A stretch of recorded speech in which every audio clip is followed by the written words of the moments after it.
Reflections on the Death of a Porcupine and Other Essays *****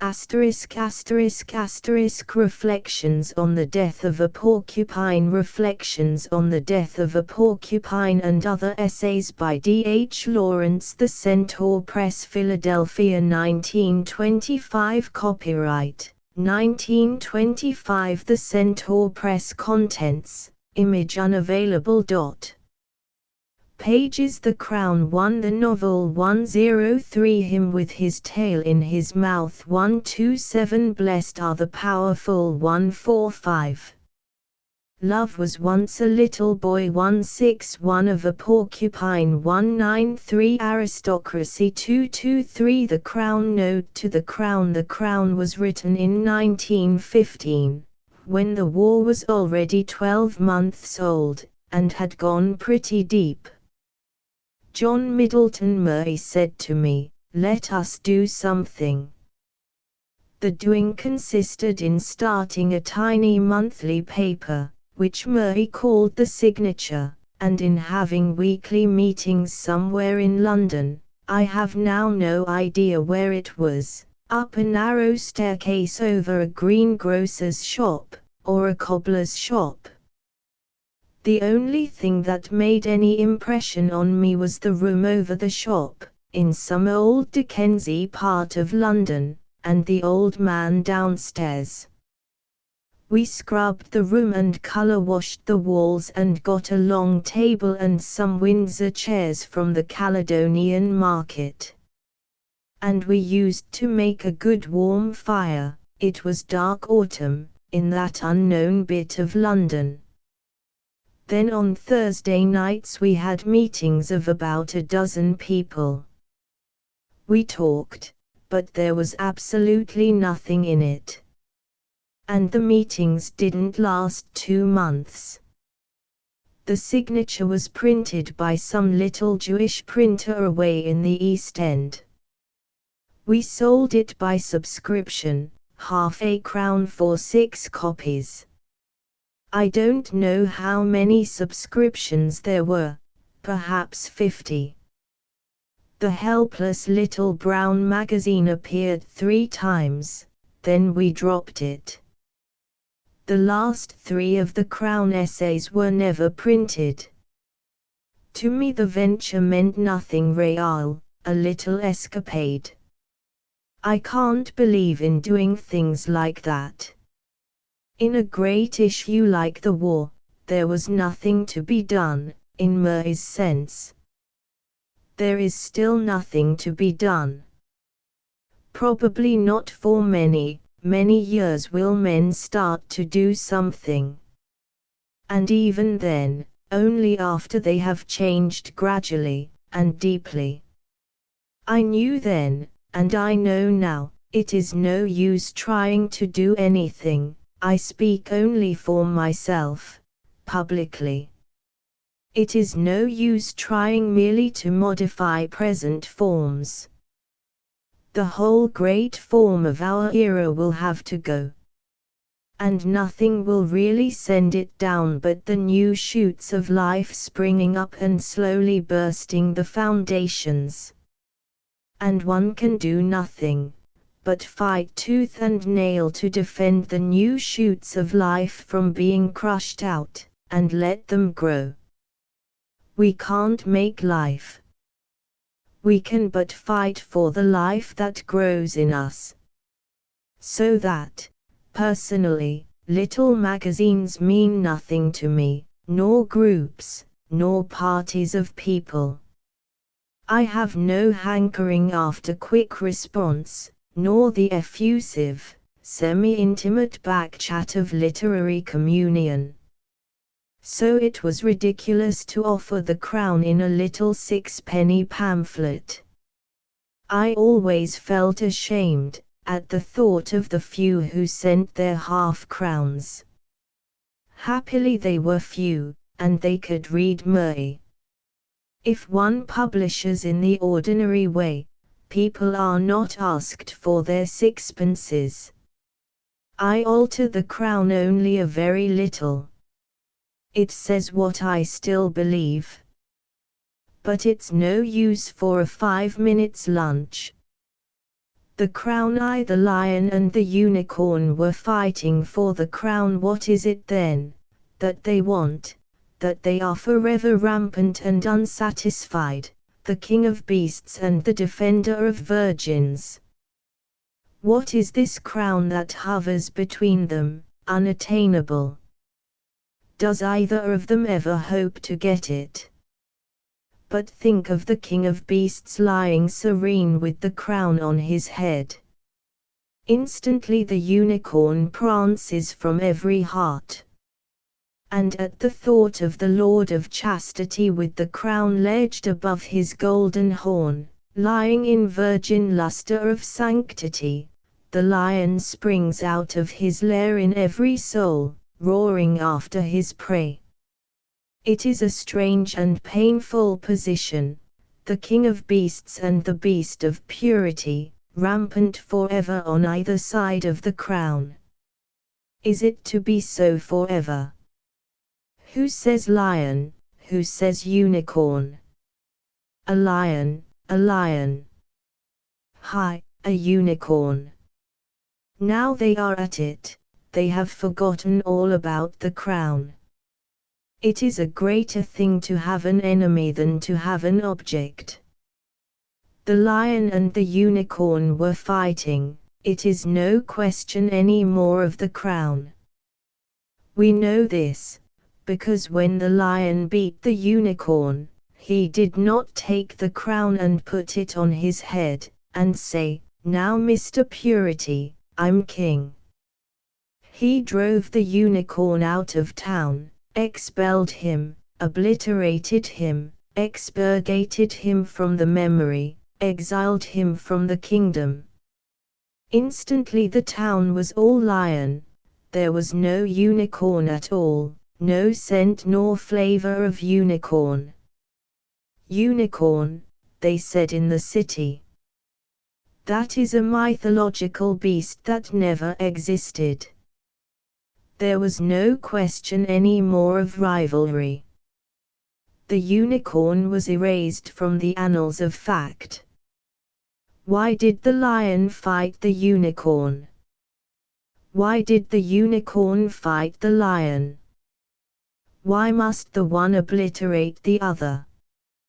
Was it the raison d'être of each of them, to obliterate the other? But think. If the lion really destroyed, killed the unicorn, not merely drove him out of town, but annihilated him, would not the lion at once expire, as if he had created a vacuum around himself? Is not the unicorn necessary to the very existence of the lion? Is not each opposite kept in stable equilibrium by the opposition of the other? This is a terrible position, to have for a raison d'être a purpose which, if once fulfilled, would of necessity entail the cessation from existence of both opponents.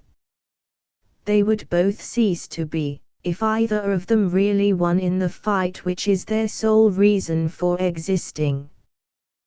This is a troublesome thought. It makes us at once examine our own hearts. What do we find there? A want, a need, a crying out, a divine discontent. Is it the lion, is it the unicorn, one, or both? But certainly there is this crying aloud, this infant crying in the night, born into a blind want.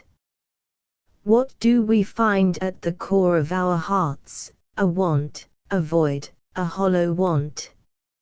It is the lion that must needs fight the unicorn that must needs fight the lion.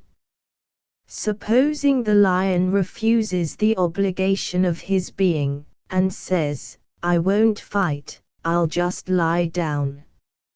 I'll be a lion couchant." What then is the lion? A void, a hollow ache, a want.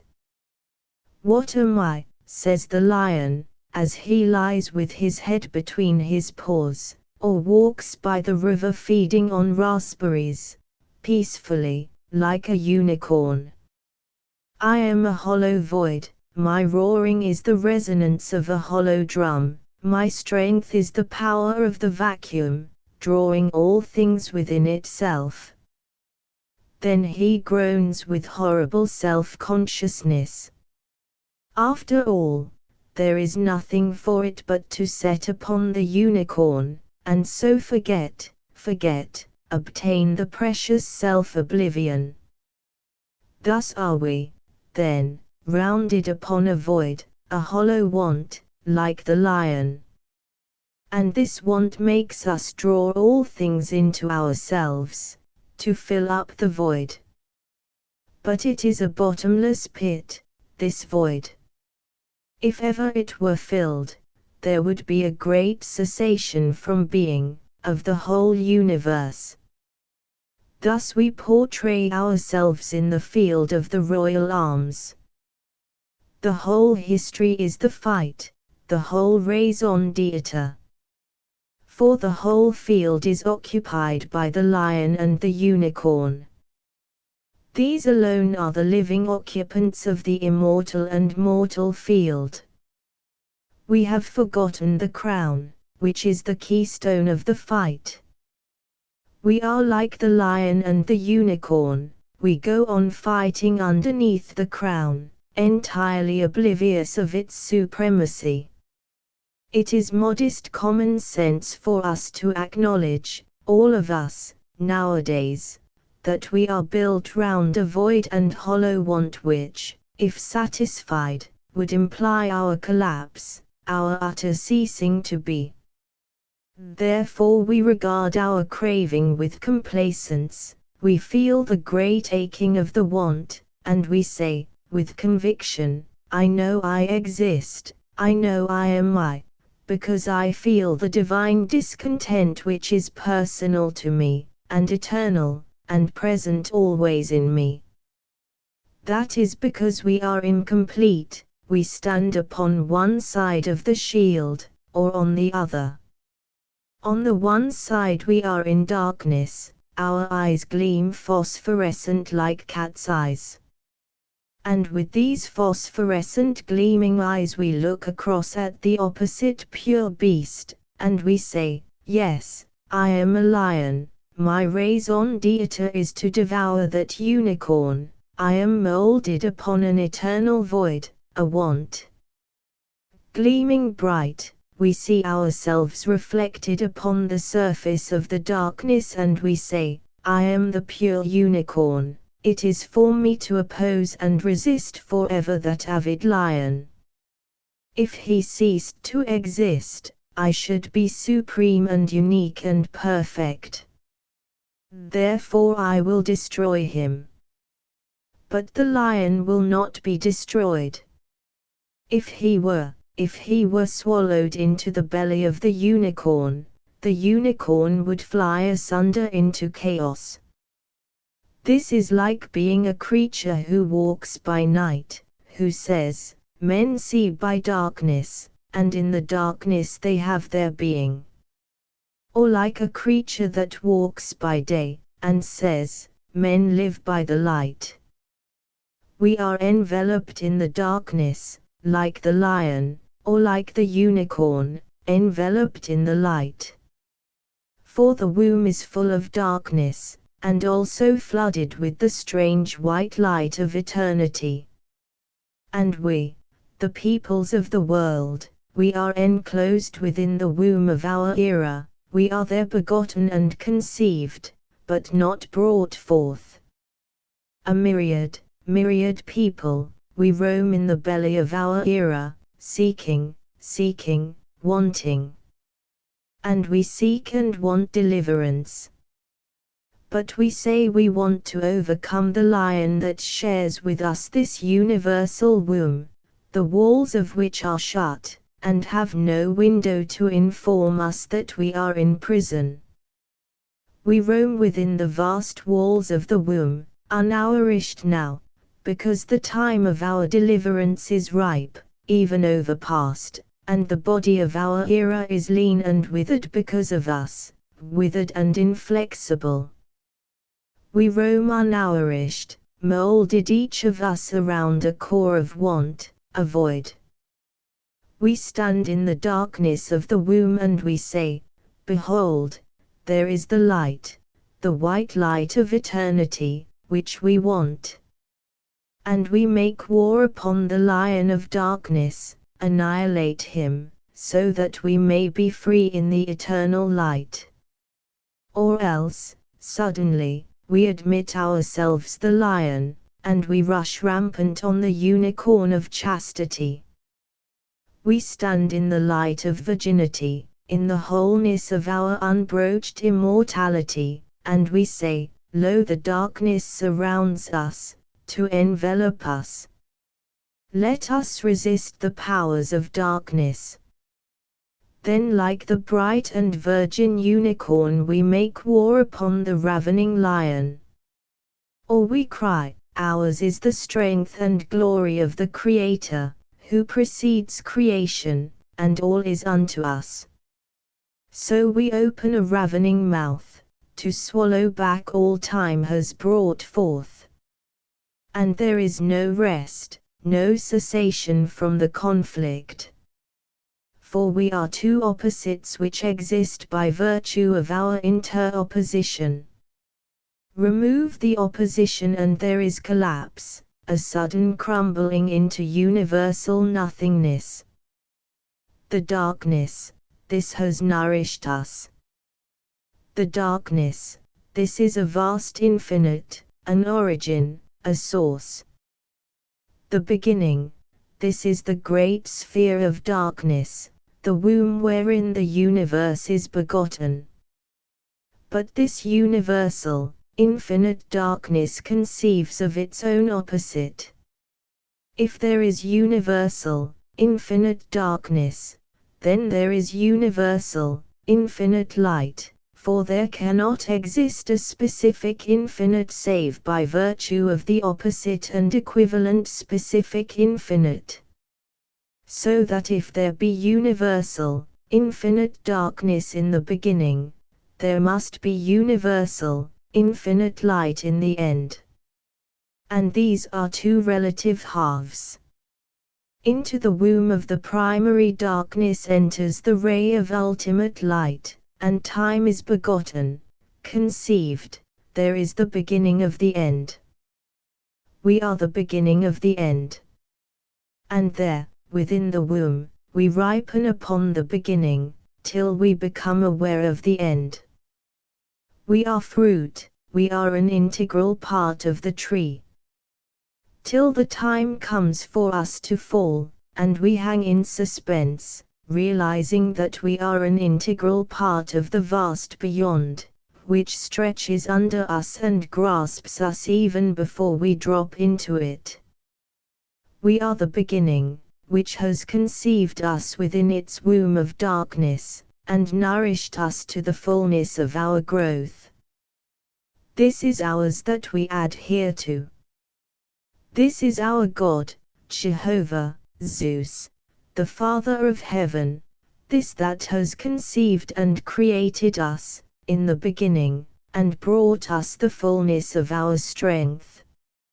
And when we have come to the fullness of our strength, like lions which have been fed till they are full grown, then the strange necessity comes upon us, we must travel away, roam like falling fruit, fall from the initial darkness of the tree, of the cave which has reared us, into the eternal light of germination and begetting, the eternal light, shedding our darkness like the fruit that rots on the ground.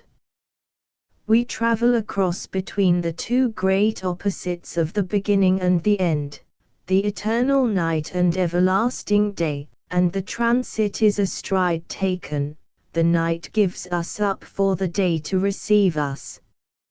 And what are we between the two?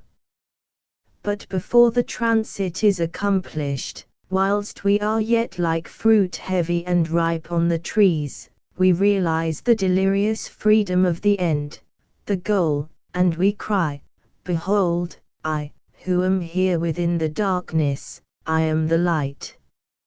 I am the light, I am unicorn, the beam of chastity. Behold, the beam of virginity gleams within my loins, in this circumambient darkness. Behold, I am not the beginning, I am the end. The end is universal light, the achieving again of infinite unblemished being, the infinite oneness of the light, the escape from the infinite not being of the darkness. All the time, these cries take place within the womb.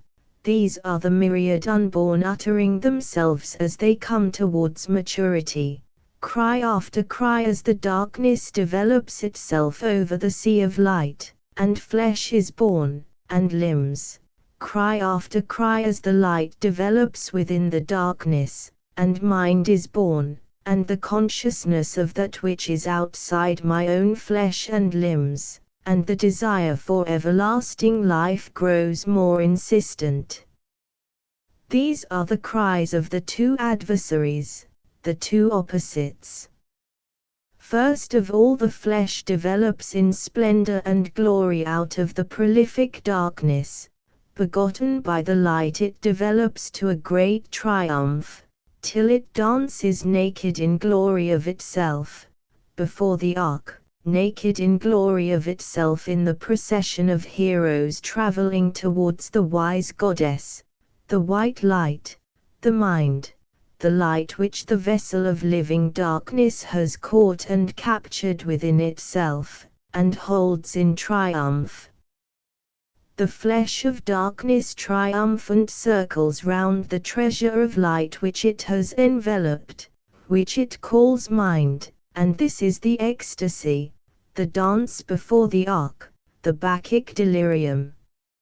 And then, within the womb, the light grows stronger and finds voice, it cries out, Behold, I am free, I am not enveloped within this darkness. Behold, I am the everlasting light, the eternity that stretches forward forever, utterly the opposite of that darkness which departs backward, backward forever. Come over to me, to the light that streams into the glorious eternity. For now the darkness is revoked forever. It is the voice of the unicorn crying in the wilderness, it is the Son of Man. And behold, in the fight, the unicorn beats the lion, and drives him out of town. But all of this is within the womb. The darkness builds up the warm shadow of the flesh in splendor and triumph, enclosing the light. This is the zenith of David and Solomon, and of Assyria and Egypt.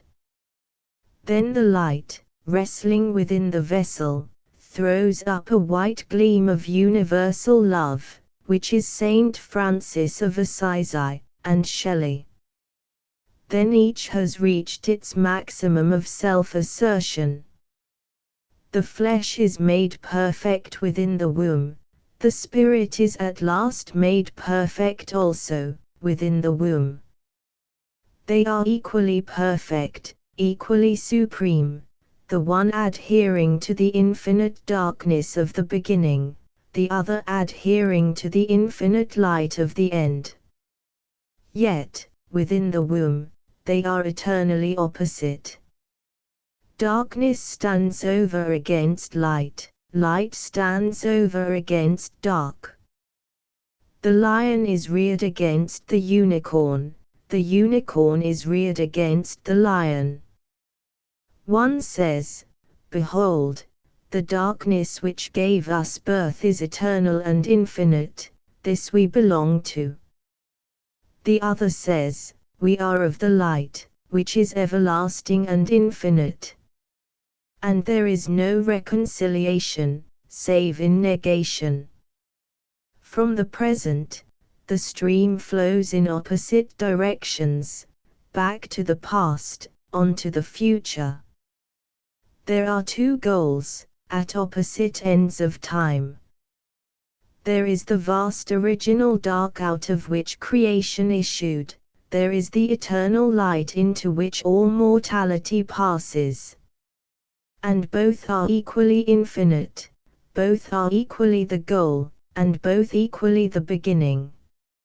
And we, fully equipped in flesh and spirit, fully built up of darkness, perfectly composed out of light, what are we but light and shadow lying together in opposition, or lion and unicorn fighting, the one to vanquish the other? This is our eternal life, in these two eternities which nullify each other. And we, between them both, what are we but nullity? And this is because we see in part, always in part. We are enclosed within the womb, we are the seed from the loins of the eternal light, or we are the darkness which is enveloped by the body of the past, by our era. Unless the sun were enveloped in the body of darkness, would a cast shadow run with me as I walk?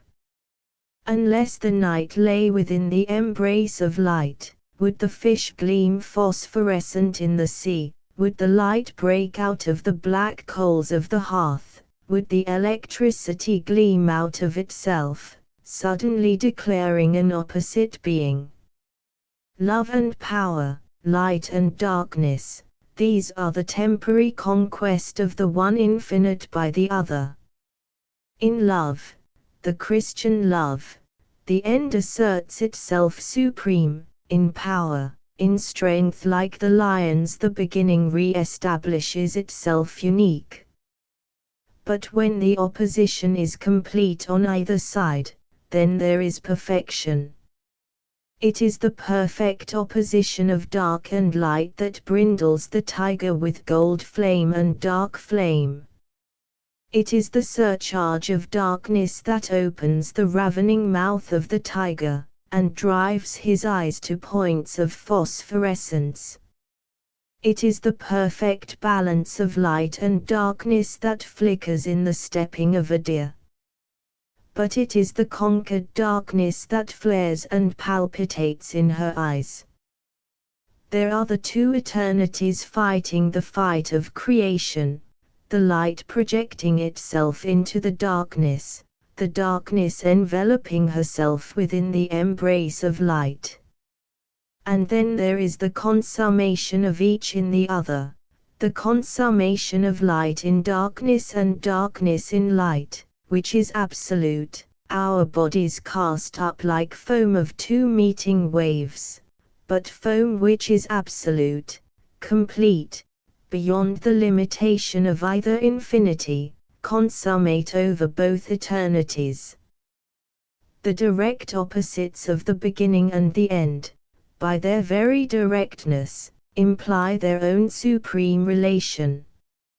And this supreme relation is made absolute in the clash and the foam of the meeting waves. And the clash and the foam are the crown, the absolute. The lion and the unicorn are not fighting for the crown. They are fighting beneath it. And the crown is upon their fight. If they made friends and lay down side by side, the crown would fall on them both and kill them. If the lion really beat the unicorn, then the crown pressing on the head of the king of beasts alone would destroy him. Which it has done and is doing. As it is destroying the unicorn who has achieved supremacy in another field. So that now, in Europe, both the lion and the unicorn are gone mad, each with a crown tumbled on his bound-in head. And without rhyme or reason they tear themselves and each other, and the fight is no fight, it is a frenzy of blind things dashing themselves and each other to pieces. Now the unicorn of virtue and virgin spontaneity has got the crown slipped over the eyes, like a circle of utter light, and has gone mad with the extremity of light, whilst the lion of power and splendor, its own crown of supreme night settled down upon it, roars in an agony of imprisoned darkness.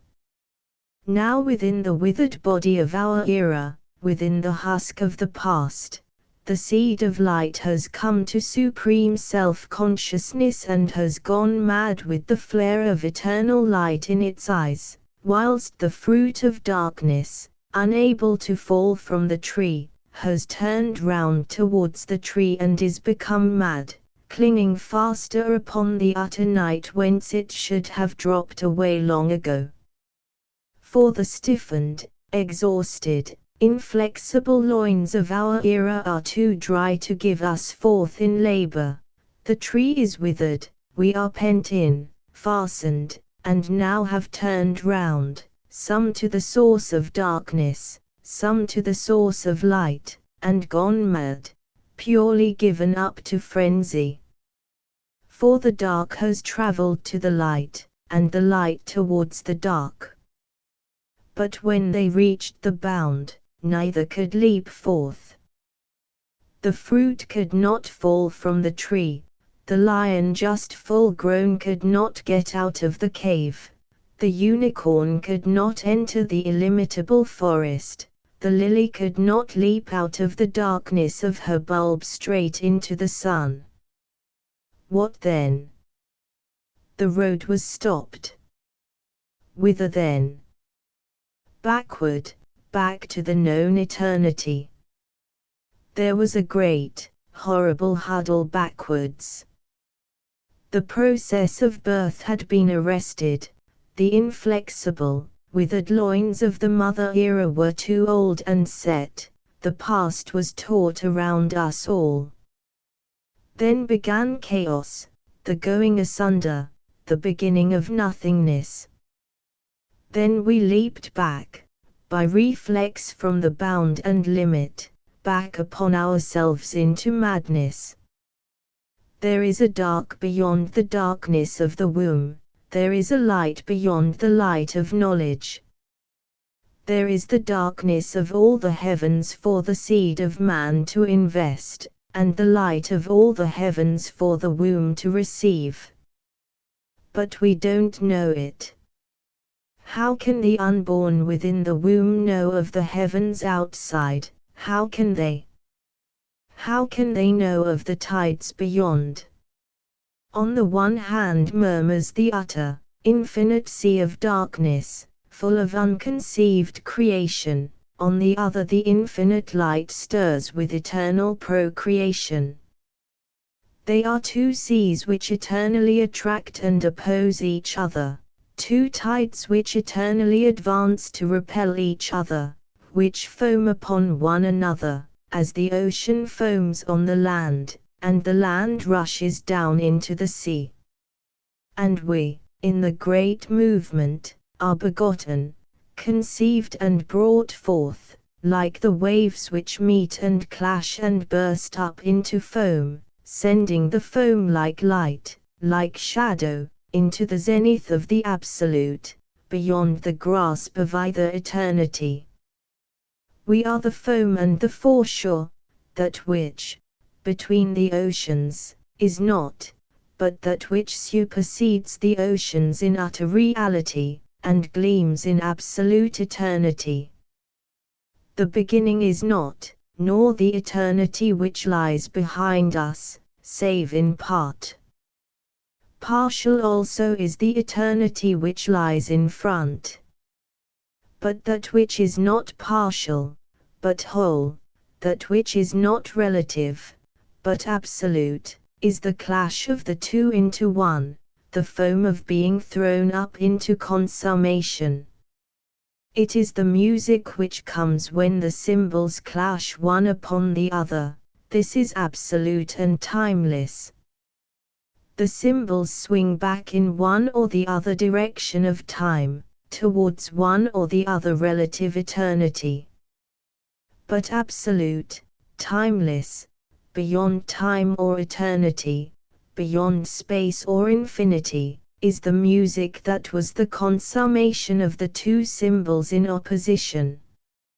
It is that which comes when night clashes on day, the rainbow, the yellow and rose and blue and purple of dawn and sunset, which leaps out of the breaking of light upon darkness, of darkness upon light, absolute beyond day or night, the rainbow, the iridescence which is darkness at once and light, the two in one, the crown that binds them both. It is the lovely body of foam that walks forever between the two seas, perfect and consummate, the revealed consummation, the oneness that has taken being out of the two. We say the foam is evanescent, the wind passes over it and it is gone, he who would save his life must lose it. But if indeed the foam were not, if the two seas fell apart, if the sea fell departed from the land, and the land from the sea, if the two halves, day and night, were ripped asunder, without attraction or opposition, what then? Then there would be between them nothingness, utter nothingness, which is meaningless. So that the foam and the iridescence, the music that comes from the symbols, all formed things that come from perfect union in opposition, all beauty and all truth and being, all perfection, these are the be-all and the end-all, absolute, timeless, beyond time or eternity, beyond the limit or the infinite. This lovely body of foam, this iris between the two floods, this music between the symbols, this truth between the surge of facts, this supreme reason between conflicting desires, this Holy Spirit between the opposite divinities, this is the Absolute made visible between the two infinities, the timelessness into which are assumed the two eternities. It is wrong to try to make the lion lie down with the lamb. This is the supreme sin, the unforgivable blasphemy of which Christ spoke. This is the creating of nothingness, the bringing about, or the striving to bring about the Nile which is pure meaninglessness. The great darkness of the lion must gather into itself the little, feeble darkness of the lamb. The great light of the lamb must absorb elsewhere, in the whole world, the small, weak light of the lion. The lamb indeed will inherit the world, rather than the lion. It is the triumph of the meek, but the meek, like the merciless, shall perish in their own triumph. Anything that triumphs, perishes. The consummation comes from perfect relatedness. To this a man may win. But he who triumphs, perishes. The crown is upon the perfect balance of the fight, it is not the fruit of either victory. The crown is not prize of either combatant. It is the raison d'etre of both. It is the absolute within the fight. And those alone are evil, who say, the lion shall lie down with the lamb, the eagle shall mate with the dove, the lion shall munch in the stable of the unicorn. For they blaspheme against the raison d'etre of all life, they try to destroy the essential, intrinsic nature of God. But it is the fight of opposites which is holy. The fight of like things is evil. For if a thing turn round upon itself in blind frenzy of destruction, this is to say, the lamb shall roar like the lion, the dove strike down her prey like the eagle, and the unicorn shall devour the innocent virgin in her path. Which is precisely the equivalent blasphemy to the blasphemy of universal meekness, or peace. And this, this last, is our blasphemy of the war. We would have the lamb roar like the lion, all doves turn into eagles. To the lion beat the unicorn and drove him out of town. Life is a traveling to the edge of knowledge, then a leap taken. We cannot know beforehand. We are driven from behind, always as over the edge of the precipice. It is a leap taken, into the beyond, as a lark leaps into the sky, a fragment of earth which travels to be fused out, sublimated, in the shining of the heavens. But it is not death. Death is neither here nor there. Death is a temporal, relative fact. In the absolute, it means nothing. The lark falls from the sky and goes running back to her nest. This is the ebb of the wave. The wave of earth flung up in spray, a lark, a cloud of larks, against the white wave of the sun. The spray of earth and the foam of heaven are one, consummated, a rainbow midway, a song. The larks return to earth, the rays go back to heaven. But these are only the shuttles that weave the iris, the song, midway, in absoluteness, timelessness. Out of the dark, original flame issues a tiny green flicker, a weed coming alive.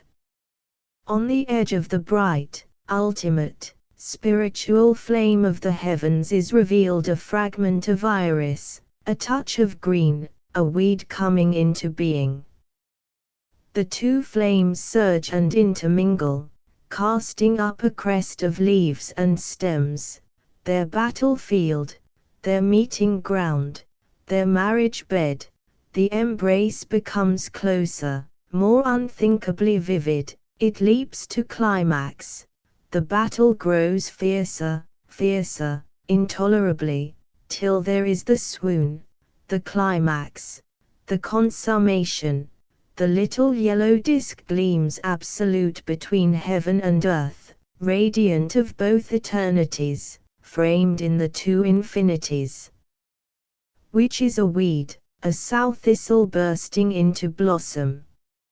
And we, the foreshore in whom the waves of dark and light are unequally seething, we can see this perfection, this absolute, as time opens to disclose it for a moment, like the dove that hovered incandescent from heaven, before it is closed again in utter timelessness. But the wind passeth over it and is gone. The wind passes over it and we are gone. It is time which blows in like a wind, closing up the clouds again upon the perfect gleam. It is the wind of time, out of either eternity, a wind which has a source and an issue, which swirls past the light of this absolute, like waves past a lighted buoy. For the light is not temporal nor eternal, but absolute. And we, who are temporal and eternal, at moments only we cease from our temporality. In these, our moments, we see the sow thistle gleaming, light within darkness, darkness within light, consummated, we are with the song and the iris. And then it is we, not the iris, not the song, who are blown away. We are blown for a moment against the yellow light of the window, the flower, then on again into the dark turmoil. We have made a mistake. We are like travelers traveling in a train, who watch the country pass by and pass away, all of us who watch the sun setting, sliding down into extinction. We are mistaken. It is not the country which passes by and fades, it is not the sun which sinks to oblivion. Neither is it the flower that withers, nor the song that dies out. It is we who are carried past in the seethe of mortality. The flower is timeless and beyond condition. It is we who are swept on in the condition of time. So we shall be swept as long as time lasts. Death is part of the story. But we have being also in timelessness, we shall become again absolute, as we have been absolute, as we are absolute. We know that we are purely absolute. We know in the last issue we are absolved from all opposition.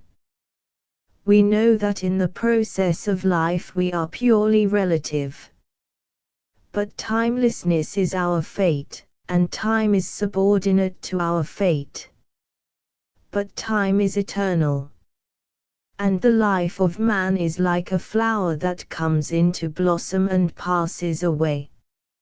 In the beginning, the light touches the darkness touches the light, and the two embrace. They embrace in opposition, only in their desire is there unanimity. There are two separate statements, the dark wants the light, and the light wants the dark. But these two statements are contained within the one, they want each other. And this is the condition of absoluteness, this condition of their wanting each other, that which makes light and dark consummate even in opposition. The interrelation between them, this is constant and absolute, let it be called love or power or what it may. It is all the things that it can be called. In the beginning, light touches darkness and darkness touches light. Then life has begun.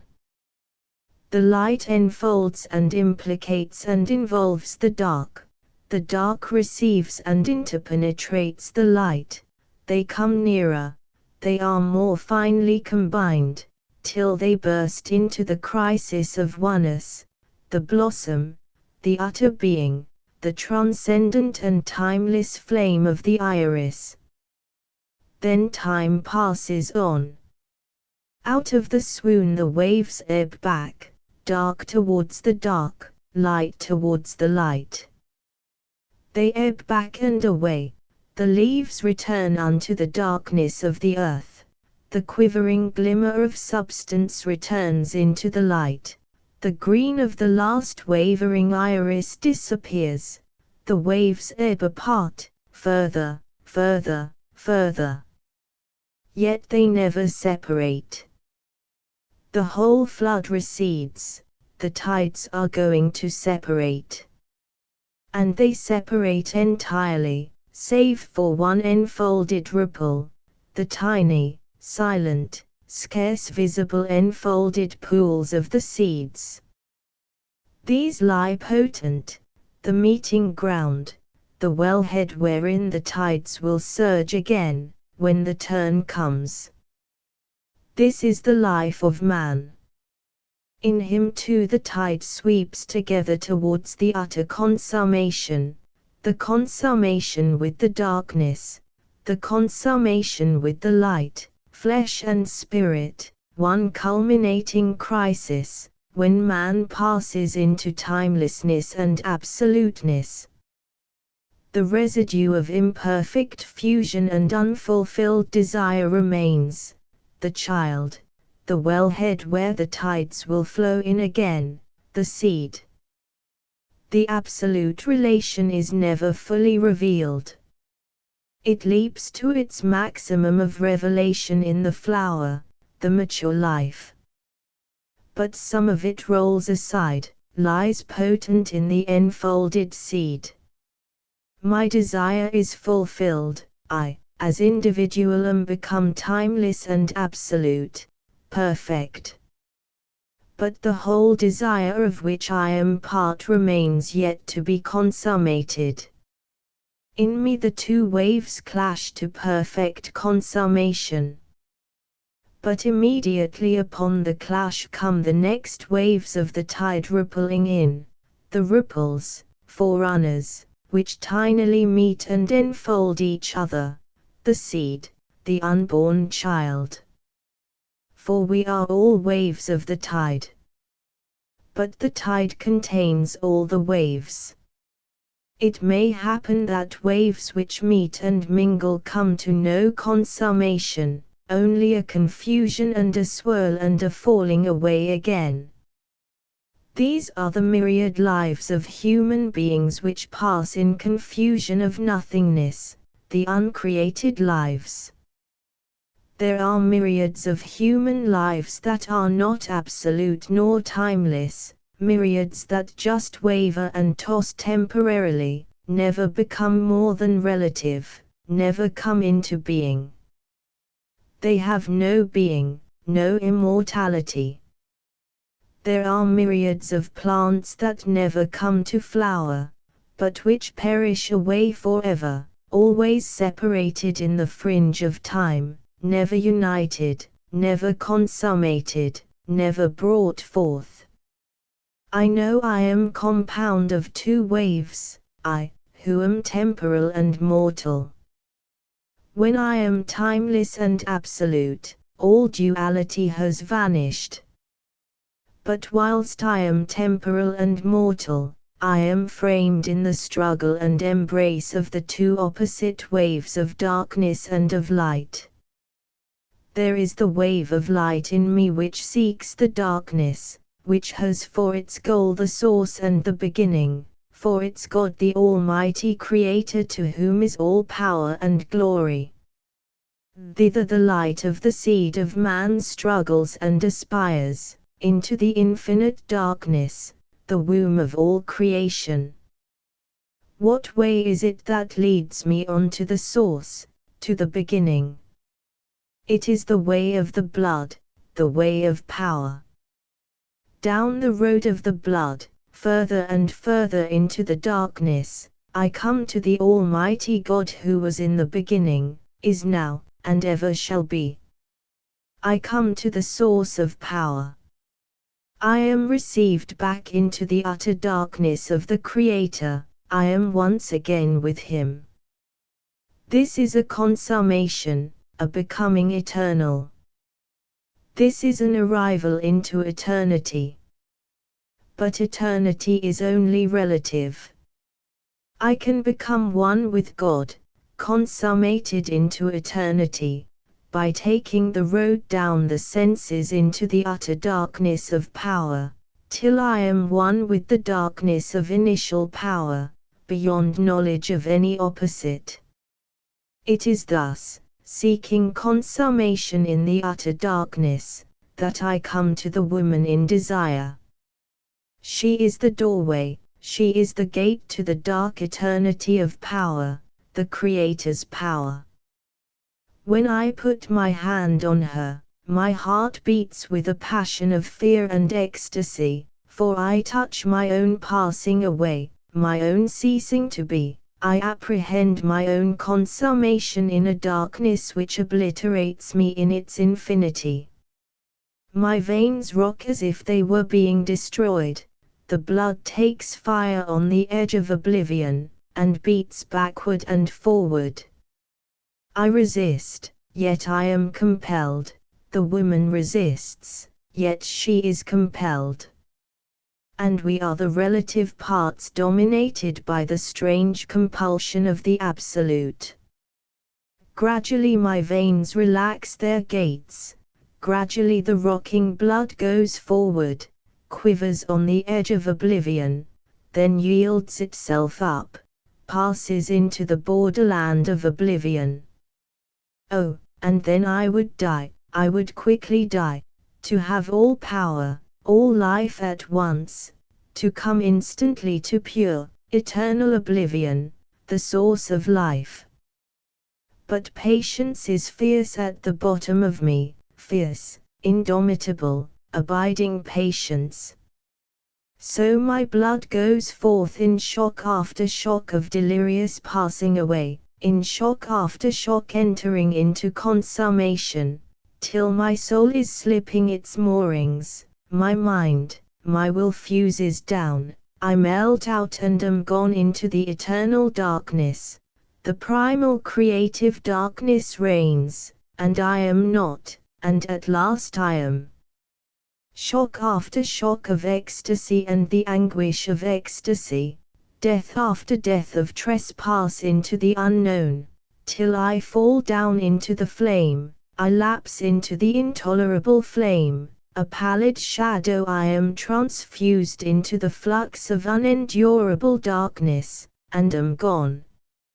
No spark nor vestige remains within the supreme dark flow of the flame. I am contributed again to the immortal source.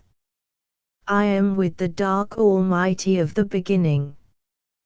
Till, new created, I am thrown forth again on the shore of creation, warm and lustrous, goodly, new born from the darkness out of which all time has issued. And then, new born on the knees of darkness, new issued from the womb of creation, I open my eyes to the light and know the goal, the end, the light which stands over the end of the journey, the everlasting day, the oneness of the Spirit. The new journey, the new life has begun, the traveling to the opposite eternity, to the infinite light of the Spirit, the consummation in the Spirit. My source and issue is in two eternities, I am founded in the two infinities. But absolute is the rainbow that goes between, the iris of my very being. It may be, however, that the seed of light never propagates within the darkness, that the light in me is sterile, that I am never reborn within the womb, the source, to be issued towards the opposite eternity. It may be there is a great inequality, disproportion, within me, that I am nearly all darkness, like the night, with a few glimmers of cold light, moonlight, like the tiger with white eyes of reflected light brindled in the flame of darkness. Then I shall return again and again to the womb of darkness, avid, never satisfied, my spirit will fall unfertile into the womb, will never be conceived there, never brought forth. I shall know the one consummation, the one direction only, into the darkness. It will be with me forever the almost, of satisfaction, of fulfillment. I shall know the one eternity, the one infinite, the one immortality, I shall have partial being, but never the whole, never the full. There is an infinite which does not know me. I am always relative, always partial, always, in the last issue, unconsummate. The barren womb can never be satisfied, if the quick of darkness be sterile within it. But neither can the unfertile loins be satisfied, if the seed of light, of the Spirit, be dead within them. They will return again and again and again to the womb of darkness, asking, and never satisfied. Then the unconsummated soul, unsatisfied, uncreated in part, will seek to make itself whole by bringing the whole world under its own order, will seek to make itself absolute and timeless by devouring its opposite. Adhering to the one eternity of darkness, it will seek to devour the eternity of light. Realizing the one infinite of the source, it will endeavor to absorb into its oneness the opposite infinite of the goal. This is the infinite with its tail in its mouth. Consummated in one infinite, and one alone, this soul will assert the oneness of all things, that all things are one in the one infinite of the darkness, of the source. One is one and all alone and evermore shall be so. This is the cry of the soul consummated in one eternity only. There is one eternity, one infinite, one God. Thou shalt have no other God before me. But why this commandment, unless there were in truth another God, at least the equal of Jehovah?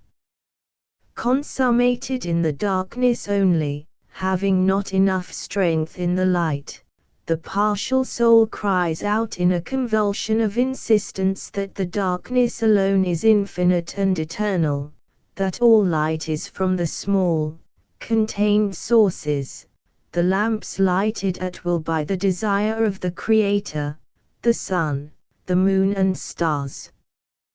These are the lamps and candles of the Almighty, which He blows out at will. These are little portions of special darkness, darkness transfigured, these lights. There is one God, one Creator, one Almighty, there is one infinite and one eternity, it is the infinite and the eternity of the source. There is one way, it is the way of the law. There is one life, the life of creation, there is one goal, the beginning, there is one immortality, the immortality of the great I Am. All is God, the one God. Those who deny this are to be stamped out, tortured forever. It is possible then to deny it.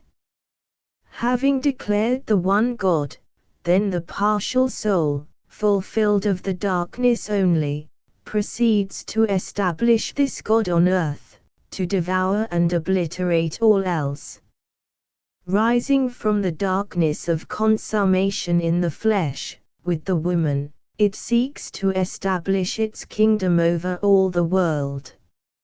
It strides forth, the Lord, the Master, strong for mastery. It will dominate all, it will bring all under the rules of itself, of the one, the darkness lighted with the lamps of its own choice. This is the heroic tyrant, the fabulous king-warrior, like Sardanapalus or Caesar, like Saul even. These warrior kings seek to pass beyond all relatedness, to become absolute in might and power. And they fall inevitably. Their Judas is a David, a Brutus, the individual who knows something of both flames, but commits himself to neither. He holds himself, in his own ego, superior either to the creative dark power flame, or the conscious love flame. And so, he is the small man slaying the great.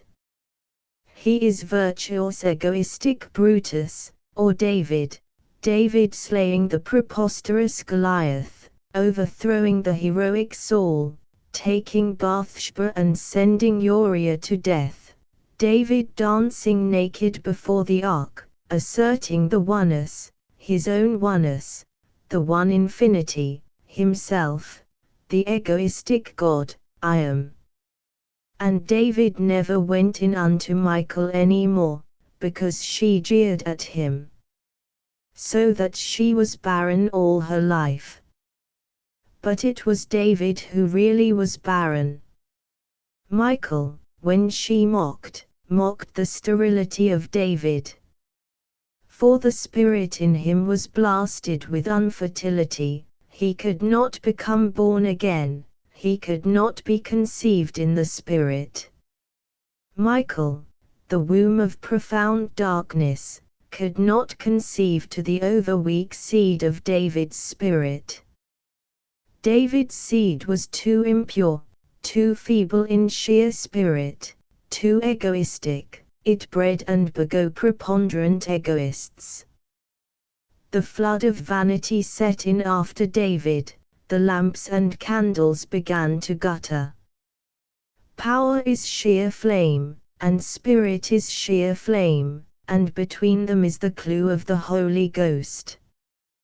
But David put a false clue between them, the clue of his own ego, cunning and triumphant. It is unfertility of spirit which sends man raging to the woman, and sends him raging away again, unsatisfied. It is not the woman's barrenness, it is his own. It is sterility in himself which makes a Don Juan. And the course of the barren spirit is dogmatically to assert one God, one way, one glory, one exclusive salvation. And this one God is indeed God, this one way is the way, but it is the way of egoism, and the one God is the reflection, inevitably, of the worshipper's ego. This is the sham crown, which the victorious lion and the victorious unicorn alike puts on his own head. When either triumphs, the true crown disappears, and the triumphant puts a false crown on his own head, the crown of sterile egoism. The true crown is above the fight itself, and above the embrace itself, not upon the brow of either fighter or lover. Or, if you like, in the true fight it shines equally upon the brow of the defeated and the winner. For sometimes, it is blessed to be beaten in a fight.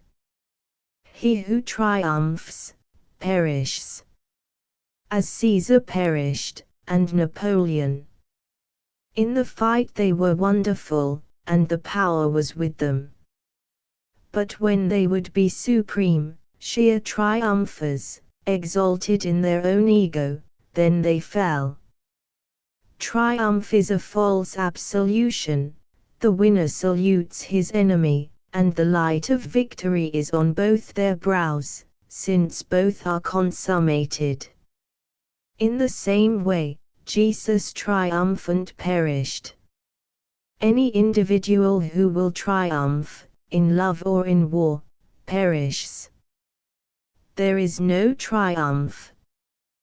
There is but consummation in either case. So Shelley also perishes. He wants to be love triumphant, as Napoleon wanted to be power triumphant. Both fell. In both, there is the spuriousness of the ego trying to seize the crown that belongs only to the consummation. In the Roman triumph itself lay the source of Rome's downfall. And in the arrogance of England's dispensation of liberty in the world lies the downfall of England.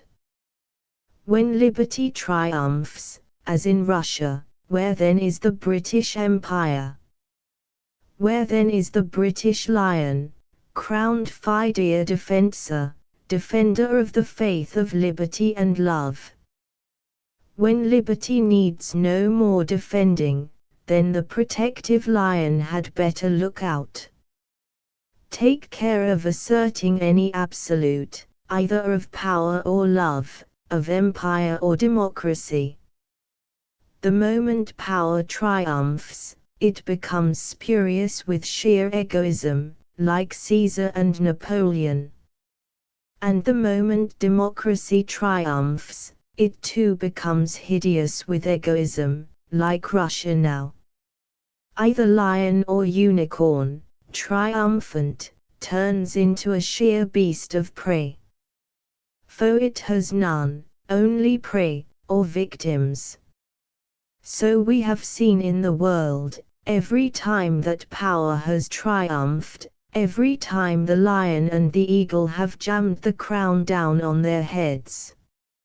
Now it will be given us to see democracy triumphant, the unicorn and the dove seizing the crown, and on the instant turning into beasts of prey. The true crown is upon the consummation itself, not upon the triumph of one over another, neither in love nor in power. The ego is the false absolute. And the ego crowned with the crown is the monster and the tyrant, whether it represent one man, an emperor, or a whole mass of people, a demos. A million egos summed up under a crown are not better than one individual crowned ego. They are a million times worse. 3. The flux of corruption. The tiger blazed transcendent into immortal darkness. The unique phoenix of the desert grew up to maturity and wisdom. Sitting upon her tree, she was the only one of her kind in all creation, supreme, the zenith, the perfect aristocrat. She attained to perfection. Eagle-like she rose in her nest and lifted her wings, surpassing the zenith of mortality. So she was translated into the flame of eternity. She became one with the fiery origin.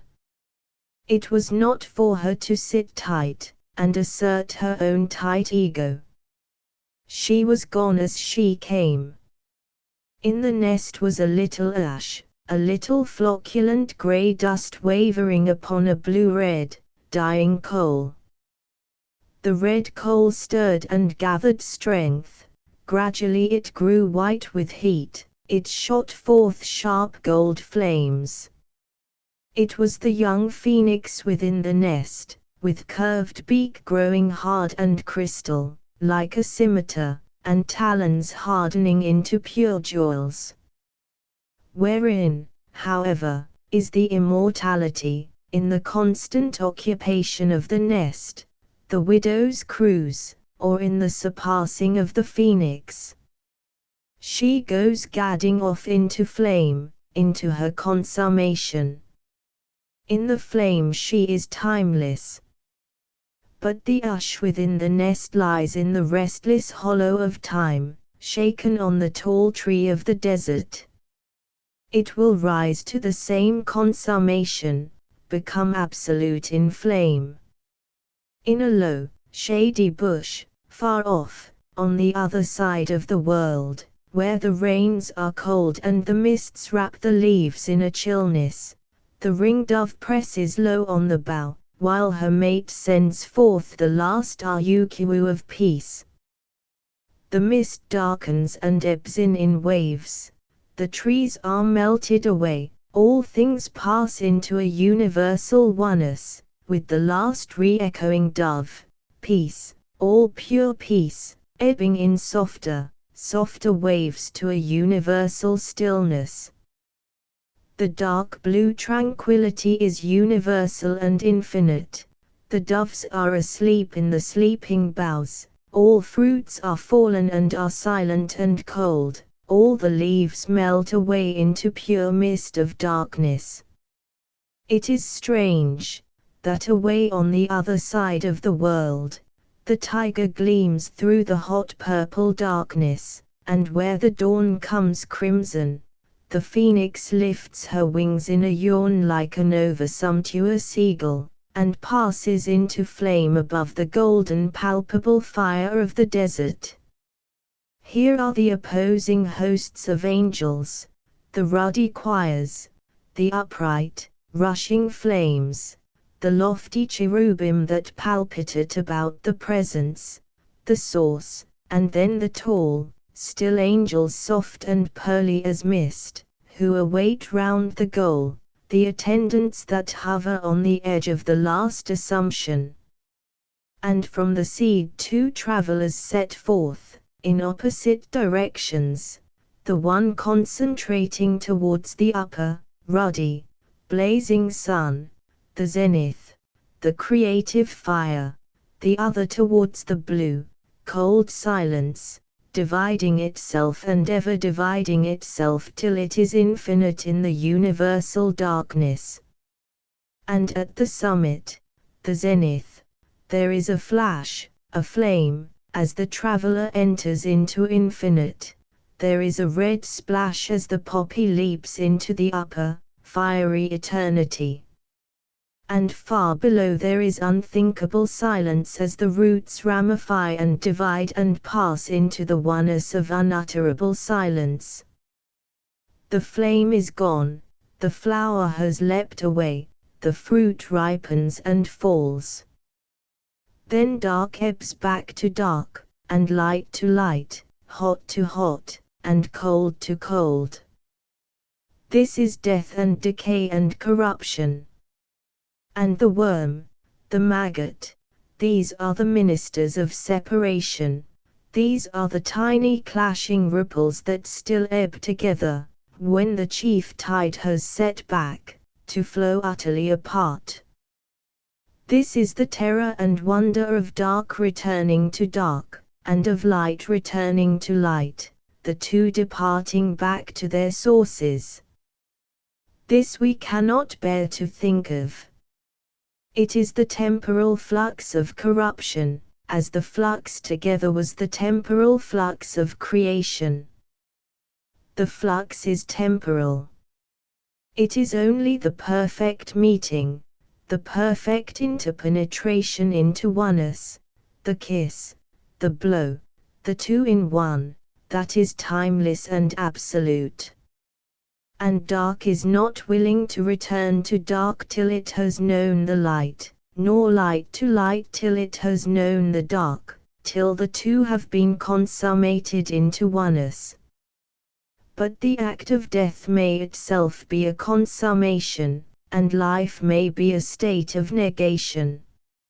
It may be that our state of life is itself a denial of the consummation, a prevention, a negation, that this life is our nullification, our not being. It may be that the flower is held from the search of the light, and the roots from the dark, like a plant that is pot-bound. It may be that, as in the autumnal cabbage, the light and the dark are made prisoners in us, their opposition is overcome, the ultimate moving has ceased. We have forgotten our goal and our end. We have enclosed ourselves in our exfoliation, there are many little channels that run out into the sand. This is evil, when that which is temporal and relative asserts itself eternal and absolute. This I, which I am, has no being save in timelessness. In my consummation, when that which came from the beginning and that which came from the end are transfused into oneness, then I come into being, I have existence. Till then I am only a part of nature, I am not. But as part of nature, as part of the flux, I have my instrumental identity, my inferior I, my self-conscious ego. If I say that I am, this is false and evil. I am not. Among us all, how many have being? Too few. Our ready-made individuality, our identity is no more than an accidental cohesion in the flux of time. The cohesion will break down and utterly cease to be. The atoms will return into the flux of the universe. And that unit of cohesion which I was will vanish utterly. Matter is indestructible, spirit is indestructible. This of us remains, in any case, general in the flux. But the soul that has not come into being has no being forever. The soul does not come into being at birth. The soul comes into being in the midst of life, just as the phoenix in her maturity becomes immortal in flame. That is not her perishing, it is her becoming absolute, a blossom of fire. If she did not pass into flame, she would never really exist. It is by her translation into fire that she is the phoenix. Otherwise she were only a bud, a transitory cohesion in the flux. It is absurd to talk about all men being immortal, all having souls. Very few men have being at all. They perish utterly, as individuals.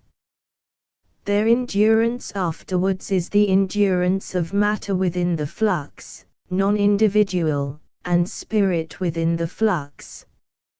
Most men are just transitory natural phenomena. Whether they live or die does not matter, except in so far as every failure in the part is a failure in the whole. Their death is of no more matter than the cutting of a cabbage in the garden, an act utterly apart from grace. They assert themselves as important, as absolute mortals. They are just liars. When one cuts a fat autumnal cabbage, one cuts off a lie, to boil it down in the pot. They are all just fat lies, these people, these many people, these mortals.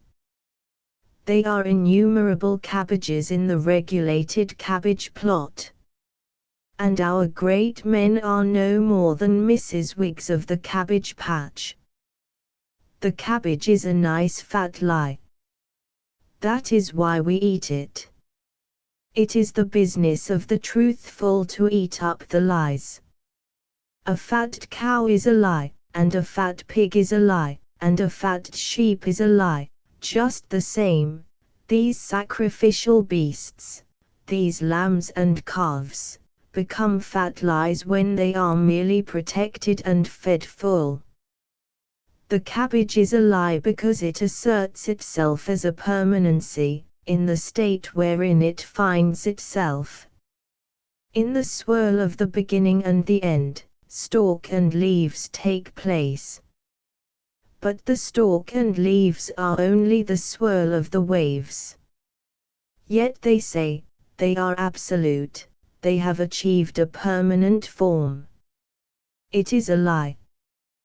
Their universal absolute is only the far-off dawning of the truth, the false dawn which in itself is nothing, nothing except in relation to that which comes after.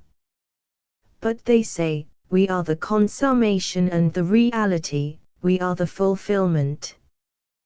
This is pure amorphousness. Each one becomes a single, separate entity, a single separate nullity. Having started along the way to eternity, they say, we are there, we have arrived, and they enclose themselves in the nullity of the falsehood. And this is the state of man, when he falls into self-sufficiency, and asserts that his self-conscious ego is it. He falls into the condition of fine cabbages. Then they are wealthy and fat. They go no further, so they become wealthy. All that great force which would carry them naked over the edge of time, into timelessness, into being, they convert into fatness, into having. And they are full of self-satisfaction. Having no being, they assert their artificial completeness, and the life within them becomes a will to have, which is the expression of the will to persist, in the temporary unit. Selfishness is the subjugating of all things to a false entity, and riches is the great flux over the edge of the bottomless pit, the falsity, the nullity. For where is the rich man who is not the very bottomless pit? Travel nearer, nearer, nearer to him, and one comes to the gap, the hole, the abyss where his soul should be. He is not. And to stop up his hollowness, he drags all things unto himself. And what are we all of us, collectively, even the poorest, now, in this age? We are only potentially rich men. We are all alike. The distinction between rich and poor is purely accidental. Rich and poor alike are only, each one, a pit head surrounding the bottomless pit. But the rich man, by pouring vast quantities of matter down his void, gives himself a more pleasant illusion of fulfillment than the poor man can get, that is all. Yet we would give our lives, every one of us, for this illusion. There are no rich or poor, there are no masses and middle classes and aristocrats. There are myriads of framed gaps, people, and a few timeless fountains, men and women. That is all. Myriads of framed gaps. Myriads of little egos, all wearing the crown of life. Myriads of little Humpty Dumptys, self-satisfied emptinesses, all about to have a great fall. The current ideal is to be a gap with a great heap of matter around it, which can be sent clattering down. The most sacred thing is to give all your having so that it can be put on the heaps that surround all the other bottomless pits. If you give away all your having, even your life, then, you are a bottomless pit with no sides to it, which is infinite. So that to become infinite, give away all your having, even to your life, so that you will achieve immortality yourself. Like the heroes of the war, you will become the bottomless pit itself. But more than this, you will be contributing to the public good, you will be one of those who make blessed history, which means, you will be heaping goods upon the dwindling heaps of superfluity that surrounds these bottomless lives of the myriad people. If we poor can each of us hire a servant, then the servant will be like a stone tumbling always ahead of us down the bottomless pit, which creates an almost perfect illusion of having a solid earth beneath us. Long ago we agreed that we had fulfilled all purpose and that our only business was to look after other people. We said, it is marvelous, we are really complete. If the regulation cabbage, hidebound and solid, could walk about on his stalk, he would be very much as we are. He would think of himself as we think of ourselves, he would talk, as we talk, of the public good. But inside him, proper and fine, the heart would be knocking and urgent, the heart of the cabbage. Of course for a long time he would not hear it. His good, enveloping green leaves outside, the heap round the hole, would have closed upon him very early, like Wordsworth's shades of the prison house, very close and complete and gratifying. But the heart would beat within him, beat and beat, grow louder and louder, till it was threshing the whole of his inside rotten, threshing him hollow, till his inside began to devour his consciousness. Then he would say, I must do something. Looking round he would see little dwindly cabbages struggling in the patch, and would say, so much injustice, so much suffering and poverty in the world, it cannot be. Then he would set forth to make dwindly cabbages into proper, fine cabbages. So he would be a reformer. He would kick against the conditions which make some cabbages poor and dwindly, most cabbages poorer and more dwindly than himself. He would but be kicking against the pricks. But it is very profitable to kick against the pricks. It gives one a sensation, and saves one the necessity of bursting.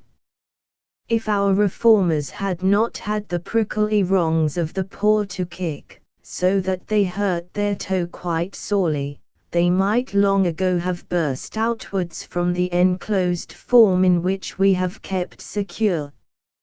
Let no one suffer, they have said. No mouse shall be caught by a cat, no mouse. It is a transgression. Every mouse shall become a pet, and every cat shall lap milk in peace, from the saucer of utter benevolence. This is the millennium, the golden age that is to be, when all shall be domesticated, and the lion and the leopard and the hawk shall come to our door to lap milk and to peck the crumbs, and no sound shall be heard but the lowing of fat cows and the baying of fat sheep. This is the green age that is to be, the age of the perfect cabbage. This was our hope and our fulfillment, for this, in this hope, we lived and we died. So the virtuous, public-spirited ones have suffered bitterly from the aspect of their myriad more or less blighted neighbors, whom they love as themselves. They have lived and died to right the wrong conditions of social injustice.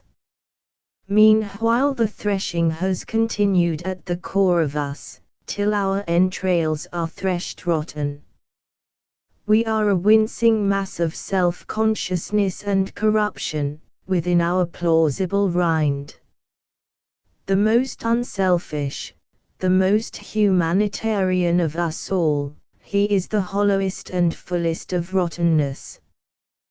The more rotten we become, the more insistent and insane becomes our desire to ameliorate the conditions of our poorer, and maybe healthier neighbors. Fools, vile fools! Why cannot we acknowledge and admit the horrible pulse and thresh of corruption within us? What is this self-consciousness that palpitates within us like a disease? What is it that threshes and threshes within us, drives us mad if we see a cat catch a sparrow? We dare not know. Oh, we are convulsed with shame long before we come to the point. It is indecent beyond endurance to think of it. Yet here let it be told. It was the living desire for immortality, for being, which urged us ceaselessly. It was the bud within the cabbage, threshing, threshing, threshing. And now, oh our convulsion of shame, when we must know this. We would rather die. Yet it shall be made known. It was the struggling of the light and darkness within us, towards consummation, towards absoluteness, towards flowering.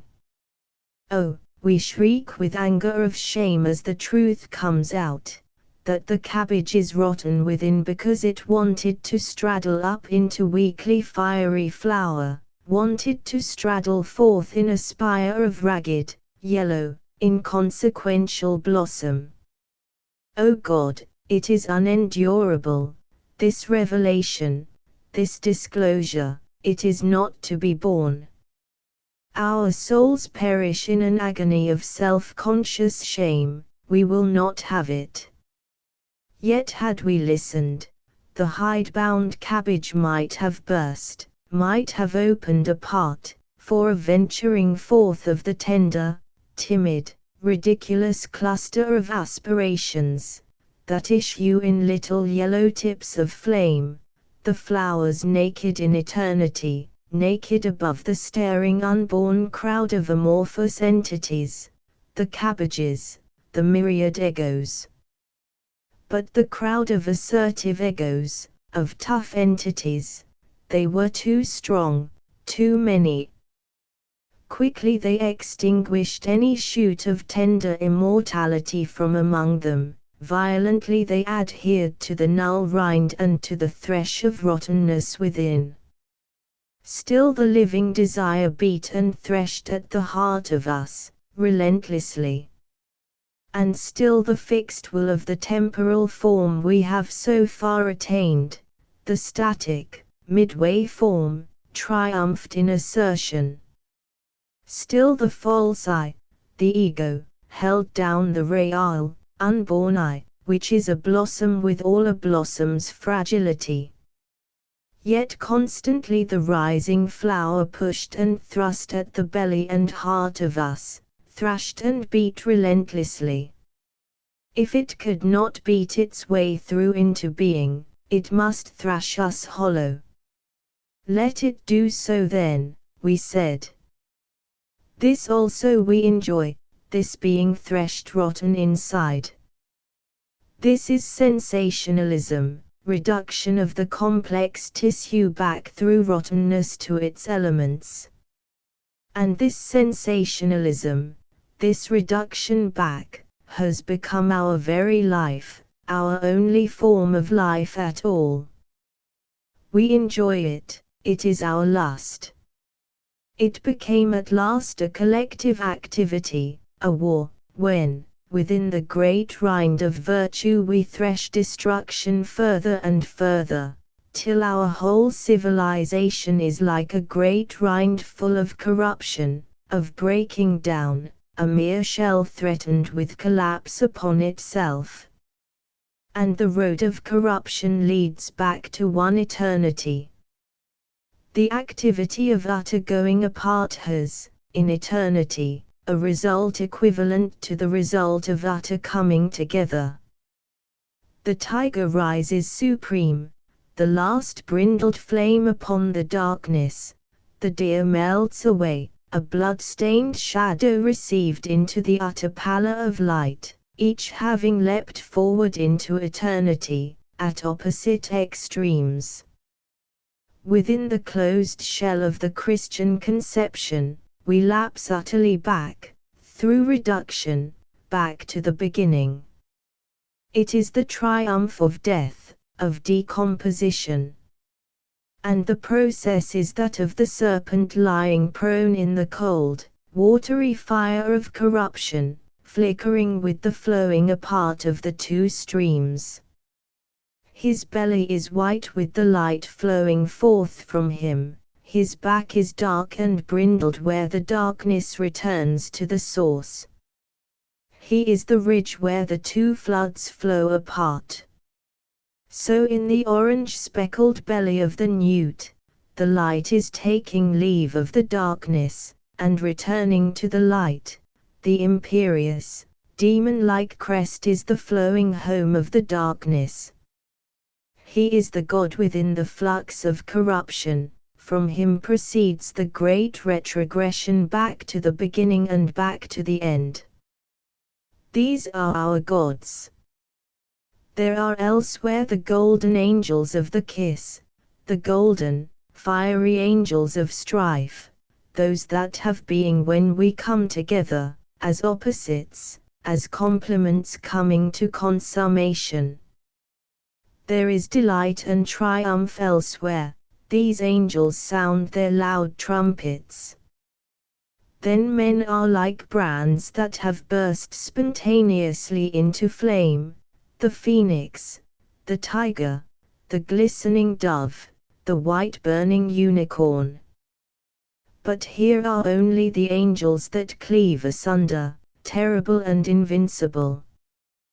With cold, irresistible hands they put us apart, they send like unto like, darkness unto darkness.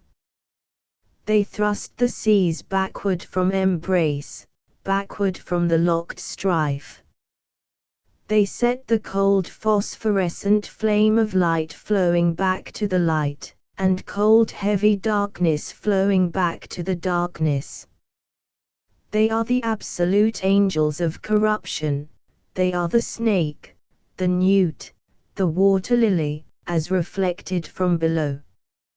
I cease to be, my darkness lapses into utter, stone darkness, my light into a light that is keen and cold as frost. This goes on within the rind. But the rind remains permanent, falsely absolute, my false absolute self, my self-conscious ego. Till the work of corruption is finished, then the rind also, the public form, the civilization, the established consciousness of mankind disappears as well in the mouth of the worm, taken unutterably asunder by the hands of the angels of separation. It ceases to be, all the civilization and all the consciousness, it passes utterly away, a temporary cohesion in the flux. It was this rind, this persistent temporary cohesion, that was evil, this alone was evil. And it destroys us all before itself is destroyed. For within the sepulchre, within the womb of the established past, the light has entered the darkness, the future is conceived. It is conceived, the beginning of the end has taken place. Light is within the grip of darkness, darkness within the embrace of light, the beginning and the end are closed upon one another. They come nearer and nearer, till the oneness is full grown within the womb of the past, within the belly of time. It must move out, must be brought forth, into timelessness. But something withholds it. The pregnancy is accomplished, the hour of labor has come. Yet the labor does not begin. The loins of the past are withered, the young unborn is shut in. All the time, within the womb, light has been traveling to the dark, the interfusion of the two into a oneness has continued. Now that it is fulfilled, it meets with some arrest. It is the dry walls of the womb which cannot relax. There is a struggle. Then the darkness, having overcome the light, reaching the dead null wall of the womb, reacts into self-consciousness, and recoils upon itself. At the same time the light has surpassed its limit, become conscious, and starts in reflex to recoil upon itself. Thus the false I comes into being, the I which thinks itself supreme and infinite, and which is, in fact, a sick fetus shut up in the walls of an unrelaxed womb. Here, at this moment when the birth pangs should begin, when the great opposition between the old and the young should take place, when the young should beat back the old body that surrounds it, and the old womb and loins should expel the young body, there is a deadlock. The two cannot fight apart. The walls of the old body are inflexible and insensible.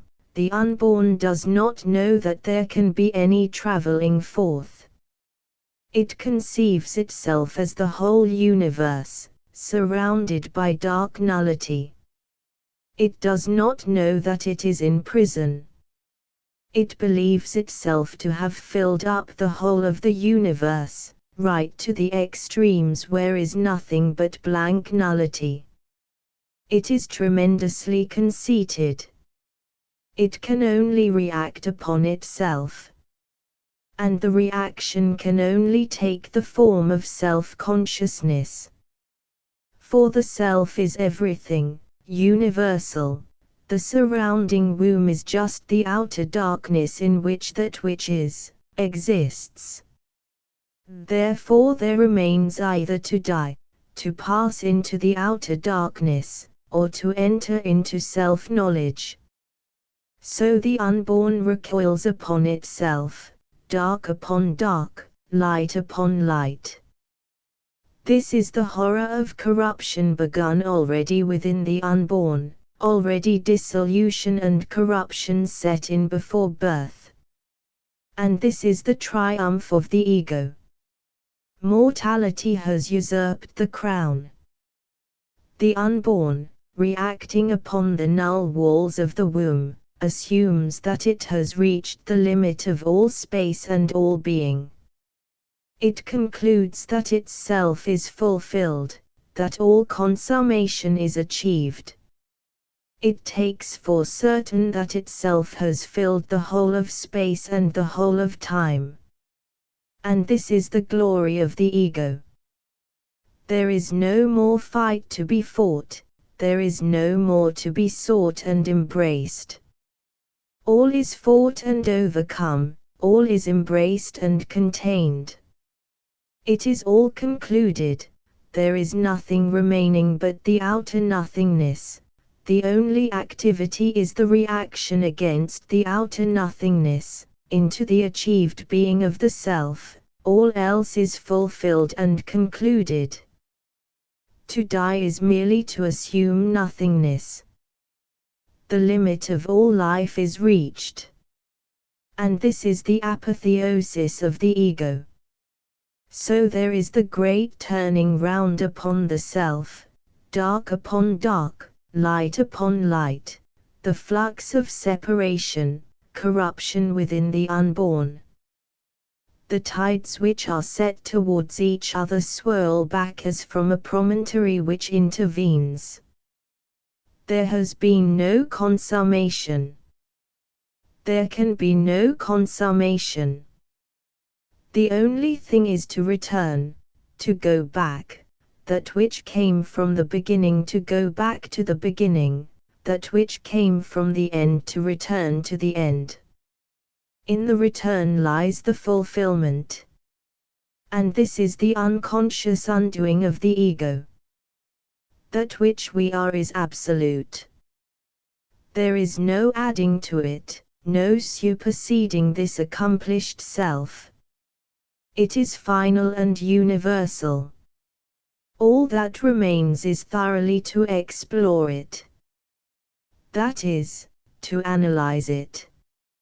Analysis presupposes a corpse.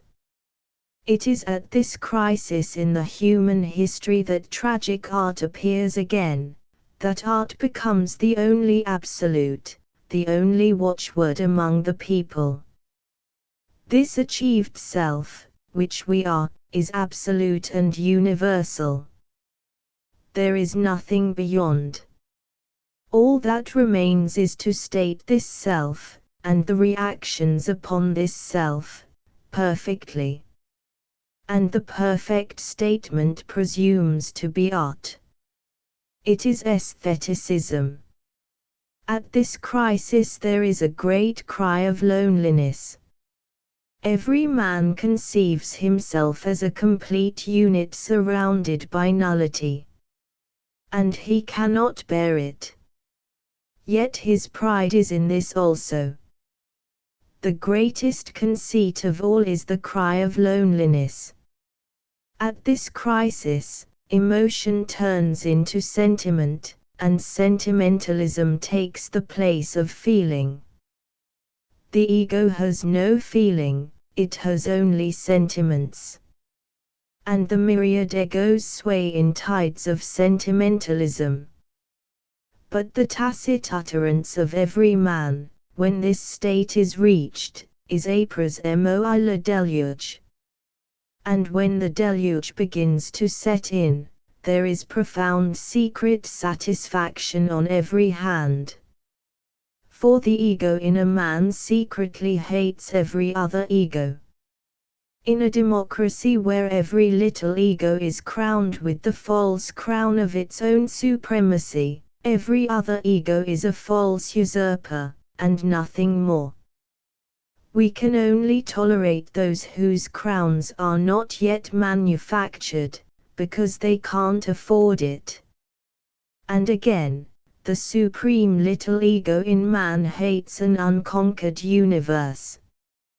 We shall never rest till we have heaped tin cans on the North Pole and the South Pole, and put up barbed wire fences on the moon. Barbed wire fences are our sign of conquest. We have wreathed the world with them. The back of creation is broken. We have killed the mysteries and devoured the secrets. It all lies now within our skin, within the ego of humanity.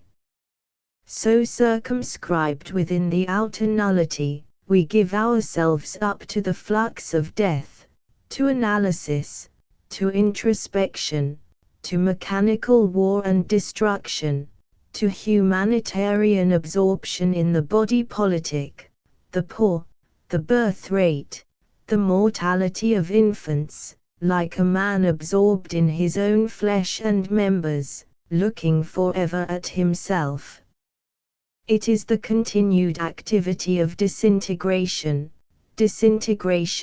separating, setting apart, investigation, research, the resolution back to the original void. All this goes on within the glassy, insentient, insensible envelope of nullity. And within this envelope, like the glassy insects within their rind, we imagine we fill the whole cosmos, that we contain within ourselves the whole of time, which shall tick forth from us as from a clock, now everlastingly. We are capable of nothing but reduction within the envelope. Our every activity is the activity of disintegration, of corruption, of dissolution, whether it be our scientific research, our social activity. The social activity is largely concerned with reducing all the parts contained within the envelope to an equality, so that there shall be no unequal pressure, tending to rupture the envelope, which is divine, our art, or our antisocial activity, sensuality, sensationalism, crime, war. Everything alike contributes to the flux of death, to corruption, and liberates the static data of the consciousness. Whatever single act is performed by any man now, in this condition, it is an act of reduction, disintegration. The scientist in his laboratory, the artist in his study, the statesman, the artisan, the sensualist obtaining keen gratification, every one of these is reducing down that which is himself to its simpler elements, reducing the compound back to its parts. It is the pure process of corruption in all of us. The activity of death is the only activity. It is like the decay of our flesh, and every new step in decay liberates a sensation, keen, momentarily gratifying, or a conscious knowledge of the parts that made a whole, knowledge equally gratifying. It is like Dmitri Karamazov, who seeks and experiences sensation after sensation, reduction after reduction, till finally he is stripped utterly naked before the police, and the quick of him perishes. There is no more any physical or integral Dmitri Karamazov. That which is in the hospital, afterwards, is a conglomeration of qualities, strictly an idiot, a nullity. And Dostoevsky has shown us perfectly the utter subjection of all human life to the flux of corruption. That is his theme, the theme of reduction through sensation after sensation, consciousness after consciousness, until nullity is reached, all complexity is broken down, an individual becomes an amorphous heap of elements, qualities. There are the two types, the dark Dmitri Karamazov, or Rogojin, and the Mishkin on the other hand. Dmitri Karamazov and Rogojin will each of them plunge the flesh within the reducing agent, the woman, obtain the sensation and the reduction within the flesh, add to the sensual experience, and progress towards utter dark disintegration, to nullity. Mishkin on the other hand will react upon the achieved consciousness or personality or ego of everyone he meets, disintegrate this consciousness, this ego, and his own as well, obtaining the knowledge of the factors that made up the complexity of the consciousness, the ego, in the woman and in himself, reduce further and further back, till himself is a babbling idiot, a vessel full of disintegrated parts, and the woman is reduced to a nullity. This is real death. The actual physical fact of death is part of the life stream. It is an incidental point when the flux of light and dark has flowed sufficiently apart for the conjunction, which we call life, to disappear. We live with the pure flux of death, it is part of us all the time. But our blossoming is transcendent, beyond death and life. Only when we fall into egoism do we lose all chance of blossoming, and then the flux of corruption is the breath of our existence. From top to bottom, in the whole nation, we are engaged, fundamentally engaged in the process of reduction and dissolution. Our reward is sensational gratification in the flesh, or sensational gratification within the mind, the utter gratification we experience when we can pull apart the whole into its factors. This is the reward in scientific and introspective knowledge, this is the reward in the pleasure of cheap sensuality. In each case, the experience remains as it were absolute. It is the statement of what is, or what was. And a statement of what is the absolute footstep in the progress backward towards the starting place. It is the undoing of a complete unit into the factors which previously went to making its oneness. It is the reduction of the iris back into its component waves. There was the bliss when the iris came into being. There is now the bliss when the iris passes out of being, and the whole is torn apart. The secret of the whole is never captured. Certain data are captured. The secret escapes down the sensual, or the sensational, or intellectual, thrill of pleasure. So there goes on reduction after reduction within the shell. And we, who find our utmost gratification in this process of reduction, this flux of corruption, this retrogression of death, we will preserve with might and main the glassy envelope, the insect rind, the tight shut shell of the cabbage, the withered, null walls of the womb. For by virtue of this null envelope alone do we proceed uninterrupted in this process of gratifying reduction. And this is utter evil, this secret, silent worship of the null envelope that preserves us intact for our gratification with the flux of corruption. Intact within the null envelope, which we have come to worship as the preserver of this our life activity of reduction, we react back upon what we are. We do not seek any more the consummation of union. We seek the consummation of reduction. When a man seeks a woman in love, or in positive desire, he seeks a union. He seeks a consummation of himself with that which is not himself, light with dark, dark with light. But within the glassy, null envelope of the enclosure, no union is sought, no union is possible, after a certain point, only reduction. Ego reacts upon ego only in friction. There are small egos, many small people, who have not reached the limit of the confines which we worship. They may still have small consummation in union. But all those who are strong and have traveled far have met and reacted from the nullity. And then, when a man seeks a woman, he seeks not a consummation in union, but a frictional reduction.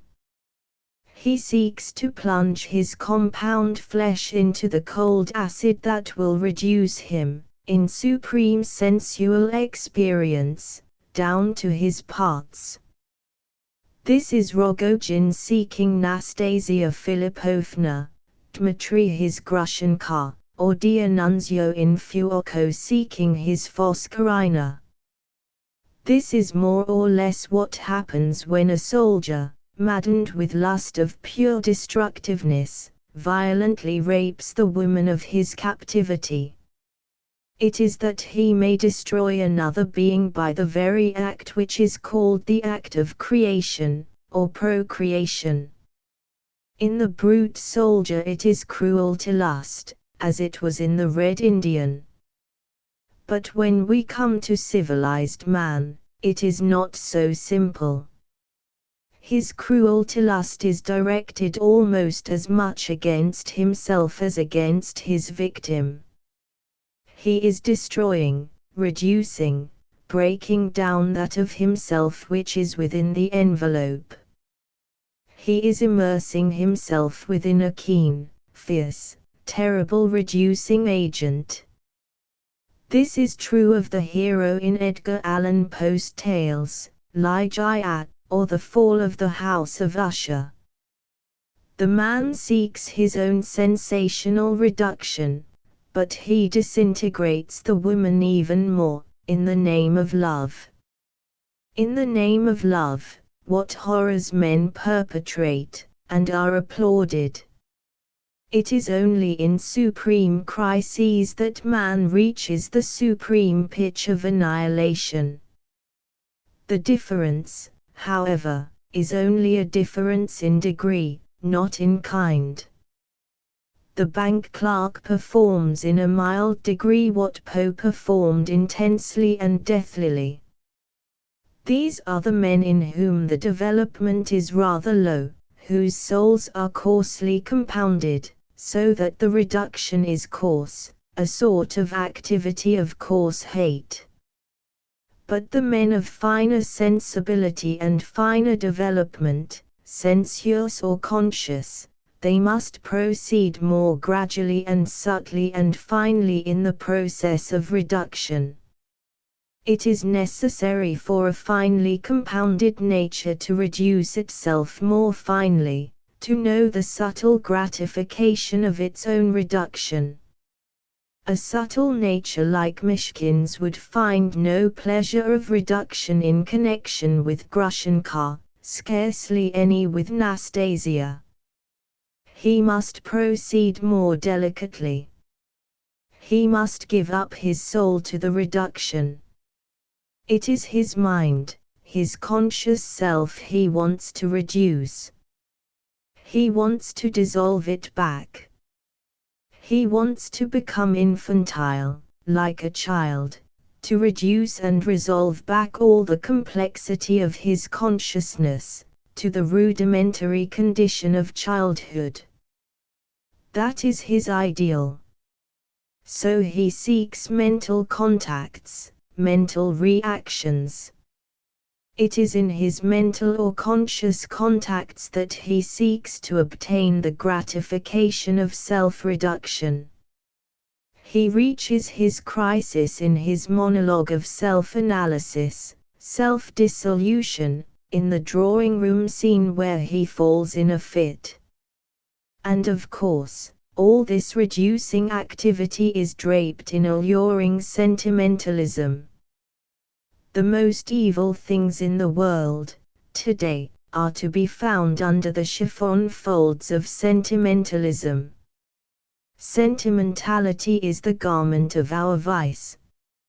It covers viciousness as inevitably as greenness covers a bog. With all our talk of advance, progress, we are all the time working backwards. Our heroines become younger and younger. In the movies, the heroine is becoming more and more childish, and touched with infantile idiocy. We cannot bear honest maturity. We want to reduce ourselves back to the corruptive state of childishness. Now it is all very well for a child to be a child. But for a grown person to be slimily, pornographically reaching out for child gratifications, is disgusting. The same with the prevalent love of boys. It is the desire to be reduced back, in our accomplished ego, always within the unshattered rind of our completeness and complacency, to go backwards, in sentimentalized disintegration, to the states of childhood. And no matter what happens to us, now, we sentimentalize it and use it as a means of sensational reduction. Even the Great War does not alter our civilization one iota, in its total nature. The form, the whole form, remains intact. Only inside the complete envelope we writhe with sensational experiences of death, hurt, horror, reduction. The goodness of anything depends on the direction in which it is moving. Childhood, like a bud, striving and growing and struggling towards blossoming full maturity, is surely beautiful. But childhood as a goal, for which grown people aim, childishness futile and sentimental, for which men and women lust, and which always retreats when grasped, like the ignis fatuus of a poisonous marsh of corruption, this is disgusting. While we live, we are balanced between the flux of life and the flux of death. All the while our bodies are being composed and decomposed. But while every man fully lives, all the time the two streams keep fusing into the third reality, of real creation. Every new gesture, every fresh smile of a child is a new emergence into creative being, a glimpse of the Holy Ghost. But when grown people start grimacing with childishness, or lusting after child gratifications, it is corruption pure and simple. And the still clear look on an old face, and the stillness of old, withered hands, which have gathered the long repose of autumn, this is the purity of the two streams consummated, and the bloom, like autumn crocuses, of age. But the painted, silly child face that old women make nowadays, or the harpies face that many have, lusting for the sensations of youth, the hard, voracious, selfish faces of old men, seeking their own ends, devouring the shoots of young life, this is vile. While we live, we are balanced between the flux of life and the flux of death. But the real clue is the Holy Ghost, that moves us on into the state of blossoming. And each year the blossoming is different, from the delicate blue speedwells of childhood to the equally delicate, frail farewell flowers of old age, through all the poppies and sunflowers, year after year of difference. While we live, we change, and our flowering is a constant change. But once we fall into the state of egoism, we cannot change. The ego, the self-conscious ego remains fixed, a final envelope around us. And we are then safe inside the mundane egg of our own self-consciousness and self-esteem. Safe we are. Safe as houses. Shut up like unborn chickens that cannot break the shell of the egg. That's how safe we are. And as we can't be born, we can only rot. That's how safe we are. Safe within the everlasting walls of the eggshell we have not the courage, nor the energy, to crack. We fall, like the shut-up chicken, into a pure flux of corruption, and the worms are our angels. And mankind falls into the state of innumerable little worms bred within the unbroken shell, all clamoring for food, food, food, all feeding on the dead body of creation, all crying peace. Peace. Universal peace. Brotherhood of man. Everything must be universal, to the conquering worm. It is only life which is different. The nuptials of death and the attendant vulture to those who are in prison, whose being is prisoner within the walls of unliving fact.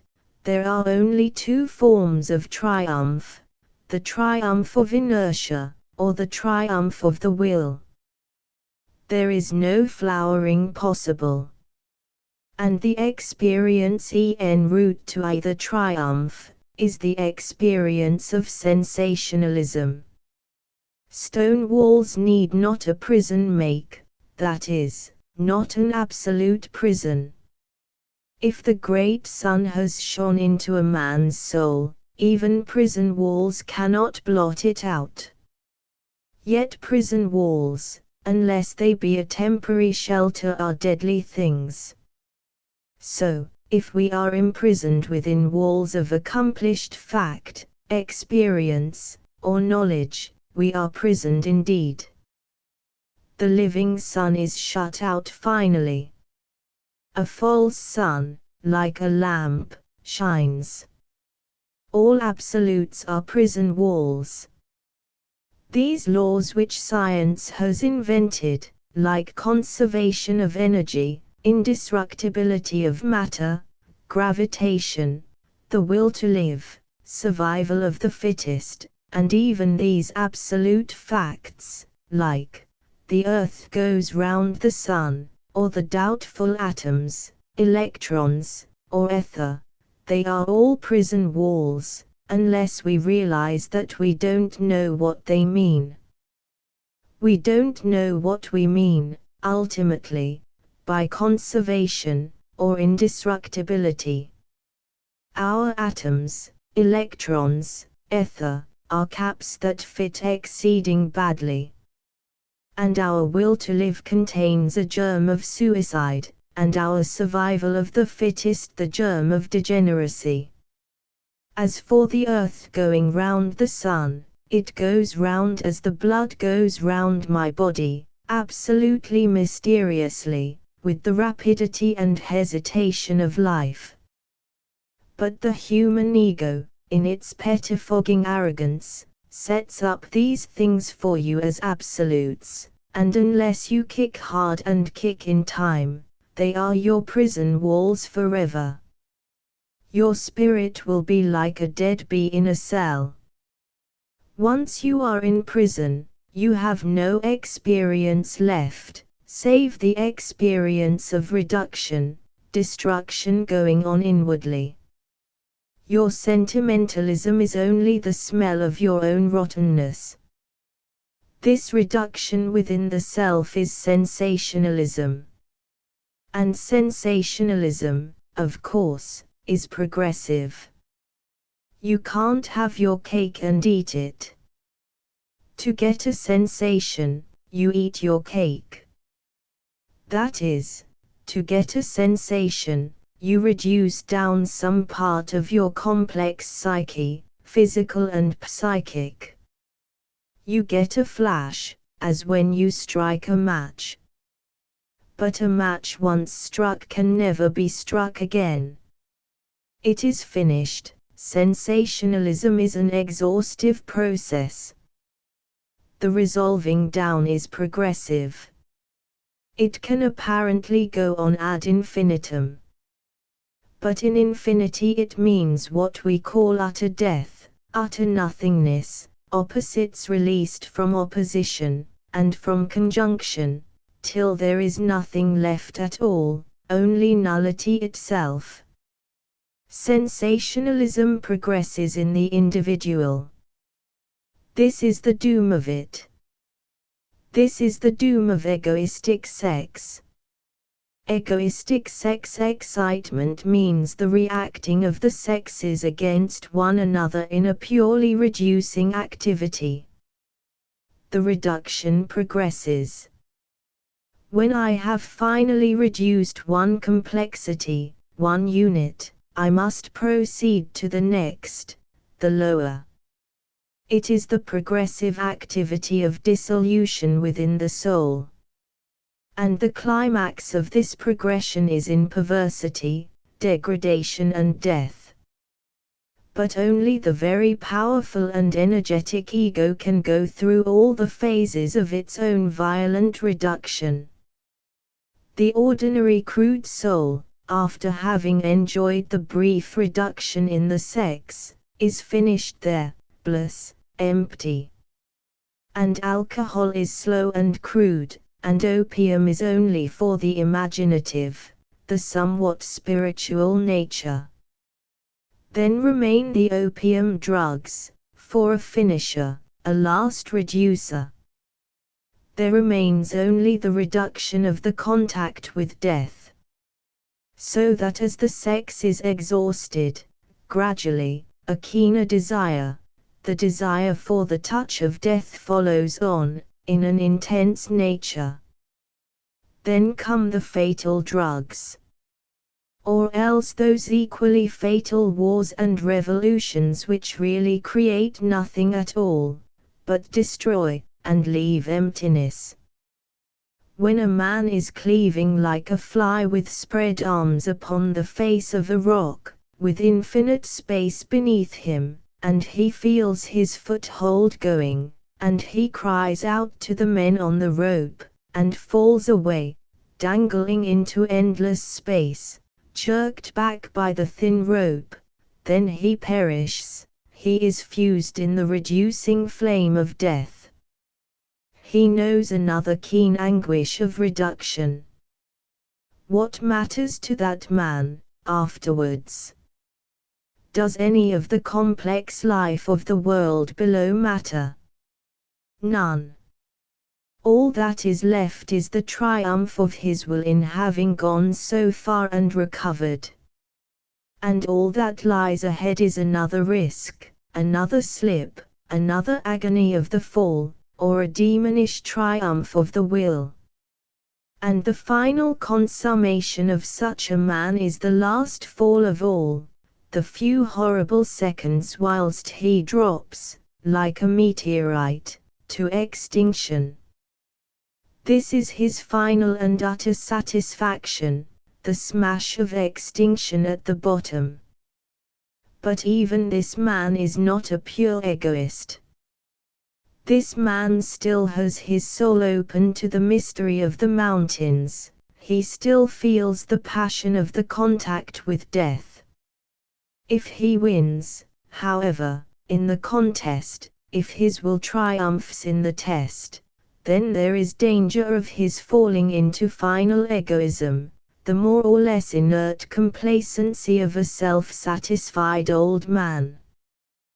The soul is still alive, while it has passion, any sort of passion, even for the brush with death, or for the final and utter reduction.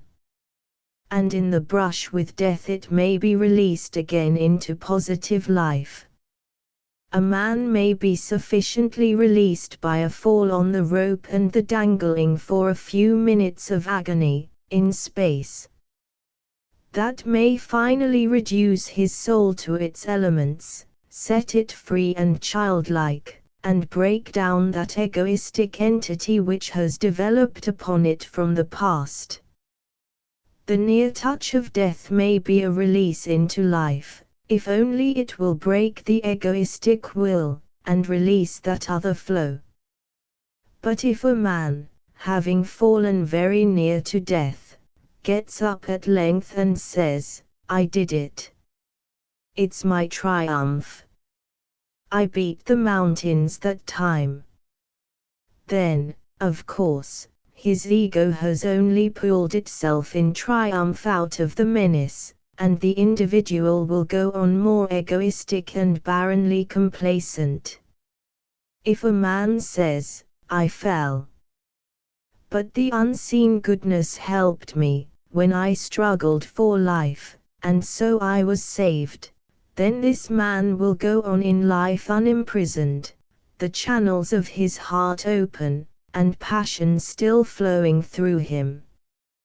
But if the brush with death only gave the brilliant sensational thrill of fear, followed immediately by the gamin exultans, yeah, I got myself out all right. Then the ego continues intact, having enjoyed the sensation, and remaining vulgarly triumphant in the power of the will. And it will continue inert and complacent till the next thrill. So it is with war. Whoever goes to war in his own might alone, will, even if he come out victorious, come out barren, a barren triumpher, whose strength is in inertia. A man must do his own utmost, but even then, the final stroke will be delivered, or the final strength will be given from the unseen, and the man must feel it. If he doesn't feel it, he will be an inert victor, or equally inert vanquished, complacent and sterile in either case. There must be a certain faith.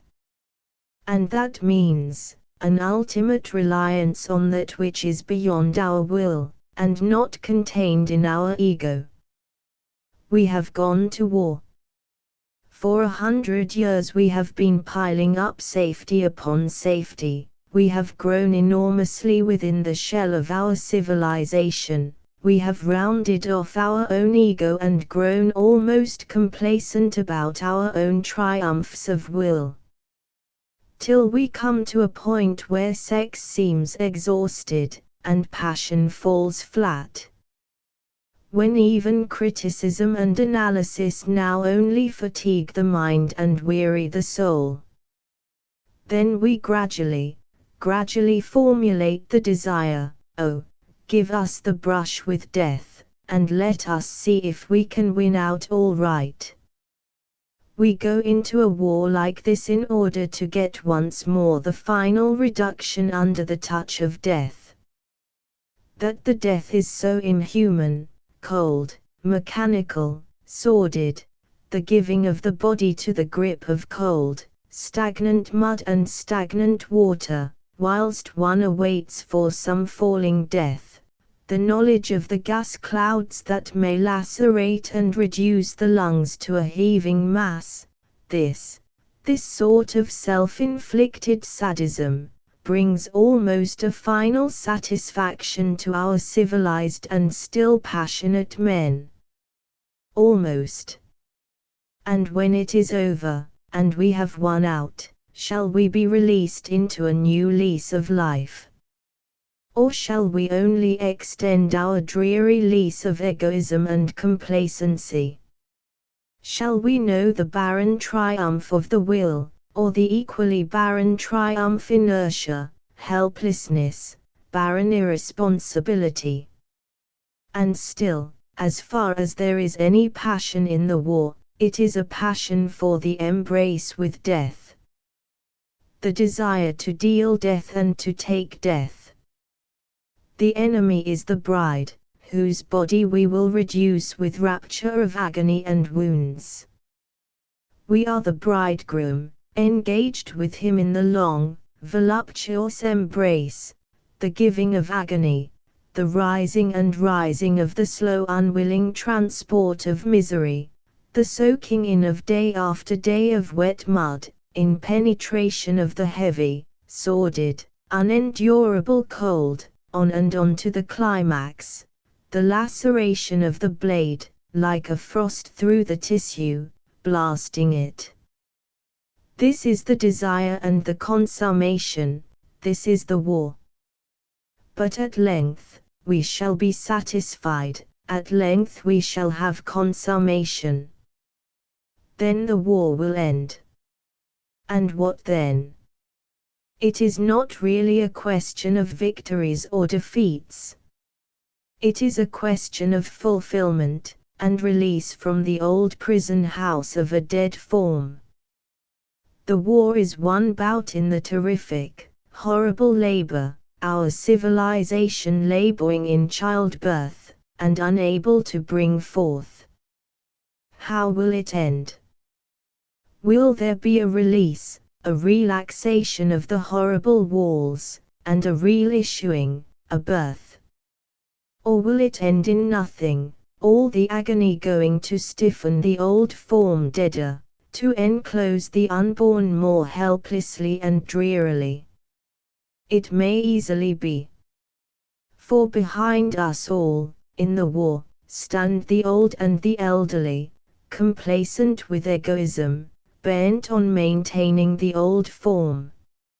Oh, they are the monkey grinning with anxiety and anticipation, behind us, waiting for the burnt young cat to pull the chestnut out of the fire.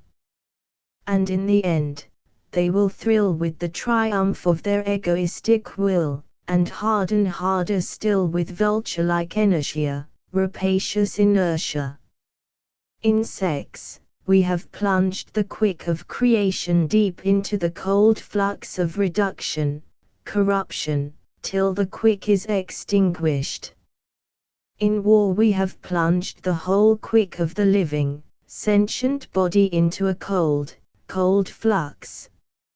Much has died and much will die. But if the whole quick dies, and there remain only the material, mechanical unquickened tissue, acting at the bidding of the mechanical will, and the sterile ego triumphant, then it is a poor tale, a barrenly poor tale. I have seen a soldier at the seaside who was maimed. One leg was only a small stump, with the trouser folded back on it. He was a handsome man of about 30, finely built. His face was sun-browned, and extraordinarily beautiful, still, with a strange placidity, something like perfection, abstract, complete. He had known his consummation. It seemed he could never desire corruption or reduction again. He had had his satisfaction of death. He was become almost impersonal, a simple abstraction, all his personality loosed and undone. He was now like a babe just born, new to begin life. Yet in a sense, stillborn.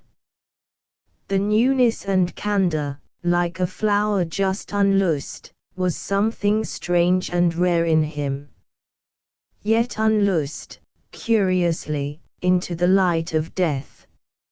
So he came forward down the pier, in the sunshine, slowly on his crutches. Behind, the sea was milk-white and vague, as if full of ghosts, and silent, except when a long white wave plunged to silence out of the smooth, milky silence of the sea, coming from very far out of the ghostly stillness. The maimed soldier, strong and handsome, with some of the frail candor of a newly wakened child in his face, came slowly down the pier on his crutches, looking at everybody who looked at him. He was naive like a child, wondering. The people stared at him with a sort of fascination. So he was rather vain, rather proud, like a vain child. He did not know he was maimed, it had not entered his consciousness. His soul, so clean and new and fine, could not conceive of such a thing. He was rather vain and slightly ostentatious, not as a man with a wound, a trophy, more as a child who is conspicuous among envious elders. The women particularly were fascinated. They could not look away from him. The strange abstraction of horror and death was so perfect in his face, like the horror of birth on a newborn infant, that they were almost hysterical. They gravitated towards him, helplessly, they could not move away from him. They wanted him so badly, that they were almost beside themselves. They wanted his consummation, his perfect completeness in horror and death. They too wanted the consummation. They followed him, they made excuses to talk to him. And he, strange, abstract, glowing still from the consummation of destruction and pain and horror, like a bridegroom just come from the bride, seemed to glow before the women, to give off a strange, unearthly radiance, which was like an embrace, a most poignant embrace to their souls. But still his eyes were looking for someone who was not eager for him, to know him, to devour him, like women round a perfect child. He had not realized yet what all the attention meant, which he received. He was so strong in his new birth. And he was looking for his own kind, for the living, the newborn, round about. But he was surrounded by greedy, voracious people, like birds seeking the death in him, pecking at the death in him. It was horrible, rather sinister, the women round the man, there on the pier stretched from the still, sunny land over the white sea, noiseless and inhuman. The spirit of destruction is divine, when it breaks the ego and opens the soul to the wide heavens. In corruption there is divinity. Aphrodite is, on one side, the great goddess of destruction in sex, Dionysus in the spirit. Moloch and some gods of Egypt are gods also of the knowledge of death. In the soft and shiny voluptuousness of decay, in the marshy chill heat of reptiles, there is the sign of the Godhead. It is the activity of departure. And departure is the opposite equivalent of coming together, decay, corruption, destruction, breaking down is the opposite equivalent of creation. In infinite going apart there is revealed again the pure absolute, the absolute relation, this time truly as a ghost, the ghost of what was.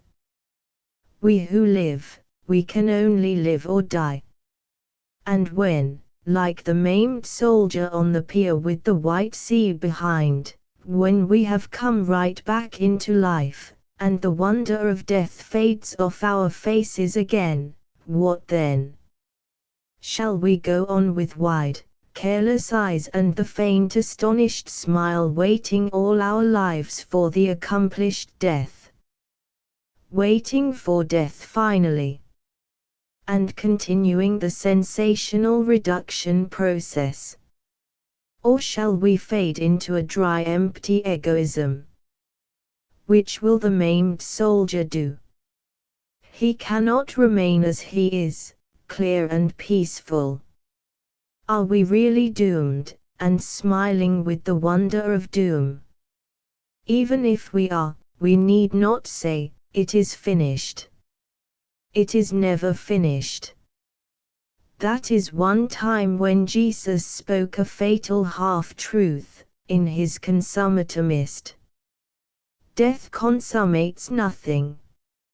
It can but abruptly close the individual life.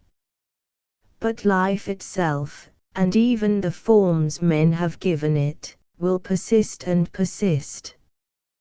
There is no consummation into death. Death leaves still further deaths. Leonardo knew this, he knew the strange endlessness of the flux of corruption. It is Mona Lisa's ironic smile. Even Michelangelo knew it. It is in his Leda and the Swan. For the swan is one of the symbols of divine corruption, with its reptile feet buried in the ooze and mud, its voluptuous form yielding and embracing the ooze of water, its beauty white and cold and terrifying, like the dead beauty of the moon, like the water lily, the sacred lotus, its neck and head like the snake. It is for us a flame of the cold white fire of flux, the phosphorescence of corruption, the salt, cold burning of the sea which corrodes all it touches, coldly reduces every sun built form to ash, to the original elements. This is the beauty of the swan, the lotus, the snake, this cold white salty fire of infinite reduction. And there was some suggestion of this in the Christ of the early Christians, the Christ who was the fish. So that, when Leonardo and Michelangelo represent Leda in the embrace of the swan, they are painting mankind in the clasp of the divine flux of corruption, the singing death. Mankind turned back, to cold, bygone consummations. When the swan first rose out of the marshes, it was a glory of creation. But when we turn back, to seek its consummation again, it is a fearful flower of corruption. And corruption, like growth, is only divine when it is pure, when all is given up to it. If it be experienced as a controlled activity within an intact whole, this is vile. When the cabbage flourishes round a hollow rottenness, this is vile. When corruption goes on within the living womb, this is unthinkable. The chicken dead in the egg is an abomination. We cannot subject a divine process to a static will, not without blasphemy and loathsomeness. The static will must be subject to the process of reduction, also. For the pure Absolute, the Holy Ghost, lies also in the relationship which is made manifest by the departure ad infinitum, of the opposing elements. Corruption will at last break down for us the deadened forms, and release us into the infinity. But the static ego, with its will to persist, neutralizes both life and death, and utterly defies the Holy Ghost. The unpardonable sin. It is possible for this static will, this vile rind of nothingness, to triumph for a long while over the divine relation in the flux, to assert an absolute nullity of static form. This we do who preserve intact our complete null concept of life, as an envelope around this flux of destruction, the war. The whole concept and form of life remains absolute and static, around the gigantic but contained seething of the fight. It is the rottenness seething within the cabbage, corruption within the old, fixed body. The cabbage does not relax, the body is not broken open. The reduction is sealed and contained. That is our attitude now. It is the attitude of the women who flutter round and peck at death in us. This is the carrion process set in, the process of obscenity, the baboon, the vulture in us. In so far as we fight to remain ideally intact, in so far as we seek to give and to have the experience of death, so that we may remain unchanged in our whole conscious form, may preserve the static entity of our conception, around the fight, we are obscene. We are like vultures and obscene insects. We may give ourselves utterly to destruction. Then our conscious forms are destroyed along with us, and something new must arise. But we may not have corruption within ourselves as sensationalism, our skin and outer form intact. To destroy life for the preserving of a static, rigid form, a shell, a glassy envelope, this is the lugubrious activity of the men who fight to save democracy and to end all fighting. The fight itself is divine, the relation betrayed in the fight is absolute. But the glassy envelope of the established concept is only a foul nullity. Destruction and creation are the two relative absolutes between the opposing infinites. Life is in both. Life may even, for a while, be almost entirely in one, or almost entirely in the other. The end of either oneness is death. For life is really in the two, the absolute is the pure relation, which is both. If we have our fill of destruction, then we shall turn again to creation. We shall need to live again, and live hard, for once our great civilized form is broken, and we are at last born into the open sky, we shall have a whole new universe to grow up into, and to find relations with. The future will open its delicate, dawning icons in front of us, unfathomable. But let us watch that we do not preserve an enveloping falsity around our destructive activity, some nullity of virtue and self-righteousness, some conceit of the general good and the salvation of the world by bringing it all within our own conceived whole form. This is the utter lie and obscenity. The ego, like Humpty Dumpty, sitting forever on the wall. The vulture was once, perhaps, an eagle. It became a supreme strong bird, almost like the phoenix. But at a certain point, it said, "I am it."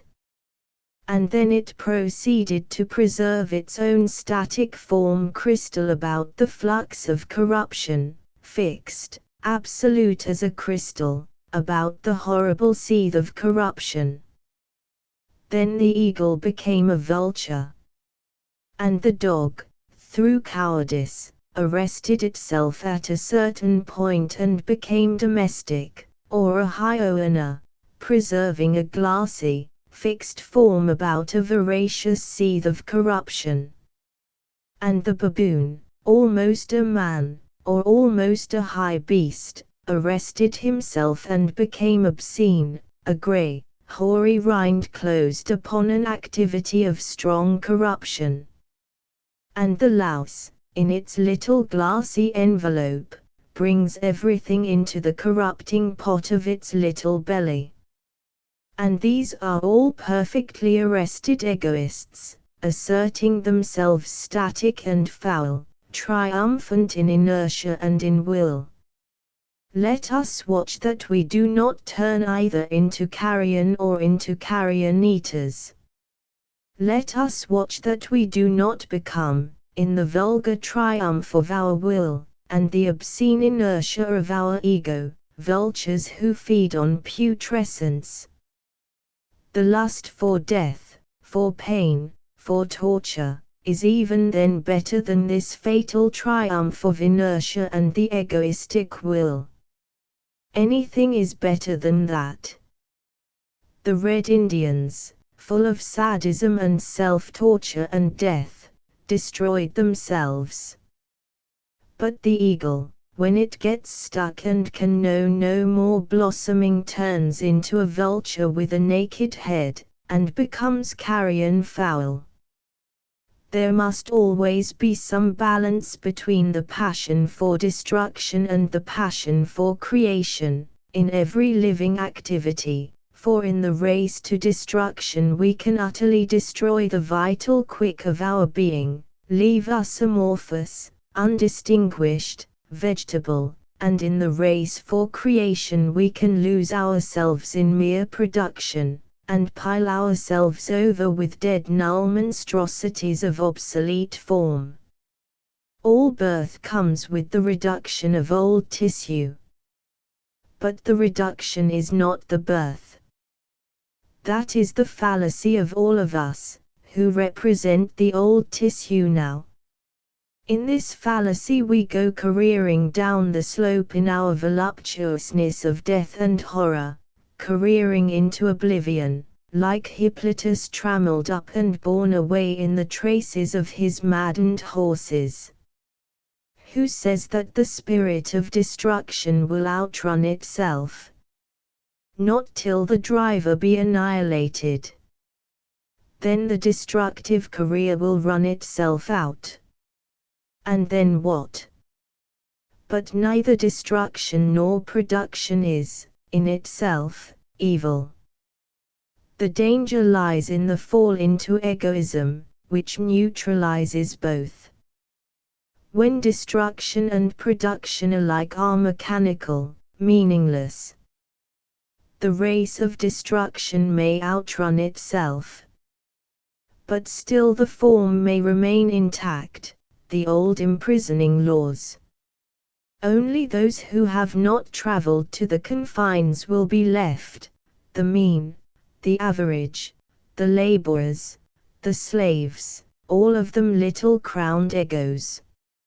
Still the ancient mummy will have the people within its belly. There they will be slaves, not to the enemy, but to themselves, the concept established about them, being slaves, they will be happy enclosed within the tomb-like belly of a concept, like goldfish in a bowl, which think themselves the center of the universe. This is like the vultures of the mountains. They have kept the form and height of eagles. But their souls have turned into the souls of slaves and carrion eaters. Their size, their strength, their supremacy of the mountains, remains intact. But they have become carrion eaters. This is the tomb, the white sepulchre, this very form, this liberty, this ideal for which we are fighting. The Germans are fighting for another sepulchre. Theirs is the sepulchre of the eagle become vulture, ours is the sepulchre of the lion become dog, soon to become hyena.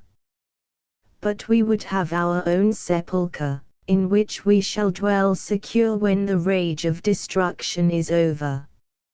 Let it be the sepulchre of the dog or the vulture, the sepulchre of democracy or aristocracy, what does it matter? Inside it, the worms will jig the same jazzy dances, and heave and struggle to get hold of vast and vaster stores of carrion, or its equivalent, gold.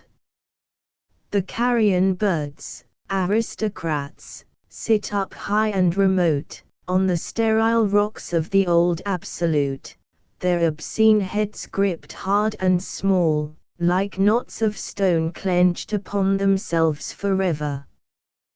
The carrion dogs and hyenas of the old, arid, democratic absolute, prowl among the bare stones of the common earth, in numbers, their loins cringing, their heads sharpened to stone. Those who will hold power, afterwards, they will sit on their rocks and heights of unutterable morality, which have become foul through the course of ages, like vultures upon the unchangeable mountain tops. The fixed, existing form will persist forever beneath them, about them. They will have become the spirit incarnate of the fixed form of life. They will eat carrion, having become a static hunger for keen putrescence. This alone will support the incarnation of hoary fixity which they are.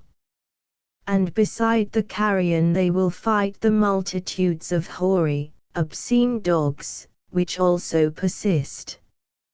It is the mortal form become null and fixed and enduring, glassy, horrible, beyond life and death, beyond consummation, the awful, stony nullity.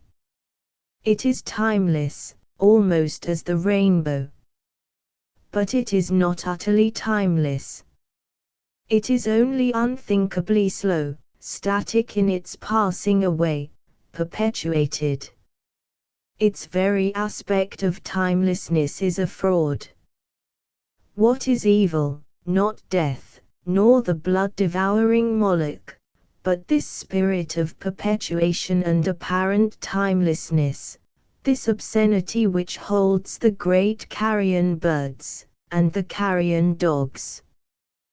The tiger, the hawk, the weasel, are beautiful things to me, and as they strike the dove and the hare, that is the will of God, it is a consummation, a bringing together of two extremes, a making perfect one from the duality.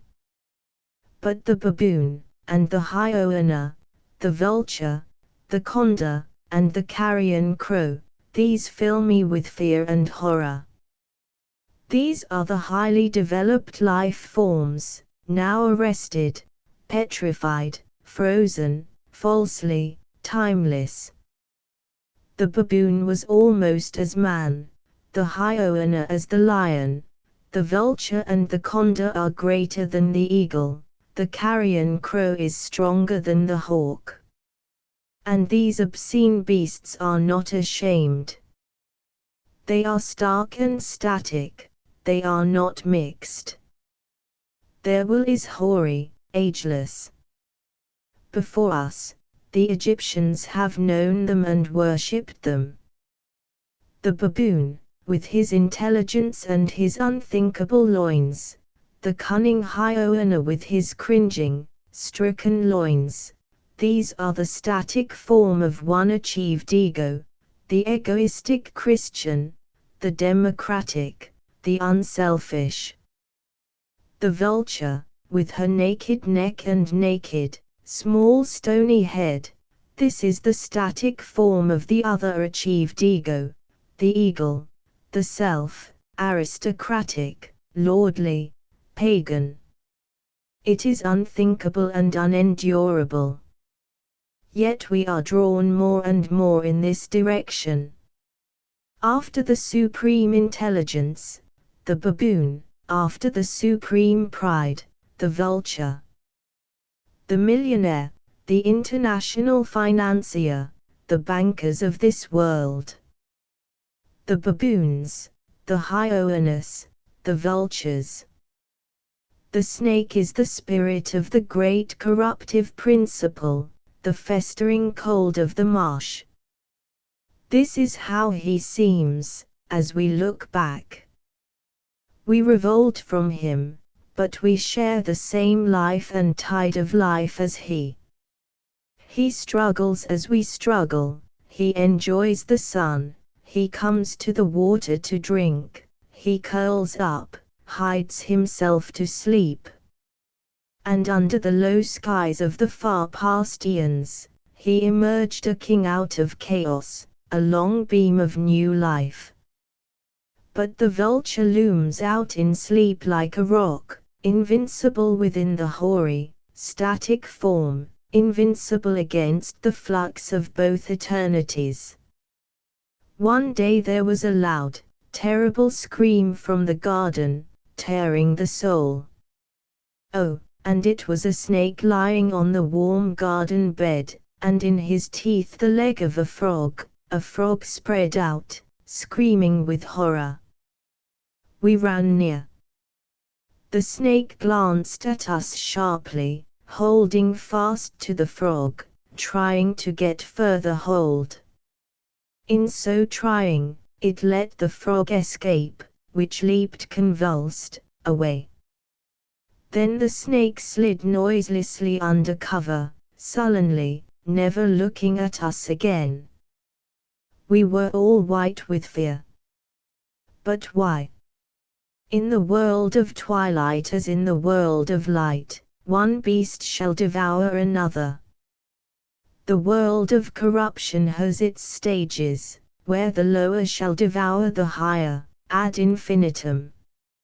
So a snake, also, devours the fascinated bird, the little, static bird with its tiny skull. Yet is there no great reptile that shall swallow the vulture. As yet, the vulture is beyond life or change. It stands hard, immune within the principle of corruption, and the principle of creation, unbreakable. It is kept static by the fire of putrescence, which makes the void within balance the void without. It is a changeless tomb wherein the latter stages of corruption take place, counteracting perfectly the action of life. Life devours death to keep the static nullity of the form. So the ragged, grey and black vulture sits hulked, motionless, like a hoary, foul piece of living rock, its naked head and neck sunk in, only the curved beak protruding, the naked eyelids lowered. Motionless, beyond life, it sits on the sterile heights. It does not sleep, it stays utterly static. When it spreads its great wings and floats down the air, still it is static, still this is the sleep, a dream floating.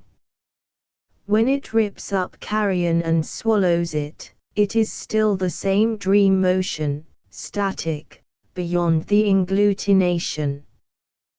The naked, obscene head is always fast locked, like stone. It is this naked, obscene head of a bird, sleep-locked, a petrified knot of sleep, that I cannot bear to think of. When I think of it, I neither live nor die, I am petrified into foulness. The knot of volition, the will knotted upon a perpetuated moment, will not now be unloosed forever. It will remain hoary, unchanging, timeless, till it disappears, suddenly. Amid all the flux of time, of the two eternities, this head remains unbroken in a cold, riveted sleep. But one day it will be broken. I am set utterly against this small, naked, stone-clinched head, it is a foul vision I want to wipe away. But I am set utterly also against the loathsome, cringing, imprisoned loins of the hyena, that cringe down the hind legs of the beast with their static weight. Again the static will has knotted into rivet, endless nullity, but here upon the loins. In the vulture, the head is turned to stone, the fire is in the talons and the beak. In the hoary, glassy hyena, the loins are turned to stone, heavy, sinking down to earth, almost dragged along, the fire is in the white eyes, and in the fangs. The hyena can scarcely see and hear the living world, it draws back onto the stony fixity of its own loins, draws back upon its own nullity, sightless save for carrion. The vulture can neither see nor hear the living world, it is one supreme glance, the glance in search of carrion, its own absolute quenching, beyond which is nothing. This is the end, and beyond the end. This is beyond the beginning and the end. Here the beginning and the end are revoked. The vulture, revoking the end petrified upon the beginning, is a nullity. The hyena, the beginning petrified beneath the end, is a nullity. This is beyond the beginning and the end. This is aristocracy gone beyond aristocracy, the I gone beyond the I. The other is democracy gone beyond democracy, the not me surpassed upon itself. This is the changelessness of the kingdoms of the earth, null, unthinkable. This is the last state into which man may fall, in the triumph of will and the triumph of inertia, the state of the animated sepulchre. 6. To be, and to be different. Behind me there is time stretching back forever, onto the unthinkable beginnings, infinitely. And this is eternity. Ahead of me, where I do not know, there is time stretching on infinitely, to eternity. These are the two eternities. We cannot say, they are one and the same. They are two and utterly different. If I look at the eternity ahead, my back is towards the other eternity. This latter is forgotten, it is not. Which is the Christian attitude. If I look at the eternity behind, back to the source, then there is for me one eternity, one only. And this is the pagan eternity, the eternity of Pan. This is the eternity some of us are veering round to, in private life, during the past few years. The two eternities are not one eternity. It is only by denying the very meaning of speech itself, that we can argue them into oneness. They are two, relative to one another. They are only one in their mutual relation, which relation is timeless and absolute. The eternities are temporal and relative. But their relation is constant, absolute without mitigation. The motion of the eternities is dual, they flow together, and they flow apart, they flow forever towards union, they start back forever in opposition, to flow forever back to the issue, back into the unthinkable future, back into the unthinkable past. We have known both directions. The pagan, aristocratic, lordly, sensuous, has declared the eternity of the origin. The Christian, humble, spiritual, unselfish, democratic, has declared the eternity of the issue, the end. We have heard both declarations, we have seen each great ideal fulfilled, as far as is possible, at this time, on earth. And now we say, there is no eternity, there is no infinite, there is no God, there is no immortality. And all the time we know we are cutting off our nose to spite our face. Without God, without some sort of immortality, not necessarily life everlasting, but without something absolute, we are nothing. Yet now, in our spitefulness of self-frustration, we would rather be nothing than listen to our own being. God is not the one infinite, nor the other. Our immortality is not in the original eternity, neither in the ultimate eternity. God is the utter relation between the two eternities, He is in the flowing together and the flowing apart. This utter relation is timeless, absolute and perfect. It is in the beginning and the end, just the same. Whether it be revealed or not, it is the same. It is the unrevealed God, what Jesus called the Holy Ghost. My immortality is not from the beginning, in my endless ancestry. Nor is it on ahead in life everlasting. My life comes to me from the great Creator, the Beginner. And my spirit runs towards the Comforter, the goal far ahead. But what am I between? These two halves I always am. but I am never myself until they are consummated into a spark of oneness, the gleam of the Holy Ghost. And in this spark is my immortality, my non-mortal being, that which is not swept away down either direction of time. I am not immortal till I have achieved immortality. And immortality is not a question of time, of everlasting life. It is a question of consummate being. Most men die and perish away, unconsummated, unachieved. It is not easy to achieve immortality, to win a consummate being. It is supremely difficult. It means undaunted suffering and undaunted enjoyment, both.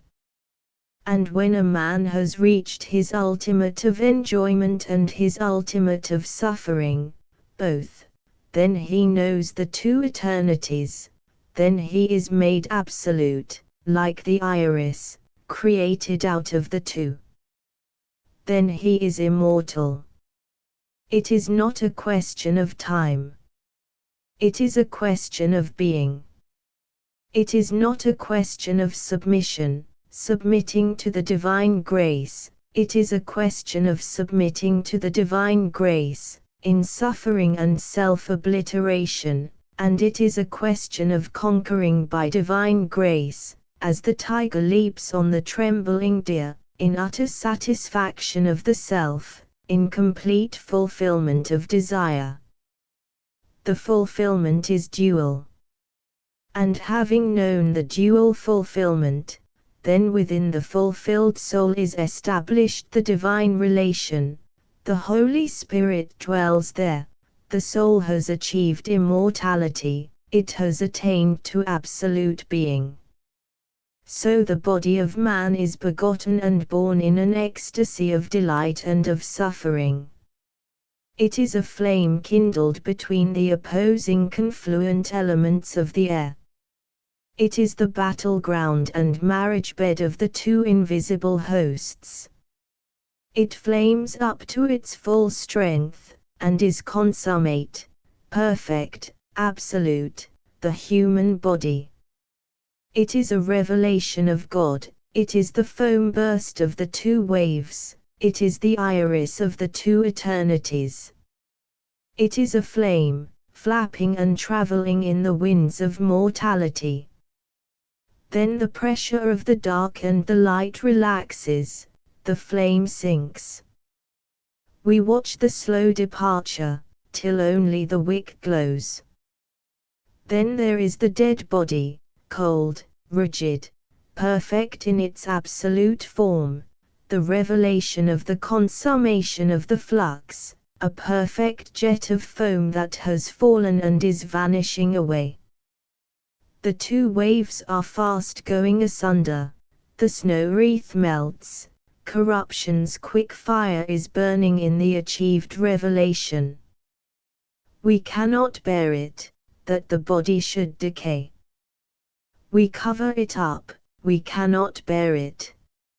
It is the revelation of God, it is the most holy of all revealed things. And it melts into slow putrescence. We cannot bear it.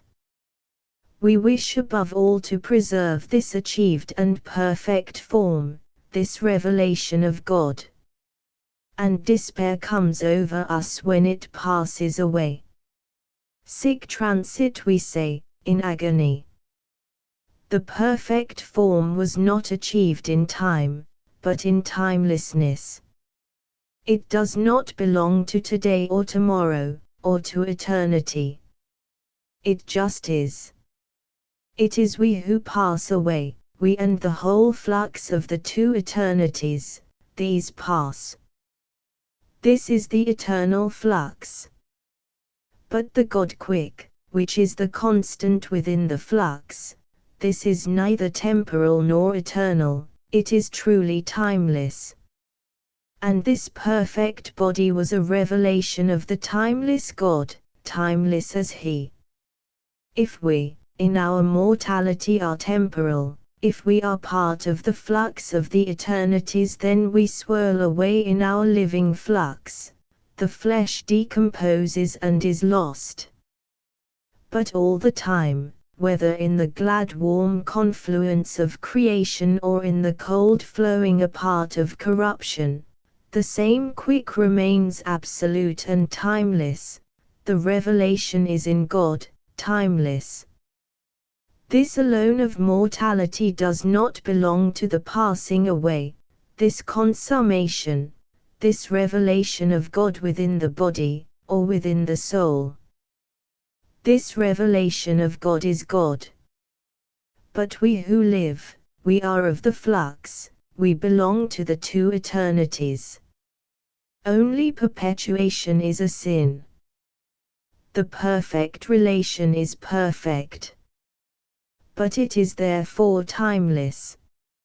And we must not think to tie a knot in time, and thus to make the consummation temporal or eternal. The consummation is timeless, and we belong to time, in our process of living. Only matter is a very slow flux, the waves ebbing slowly apart. So we engrave the beloved image on the slow wave. We have the image in marble, or in pictured color. This is art. This transferring to a slow flux the form that was attained at the maximum of confluence between the two quick waves. This is art, the revelation of a pure, an absolute relation between the two eternities. Matter is a slow, big wave flowing back to the origin. And spirit is a slow, infinite wave flowing back to the goal, the ultimate future.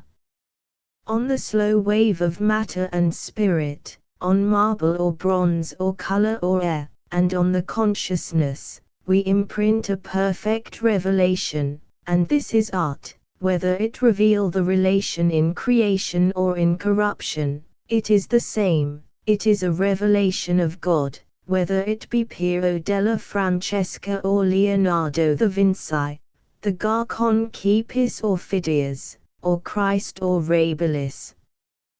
Because the revelation is imprinted on stone or granite, on the slow, last receding wave, therefore it remains with us for a long, long time, like the sculptures of Egypt.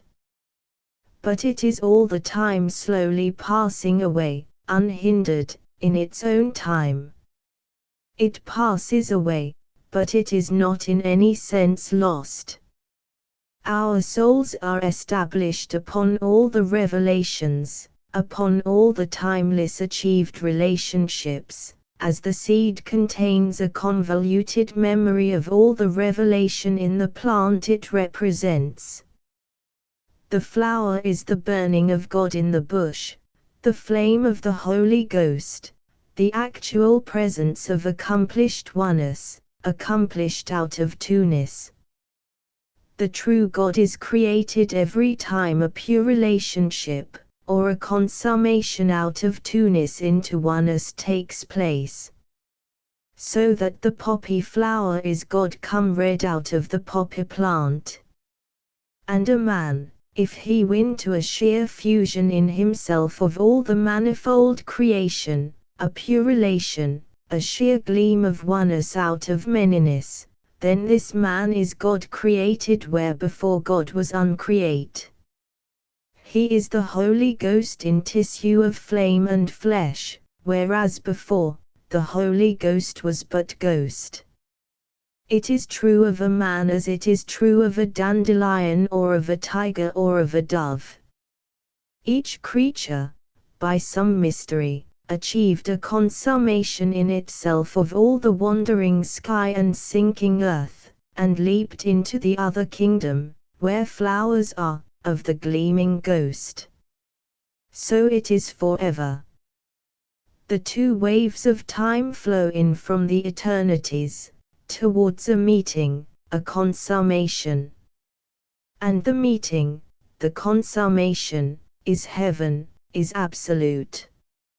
All the while, as long as time lasts, the shock of the two waves passed into oneness, there is a new heaven.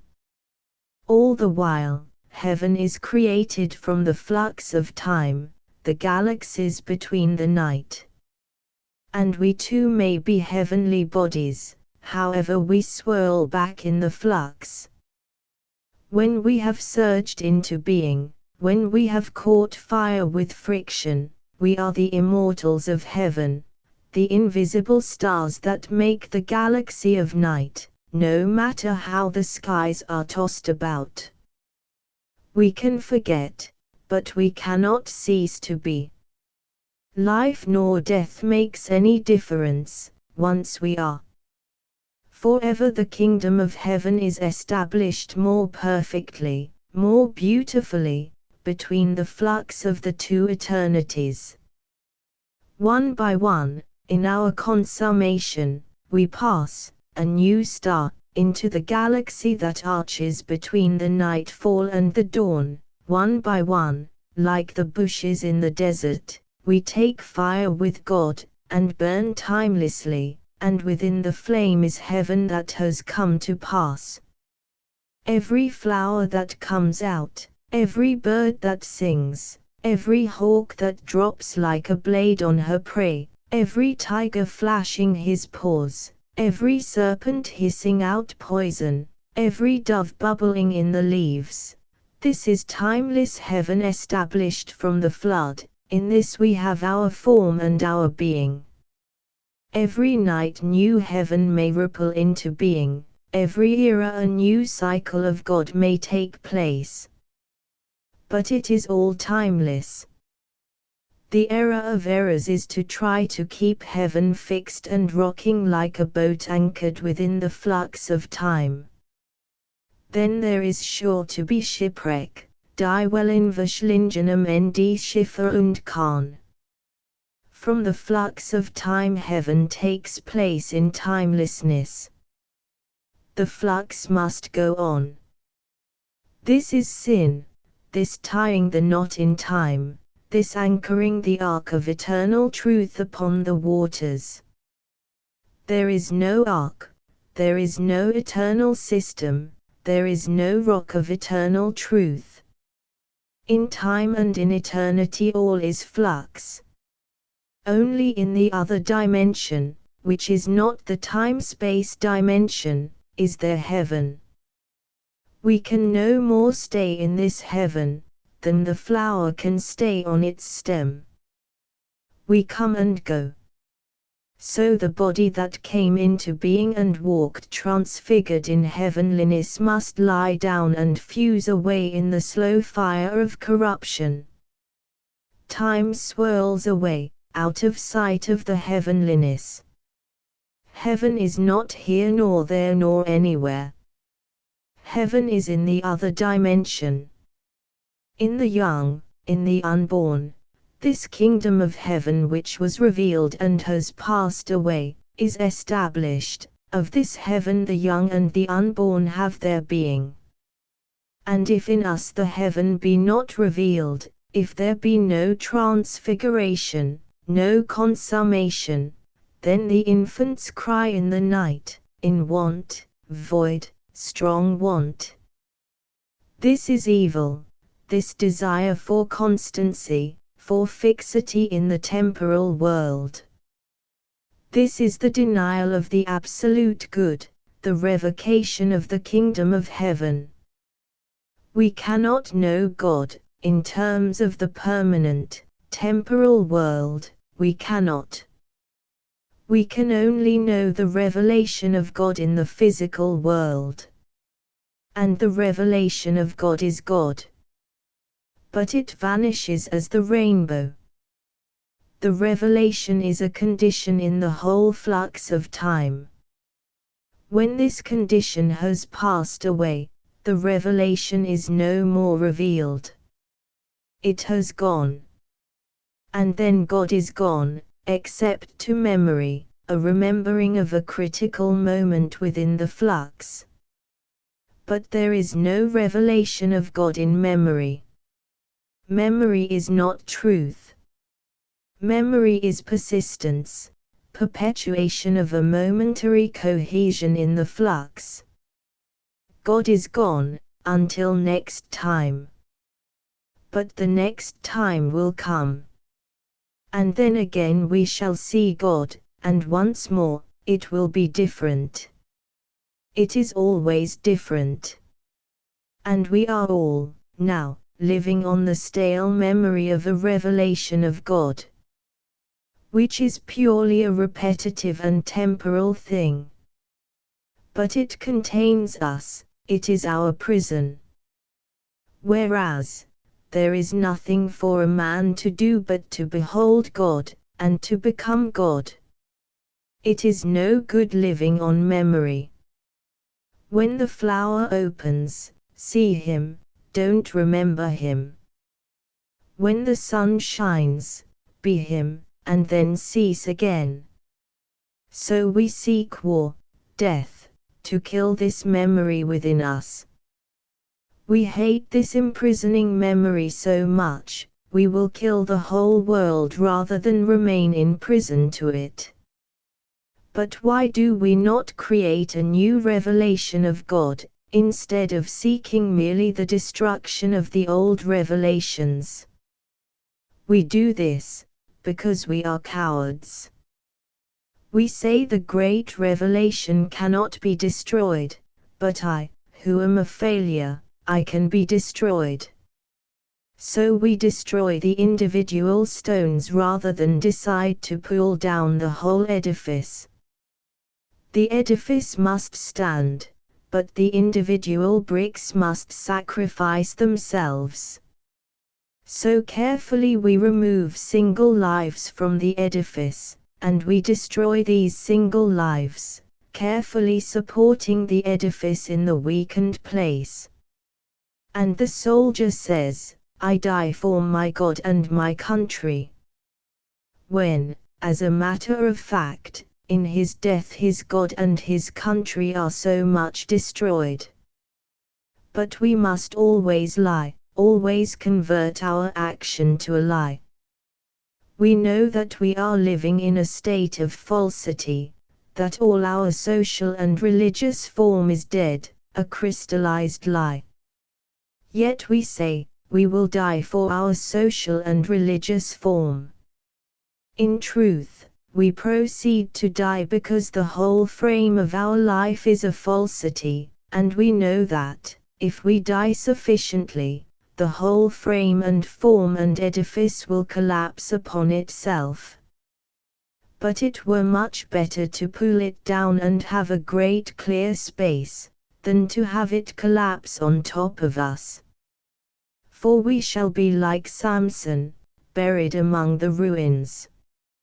And moreover, if we are like Samson, trying to pull the temple down, we must remember that the next generation will be none the less slaves, sightless, in Gaza, at the mill.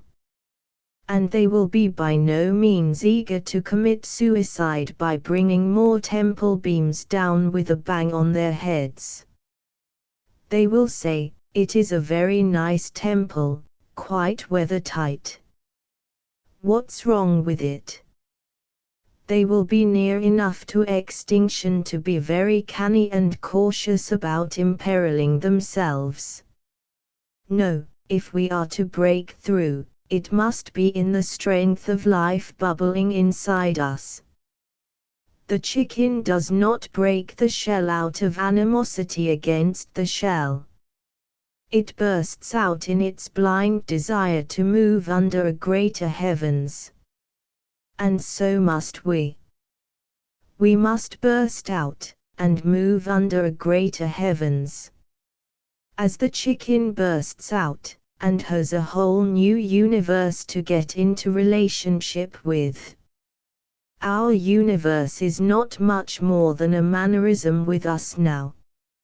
If we break through, we shall find that man is not man, as he seems to be, nor woman woman.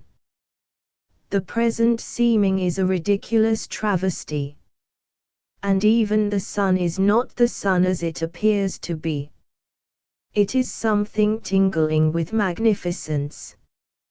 And then starts the one glorious activity of man, the getting himself into a new relationship with a new heaven and a new earth. Oh, if we knew, the earth is everything and the sun is everything that we have missed knowing. But if we persist in our attitude of parasites on the body of earth and sun, the earth and the sun will be mere victims on which we feed our louse-like complacency for a long time yet. We, a myriad little egos, 5 billion feeding like one. The thing in itself. Why, I never yet met a man who was anything but what he had been told to be. Let a man be a man in himself, and then he can begin to talk about the ding and sick. Men may be utterly different from the things they now seem.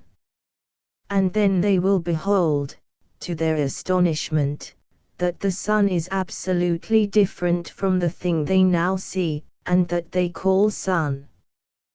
The novel, somebody says the novel is doomed. Somebody else says it is the green bay tree getting greener. Everybody says something, so why shouldn't I? Mr. Santayana sees the modern novel expiring because it is getting so thin, which means, Mr. Santayana is bored. I am rather bored myself. It becomes harder and harder to read the whole of any modern novel. One reads a bit, and knows the rest, or else one doesn't want to know any more. This is sad. But again, I don't think it's the novel's fault. Rather the novelist's. You can put anything you like in a novel. So why do people always go on putting the same thing? Why is the vol or vent always chicken? Chicken vol or vents may be the rage. But who sickens first shouts first for something else. The novel is a great discovery, far greater than Galileo's telescope or somebody else's wireless. The novel is the highest form of human expression so far attained. Why? Because it is so incapable of the absolute. In a novel, everything is relative to everything else, if that novel is art at all. There may be didactic bits, but they aren't the novel. And the author may have a didactic purpose up his sleeve.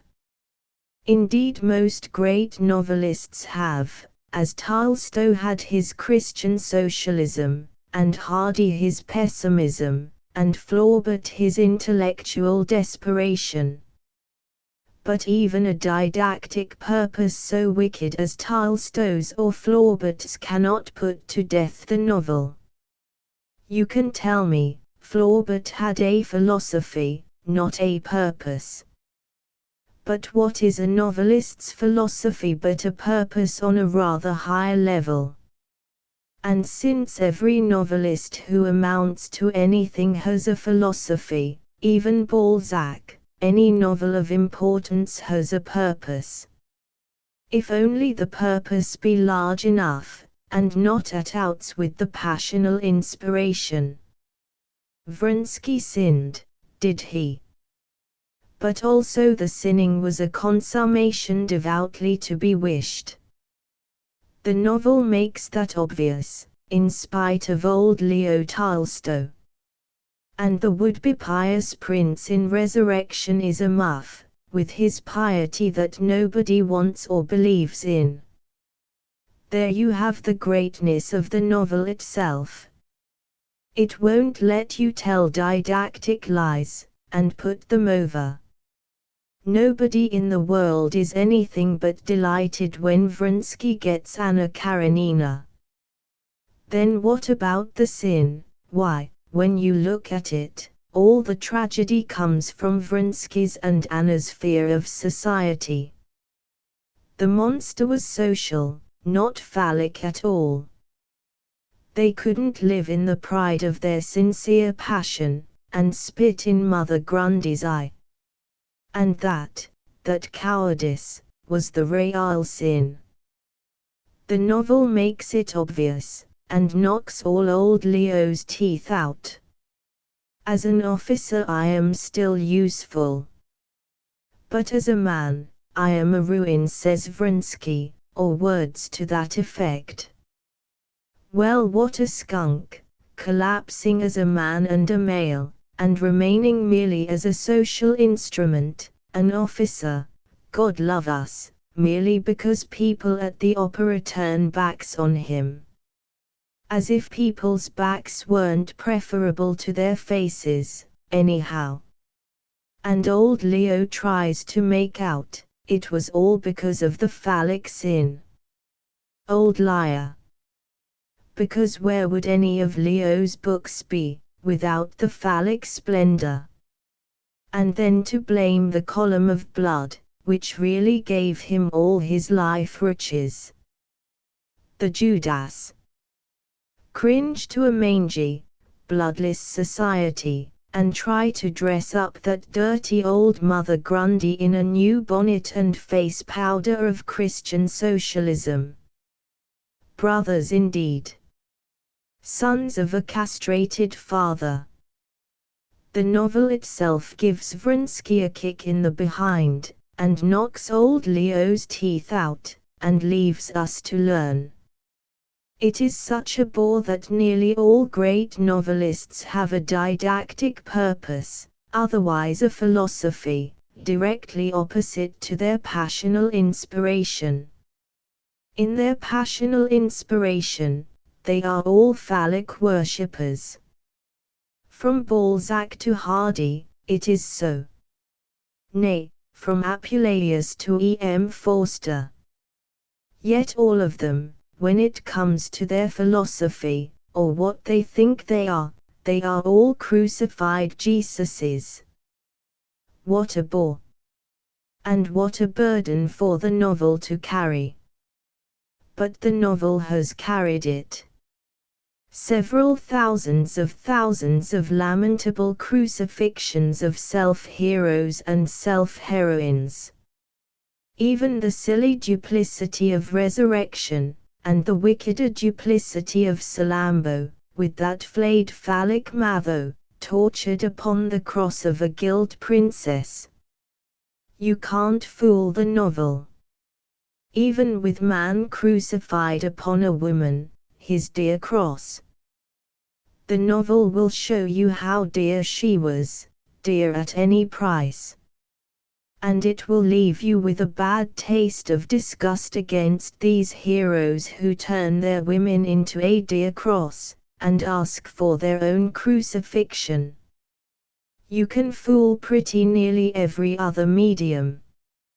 You can make a poem pietistic, and still it will be a poem.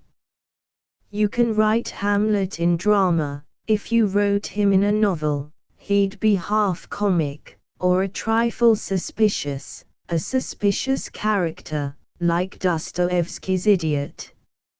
Somehow, you sweep the ground a bit too clear in the poem or the drama, and you let the human word fly a bit too freely. Now in a novel there's always a tomcat, a black tomcat that pounces on the white dove of the word, if the dove doesn't watch it, and there is a banana skin to trip on, and you know there is a water closet on the premises. All these things help to keep the balance. If, in Plato's dialogues, somebody had suddenly stood on his head and given smooth Plato a kick in the wind, and set the whole school in an uproar, then Plato would have been put into a much truer relation to the universe. Or if, in the midst of the Timaeus, Plato had only paused to say, "And now, my dear Clean," or whoever it was, "I have a bellyache, and must retreat to the privy," this too is part of the eternal idea of man, then we never need have fallen so low as Freud.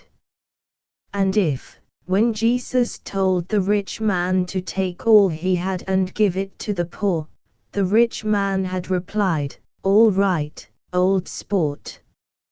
You are poor, aren't you? Come on, I'll give you a fortune. Come on." Then a great deal of sniveling and mistakenness would have been spared us all, and we might never have produced a Marx and a Lenin. If only Jesus had accepted the fortune.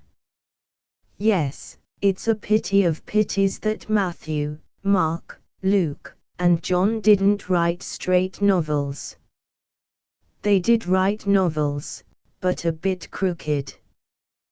The Evangels are wonderful novels, by authors with a purpose. Pity there's so much Sermon on the Mounting. Matthew, Mark, Luke, and John went to bed with their breeches on. As every child knows. Ah, if only they'd taken them off. Greater novels, to my mind, are the books of the Old Testament, Genesis, Exodus, Samuel, Kings, by authors whose purpose was so big, it didn't quarrel with their passionate inspiration. The purpose and the inspiration were almost one. Why, in the name of everything bad, the two ever should have got separated, is a mystery. But in the modern novel they are hopelessly divorced. When there is any inspiration there, to be divorced from? This, then, is what is the matter with the modern novel. The modern novelist is possessed, hag-ridden, by such a stale old purpose, or idea of himself, that his inspiration succumbs. Of course he denies having any didactic purpose at all, because a purpose is supposed to be like kata, something to be ashamed of. But he's got it. They've all got it, the same sniveling purpose. They're all little Jesuses in their own eyes, and their purpose is to prove it. Oh Lord, Lord Jim. Sylvester Bonnard. If Winter Comes. Main Street. Ulysses. Pan. They are all pathetic or sympathetic or antipathetic little Jesuses accomplices or Manx. And there is a heroine who is always pure, usually, nowadays, on the muck heap. Like the green-hatted woman. She is all the time at the feet of Jesus, though her behavior there may be misleading. Heaven knows what the Savior really makes of it, whether she's a green hat or a constant nymph, 18 months of constancy, and her heart failed, or any of the rest of them. They are all heroes and heroines, novelists and she-novelists, little Jesuses or Jesuses. They may be wallowing in the mire, but then didn't Jesus harrow hell? Allah born here. Oh, they are all novelists with an idea of themselves. Which is a purpose, with a vengeance. For what a weary, false, sickening idea it is nowadays. The novel gives them away. They can't fool the novel. Now really, it's time we left off insulting the novel any further. If your purpose is to prove your own Jesus qualifications, and the thin stream of your inspiration is sin, then dry up, for the interest is dead. Life as it is. What's the good of pretending that the lives of a set of twopenny green hats and constant nymphs is life as it is, when the novel itself proves that all it amounts to is life as it is isn't life, but a sort of everlasting and intricate and boring habit, of Jesus peccant and Jesusa peccant. These wearisome, sickening little personal novels. After all, they aren't novels at all. In every great novel, who is the hero all the time? Not any of the characters, but some unnamed and nameless flame behind them all. Just as God is the pivotal interest in the books of the Old Testament. But just a trifle too intimate, too freret cocken, there. In the great novel, the felt but unknown flame stands behind all the characters, and in their words and gestures there is a flicker of the presence. If you are too personal, too human, the flicker fades out, leaving you with something awfully lifelike, and as lifeless as most people are. We have to choose between the quick and the dead. The quick is God flame, in everything. And the dead is dead. In this room where I write, there is a little table that is dead, it doesn't even weakly exist. And there is a ridiculous little iron stove, which for some unknown reason is quick. And there is an iron wardrobe trunk, which for some still more mysterious reason is quick. And there are several books, whose mere corpus is dead, utterly dead and non-existent. And there is a sleeping cat, very quick. And a glass lamp, that, alas, is dead.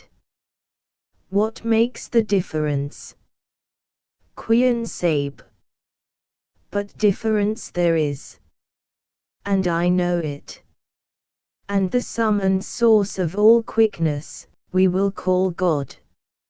And the sum and total of all deadness we may call human. And if one tries to find out, wherein the quickness of the quick lies, it is in a certain weird relationship between that which is quick and, I don't know, perhaps all the rest of things. It seems to consist in an odd sort of fluid, changing, grotesque or beautiful relatedness. That silly iron stove somehow belongs. Whereas this thin-shanked table doesn't belong. It is a mere disconnected lump, like a cut-off finger. And now we see the great, great merits of the novel. It can't exist without being quick. The ordinary unquick novel, even if it be a bestseller, disappears into absolute nothingness, the dead burying their dead with surprising speed. For even the dead like to be tickled. But the next minute, they've forgotten both the tickling and the tickler. Secondly, the novel contains no didactic absolute. All that is quick, and all that is said and done by the quick, is, in some way godly. So that Vronsky's taking Anna Karenina we must count godly, since it is quick. And that Prince in Resurrection, following the convict girl, we must count dead. The convict train is quick and alive. But that would-be expiatory prince is as dead as lumber. The novel itself lays down these laws for us, and we spend our time evading them. The man in the novel must be quick. And this means one thing, among a host of unknown meaning, it means he must have a quick relatedness to all the other things in the novel: snow, bedbugs, sunshine, the phallus, trains, silk hats, cats, sorrow, people, food, diphtheria, fuchsias, stars, ideas, God, toothpaste, lightning, and toilet paper. He must be in quick relation to all these things. What he says and does must be relative to them all. And this is why Pierre, for example, in War and Peace, is more dull and less quick than Prince Andrei. Pierre is quite nicely related to ideas, toothpaste, God, people, foods, trains, silk hats, sorrow, diphtheria, stars. But his relation to snow and sunshine, cats, lightning and the phallus, fuchsias and toilet paper, is sluggish and mussy. He's not quick enough. The really quick, Tolstoy loved to kill them off or muss them over. Like a true Bolshevist. One can't help feeling Natasha is rather mussy and unfresh, married to that Pierre. Pierre was what we call, so human. Which means, so limited. Men clotting together into social masses in order to limit their individual liabilities, this is humanity. And this is Pierre. And this is Tolstoy, the philosopher with a very nauseating Christian brotherhood idea of himself. Why limit man to a Christian brotherhood?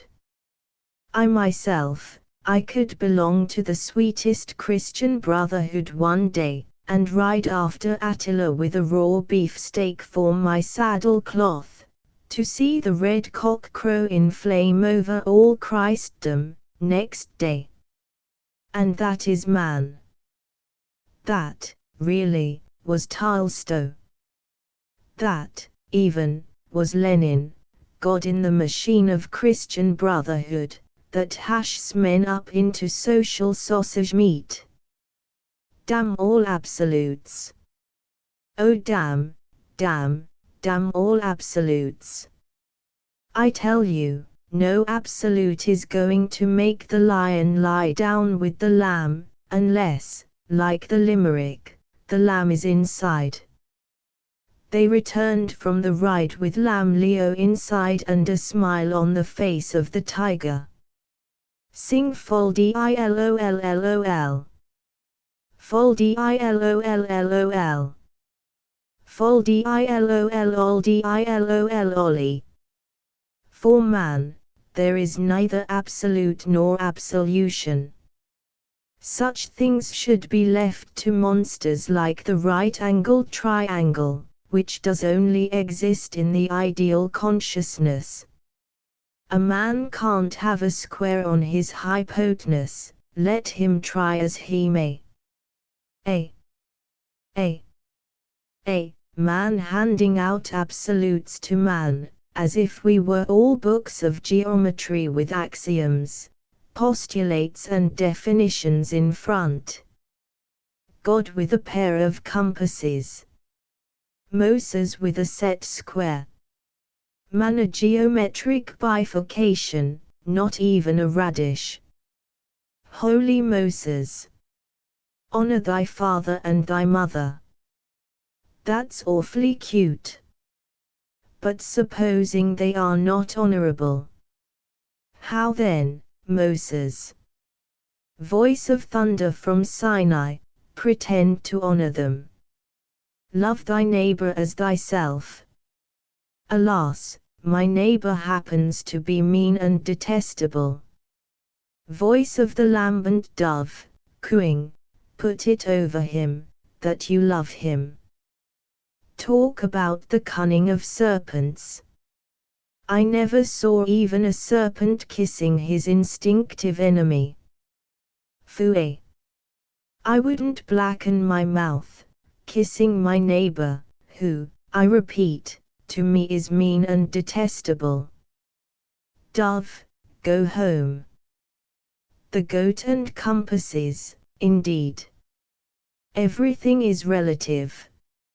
Every commandment that ever issued out of the mouth of God or man, is strictly relative, adhering to the particular time, place and circumstance. And this is the beauty of the novel, everything is true in its own relationship, and no further. For the relatedness and interrelatedness of all things flows and changes and trembles like a stream, and like a fish in the stream the characters in the novel swim and drift and float and turn belly up when they are dead. So, if a character in a novel wants 2 wives, or 3, or 30, well, that is true of that man, at that time, in that circumstance. It may be true of other men, elsewhere and elseon. But to infer that all men at all times want 2, 3, or 30 wives, or that the novelist himself is advocating furious polygamy, is just imbecility. It has been just as imbecile to infer that, because Dante worshipped a remote Beatrice, every man, all men, should go worshipping remote Beatrices. And that wouldn't have been so bad, if Dante had put the thing in its true light. Why do we slur over the actual fact that Dante had a cozy bifurcated wife in his bed, and a family of lusty little Dantinos? Petrarch, with his Laura in the distance, had 12 little legitimate Petrarchs of his own, between his knees. Yet all we hear is Laura. Laura. Beatrice. Beatrice. Distance. Distance. What bunk? Why didn't Dante and Petrarch chant in chorus, "Oh be my spiritual concubine Beatrice"? Laura. My old girl's got several babies that are mine, but thou be my spiritual concubine, Beatrice. Laura. Then there would have been an honest relation between all the bunch. Nobody grudges the gents their spiritual concubines. But keeping a wife and family, 12 children, up one's sleeve, has always been recognized as a dirty trick. Which reveals how immoral the absolute is. Invariably keeping some vital fact dark. Dishonorable. Here we come upon the third essential quality of the novel. Unlike the essay, the poem, the drama, the book of philosophy, or the scientific treatise, all of which may beg the question, when they don't downright filch it, the novel inherently is and must be, 1 quick, 2 interrelated in all its parts, vitally, organically, 3 honorable. I call Dante's Commedia slightly dishonorable, with never a mention of the cozy bifurcated wife, and the kids. And War and Peace I call downright dishonorable, with that fat, diluted Pierre for a hero, stuck up as preferable and desirable, when everybody knows that he wasn't attractive, even to Tolstoy. Of course Tolstoy, being a great creative artist, was true to his characters. But being a man with a philosophy, he wasn't true to his own character. Character is a curious thing.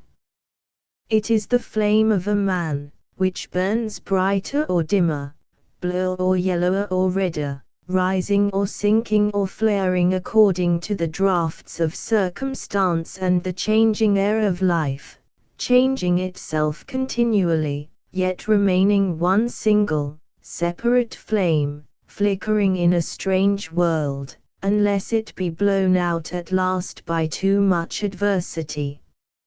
If Tolstoy had looked into the flame of his own belly, he would have seen that he didn't really like the fat, fuzzy Pierre, who was a poor tool, after all. But Tolstoy was a personality even more than a character.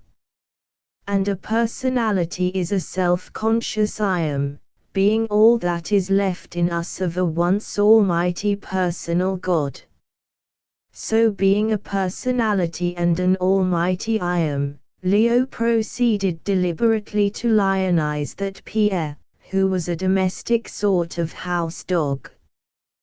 Doesn't anybody call that dishonorable on Leo's part?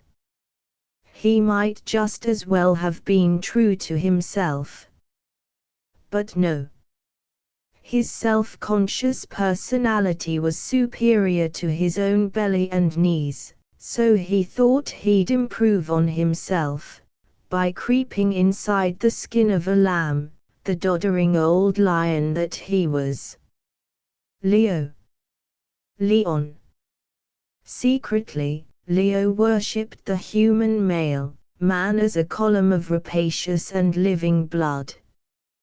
He could hardly meet 3 lusty, roisterous young guardsmen in the street, without crying with envy, and 10 minutes later, fulminating on them black oblivion and annihilation, utmost moral thunderbolts.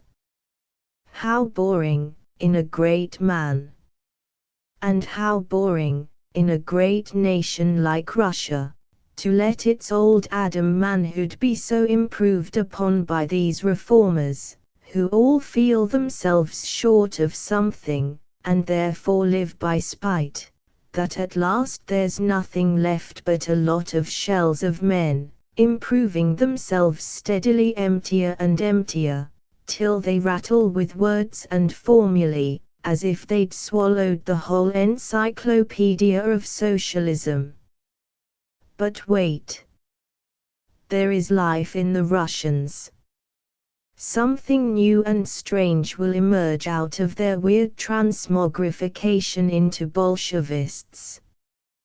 When the lion swallows the lamb, fluff and all, he usually gets a pain, and there's a rumpus. But when the lion tries to force himself down the throat of the huge and popular lamb, a nasty old sheep, really, then it's a phenomenon. Old Leo did it, wedged himself bit by bit down the throat of woolly Russia. And now out of the mouth of the Bolshevist lambkin still waves an angry, mistaken, tufted leonine tail, like an agitated exclamation mark. Meanwhile it's a deadlock. But what a dishonorable thing for that claw-biting little Leo to do. And in his novels you see him at it. So that the papery lips of resurrection whisper, alas! I would have been a novel. But Leo spoiled me. Count Tolstoy had that last weakness of a great man, he wanted the absolute of love, if you like to call it that. Talk about the last infirmity of noble minds. It's a perfect epidemic of senility. He wanted to be absolute, a universal brother. Leo was too tight for Tolstoy. He wanted to puff, and puff, and puff, till he became universal brotherhood itself, the great gooseberry of our globe. Then pop went Leo. And from the bits sprang up Bolshevists. It's all bunk. No man can be absolute. No man can be absolutely good or absolutely right, nor absolutely lovable, nor absolutely beloved, nor absolutely loving. Even Jesus, the paragon, was only relatively good and relatively right. Judas could take him by the nose. No God, that men can conceive of, could possibly be absolute or absolutely right. All the gods that men ever discovered are still God, and they contradict one another and fly down one another's throats, marvelously. Yet they are all God, the incalculable Pan. It is rather nice to know what a lot of gods there are, and have been, and will be, and that they are all of them God all the while. Each of them utters an absolute, which, in the ears of all the rest of them, falls flat. This makes even eternity lively. But man, poor man, bobbing like a cork in the stream of time, must hitch himself to some absolute star of righteousness overhead. So he throws out his line, and hooks on. Only to find, after a while, that his star is slowly falling, till it drops into the stream of time with a fizzle, and there's another absolute star gone out. Then we scan the heavens afresh. As for the babe of love, we're simply tired of changing its napkins. Put the brat down, and let it learn to run about, and manage its own little breeches. But it's nice to think that all the gods are God all the while. And if a god only genuinely feels to you like God, then it is God. But if it doesn't feel quite altogether like God to you, then wait a while, and you'll hear him fizzle. The novel knows all this, irrevocably. My dear, it kindly says, one God is relative to another God, until he gets into a machine, and then it's a case for the traffic cop. But what am I to do? Cries the despairing novelist. From Ammon and Ra to Mrs. Eddy, from Ashtaroth and Jupiter to Annie Besant, I don't know where I am. Oh yes you do, my dear, replies the novel. You are where you are, so you needn't hitch yourself onto the skirts either of Ashtaroth or Eddy. If you meet them, say how do you do to them quite courteously. But don't hook on, or I shall turn you down. Refrain from hooking on, says the novel. But be honorable among the host, he adds. Honor. Why, the gods are like the rainbow, all colors and shades. Since light itself is invisible, a manifestation has got to be pink or black or blue or white or yellow or vermilion, or tinted. You may be a theosophist, and then you will cry, Avaunt! Thou dark red aura! Away! Oh come! Thou pale blue or thou primrose aura, come! This you may cry if you are a theosophist. And if you put a theosophist in a novel, he or she may cry Avaunt! To the heart's content. But a theosophist cannot be a novelist, as a trumpet cannot be a regimental band. A theosophist, or a Christian, or a holy roller, may be contained in a novelist. But a novelist may not put up a fence. The wind bloweth where it listeth, and auras will be read when they want to. As a matter of fact, only the Holy Ghost knows truly what righteousness is.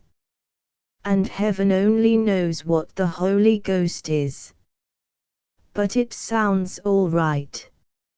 So the Holy Ghost hovers among the flames, from the red to the blue and the black to the yellow, putting brand to brand and flame to flame, as the wind changes, and life travels in flame from the unseen to the unseen, men will never know how or why.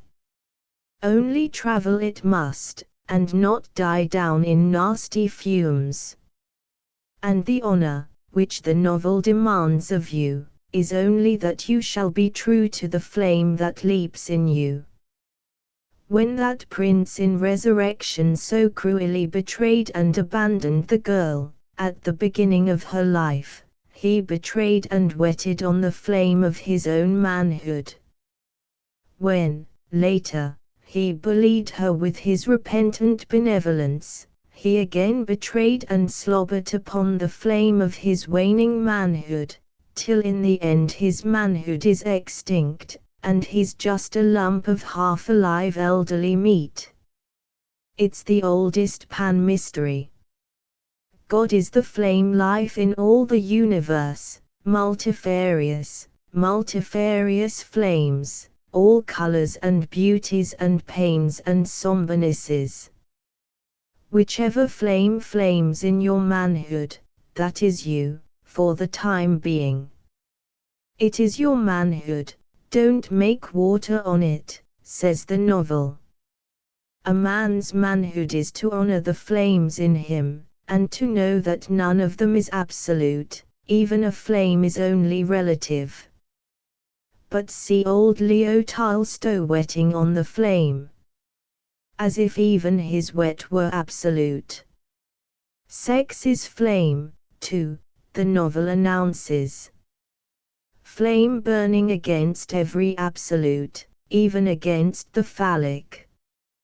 For sex is so much more than phallic, and so much deeper than functional desire. The flame of sex singes your absolute, and cruelly scorches your ego. What, will you assert your ego in the universe?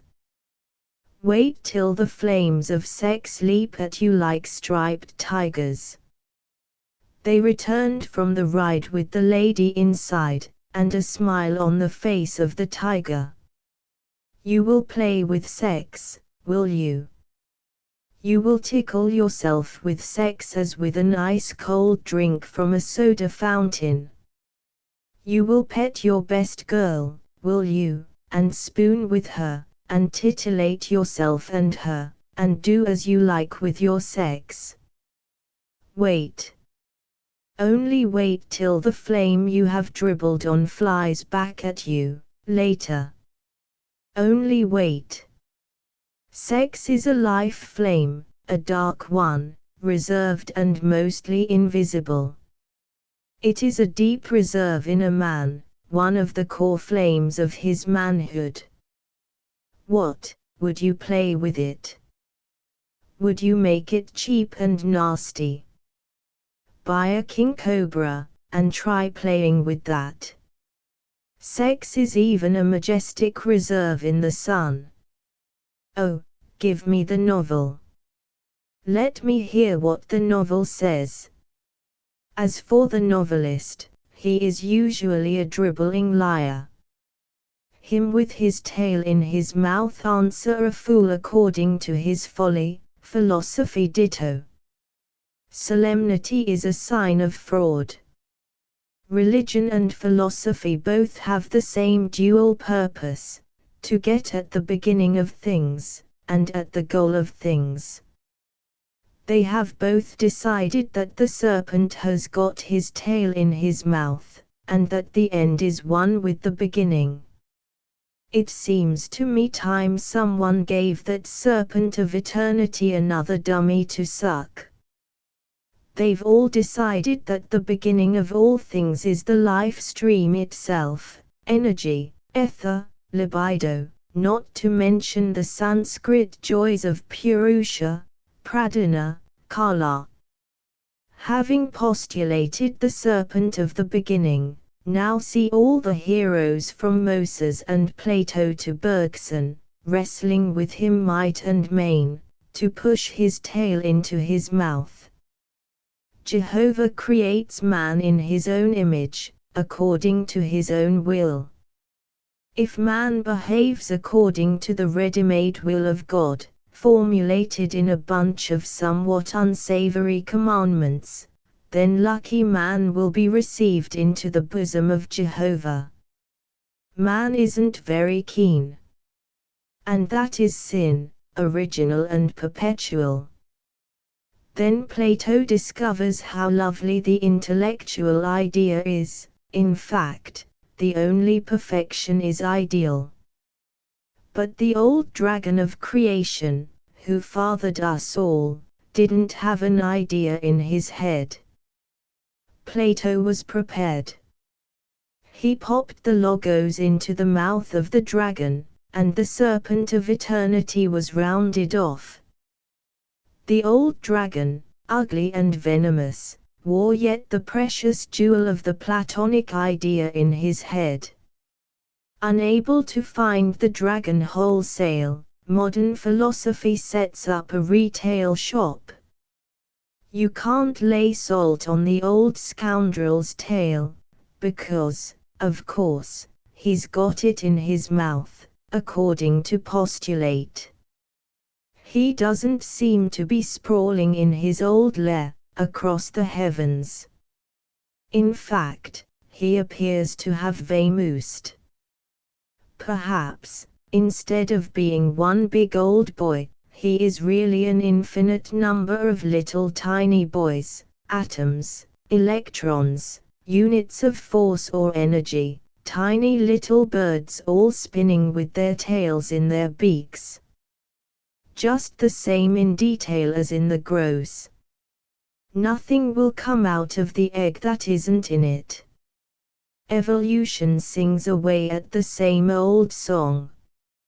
Out of the amoeba, or some such old-fashioned entity, the dragon of evolved life stretches himself enormous and more enormous, only, at last, to return each time, and put his tail into his own mouth, and be an amoeba once more.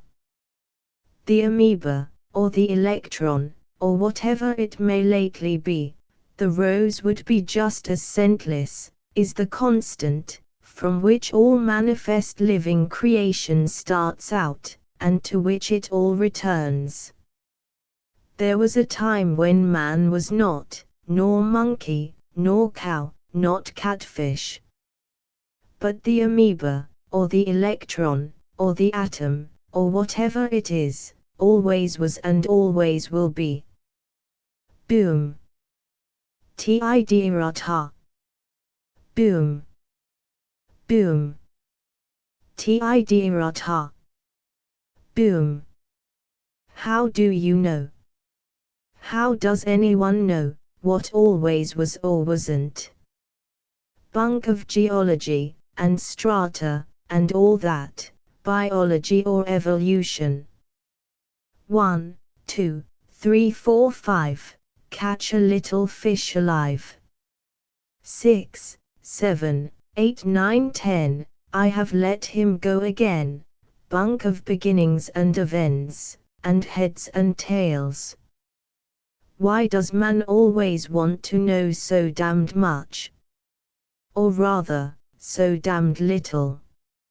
If he can't draw a ring round creation, and fasten the serpent's tail into its mouth with the padlock of one final clinching idea, then creation can go to hell, as far as man is concerned.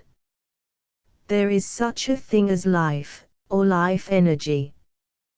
We know, because we've got it, or had it. It isn't a constant. It comes and it goes. But we want it. This I think is incontestable. More than anything else in the world, we want to have life, and life energy abundant in us. We think if we eat yeast, vitamins and proteids, we're sure of it. We're had. We diddle ourselves for the millionth time. What we want is life, and life energy inside us. Where it comes from, or what it is, we don't know, and never shall. It is the capital X of all our knowledge. But we want it, we must have it. It is the all in all. This we know, now, for good and all, that which is good, and moral, is that which brings into us a stronger, deeper flow of life and life energy, evil is that which impairs the life flow. But man's difficulty is, that he can't have life for the asking. He asked life of thee, and thou gavest it him, even length of days forever and ever. There's a pretty motto for the tomb. It isn't length of days forever and ever that a man wants. It is strong life within himself, while he lives. But how to get it? You may be as healthy as a cow, and yet have fear inside you, because your life is not enough. We know, really, that we can't have life for the asking, nor find it by seeking, nor get it by striving. The river flows into us from behind and below. We must turn our backs to it, and go ahead. The faster we go ahead, the stronger the river rushes into us. The moment we turn round to embrace the river of life, it ebbs away, and we see nothing but a stony ephemera. We must go ahead. But which way is ahead? We don't know. We only know that, continuing in the way we are going, the river of life flows feebler and feebler in us, and we lose all sense of vital direction. We begin to talk about vitamins. We become idiotic.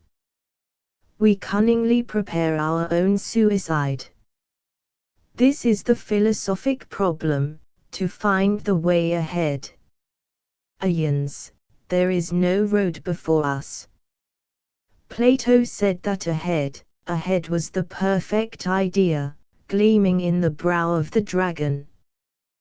We have pretty well caught up with the perfect idea, and we find it a sort of vast, white, polished tombstone. If the mouth of the serpent is the open grave, into which the tail disappears, then 3 cheers for the Logos, and down she goes. We children of a later know that life is real, life is earnest, and the grave is not its goal. Let us sidestep. All goals become graves. Every goal is a grave, when you get there. Well, I came out of an XL, like an amoeba, and I go into the grave. I can't help it. It's not my fault, and it's not my business. I don't want eternal life, nor length of days forever and ever. Nothing so long drawn out. I give up all that sort of stuff. Yet while I live, I want to live. Death, no doubt, solves its own problems. Let life solve the problem of living. Teach me to live that so I may rise glorious at the judgment day. I have no desire to rise glorious at any judgment day, when the serpent finally chokes himself with his own tail.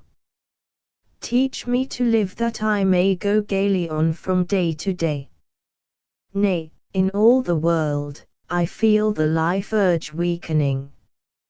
It may be, there are too many people alive. I feel it is, because there is too much automatic consciousness and self-consciousness in the world. We can't live by loving life, alone. Life is like a capricious mistress, the more you woo her the more she despises you. You have to get up and go to something more interesting. Then she'll pelt after you. Life is the river, darkly sparkling, that enters into us from behind, when we set our faces towards the unknown. Towards some goal. But there is no eternal goal. Every attempt to find an eternal goal puts the tail of the serpent into his mouth again, whereby he chokes himself in one more last gasp. What is there then, if there is no eternal goal? By itself, the river of life just gets nowhere. It sinks into the sand. The river of life follows the living. If the living don't get anywhere, the river of life doesn't. The old serpent lays him down and goes into a torpor, instead of dancing at our heels and sending the life sparks up our legs and spine, as we travel. So we've got to get somewhere. Is there no goal? Oh man, on your 4 legs, your 2, and your 3, where are you going? Says the Sphinx. I'm just going to say how do you do, to Susan, replies the man. And he passes without a scratch. When the cock crows, he says how do you do? How do you do, Peter? How do you do? Old liar. How do you do, oh son? A challenge and a greeting. We live in a multiple universe. I am a chick that absolutely refuses to chirp inside the monastic egg. See me walk forth, with a bit of eggshell sticking to my tail. When the cuckoo, the cow, and the coffee plant chipped the mundane egg, at various points, they stepped out, and immediately set off in different directions. Not different directions of space and time, but different directions in creation, within the 4th dimension. The cuckoo went cuckoo-wards, the cow went cow-wise, and the coffee plant started coughing. 3 very distinct roads across the 4th dimension. The cow was dumb, and the cuckoo too. They went their ways, as creatures do, till they chanced to meet, in the Lord's green zoo. The bird gave a cluck, the cow gave a coo, at the sight of each other the pair of them flew into tantrums, and started their hullabaloo. They startled creation, and when they were through each said to the other, "Till I came across you I wasn't aware of the things I could do." Cuckoo. Moo. Cuckoo. And this, I hold, is the true history of evolution. The Greeks made equilibrium their goal. Equilibrium is hardly a goal to travel towards. Yet it's something to attain.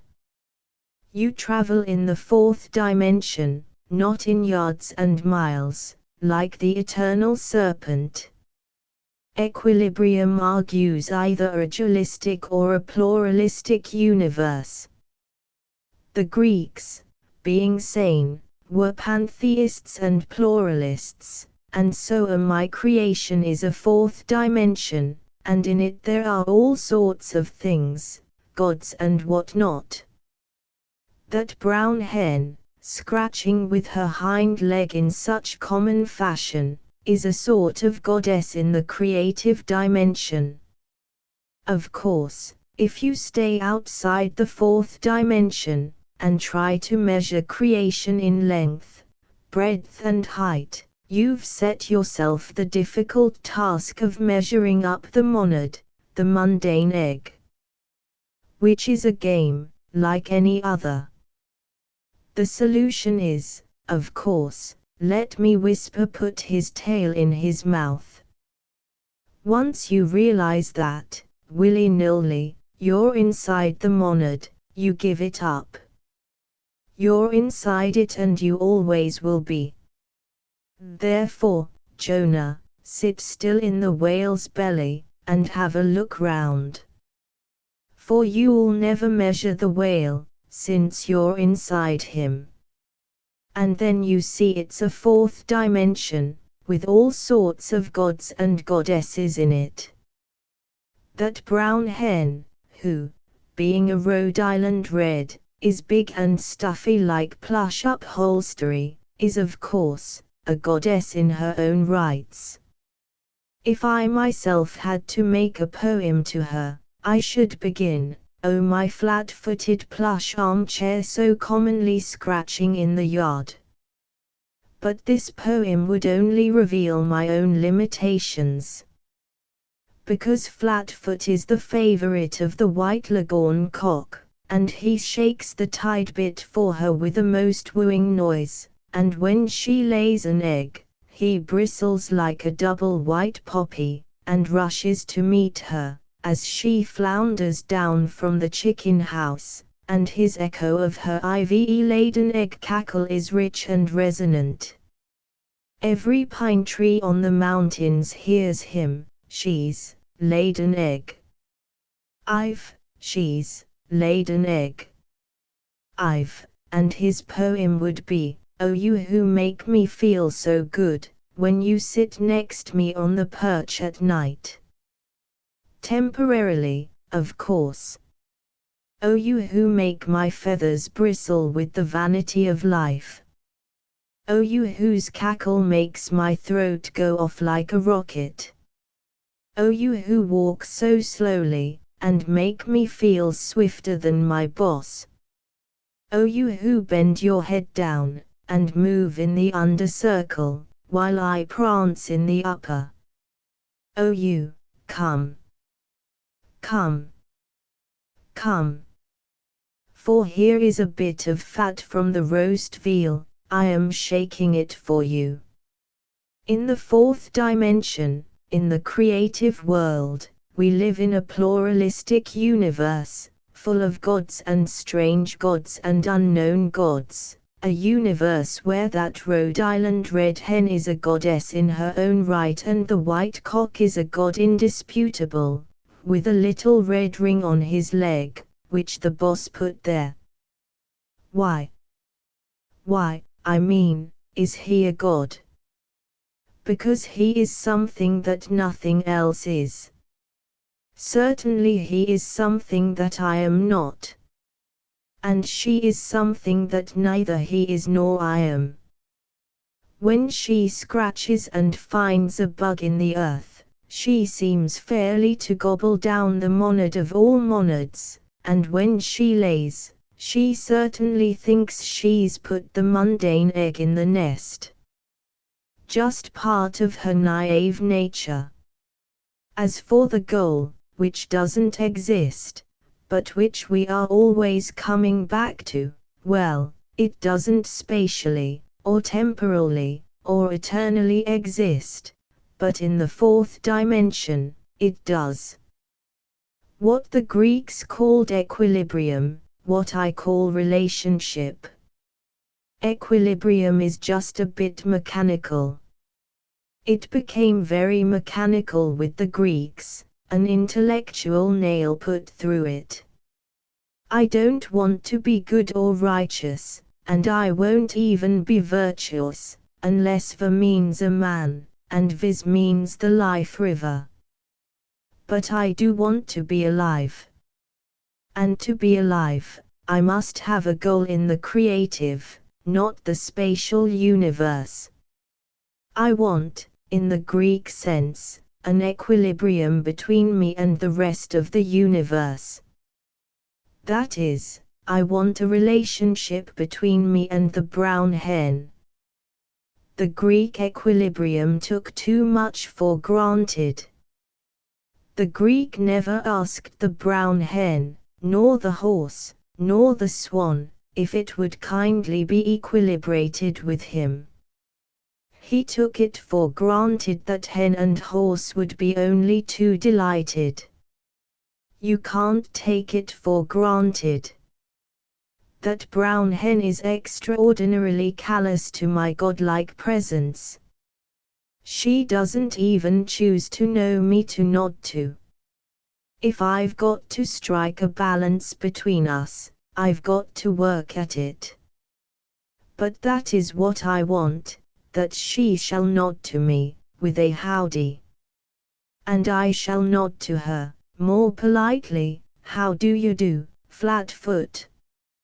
And between us there shall exist the third thing, the connivance. That is the goal. I shall not betray myself nor my own life passion for her. When she walks into my bedroom and makes droppings in my shoes, I shall chase her with disgust, and she will flutter and squawk. And I shall not ask her to be human for my sake. That is the mistake the Greeks made. They talked about equilibrium, and then, when they wanted to equilibrate themselves with a horse, or an ox, or an acanthus, then horse, ox, and acanthus had to become 9/10 human, to accommodate them. Call that equilibrium. As a matter of fact, we don't call it equilibrium, we call it anthropomorphism. And anthropomorphism is a bore. Too much anthropo makes the world a dull hole. So Greek sculpture tends to become a bore. If it's a horse, it's an anthropomorphized horse. If it's a Praxiteles Hermes, it's a Hermes so praxitealized, that it begins sugarily to bore us. Equilibrium, in its very best sense, in the sense the Greeks originally meant it, stands for the strange spark that flies between two creatures, two things that are equilibrated, or in living relationship. It is a goal, to come to that state when the spark will fly from me to Flatfoot, the brown hen, and from her to me. I shall leave off addressing her, oh my flat-footed plush armchair. I realize that is only impertinent anthropomorphism on my part. She might as well address me, oh my skin-flappy split pole. Which would be like her impudence. Skin-flappy, of course, would refer to my blue shirt and baggy cord trousers. How would she know I don't grow them like a loose skin? In the early Greeks, the spark between man and man, stranger and stranger, man and woman, stranger and strangeress, was alive and vivid. Even those Doric Apollos. In the Egyptians, the spark between man and the living universe remains alight forever in those early, silent, motionless statues of pharaohs. They say, it is the statue of the soul of the man. But what is the soul of a man, except that in him which is himself alone, suspended in immediate relationship to the sum of things? Not isolated or cut off. The Greeks began the cutting apart business. And Rodin's remerging was only an intellectual tacking on again. The serpent hasn't got his tail in his mouth. He is on the alert, with lifted head like a listening, sparky flower. The Egyptians knew. But when the oldest Egyptians carve a hawk or a sekhet cat, or paint birds or oxen or people, and when the Assyrians carve a she-lion, and when the cavemen drew the charging bison, or the reindeer, in the caves of Altamira, or when the Hindu paints geese or elephants or lotus in the great caves of India whose name I forget, Ajanta, then how marvelous it is. How marvelous is the living relationship between man and his object. Be it man or woman, bird, beast, flower or rock or rain, the exquisite frail moment of pure conjunction, which, in the fourth dimension, is timeless.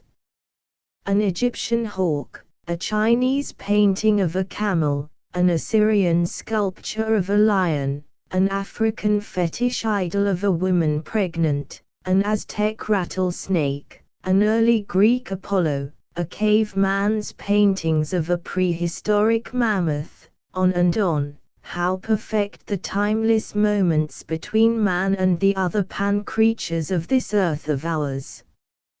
And by the way, speaking of cavemen, how did those prognathous semi-apes of Altamira come to depict so delicately, so beautifully, a female bison charging, with swinging udder, or deer stooping feeding, or an antediluvian mammoth deep in contemplation? It is art on a pure, high level, beautiful as Plato, far, far more civilized than Burne-Jones. Hadn't somebody better write Mr. Wells' history backwards, to prove how we've degenerated, in our stupid visionlessness, since the cavemen? The pictures in the cave represent moments of purity which are the quick of civilization. The pure relation between the caveman and the deer, 50% man, and 50% bison, or mammoth, or deer. It is not 99% man, and 1% horse, as in a Raphael horse, or 100% fool, as when F. G. Watts sculpts a bronze horse and calls it physical energy. If it is to be life, then it is 50% me, 50% thee, and the third thing, the spark, which springs from out of the balance, is timeless. Jesus, who saw it a bit vaguely, called it the Holy Ghost. Between man and woman, 50% man and 50% woman, then the pure spark. Either this, or less than nothing.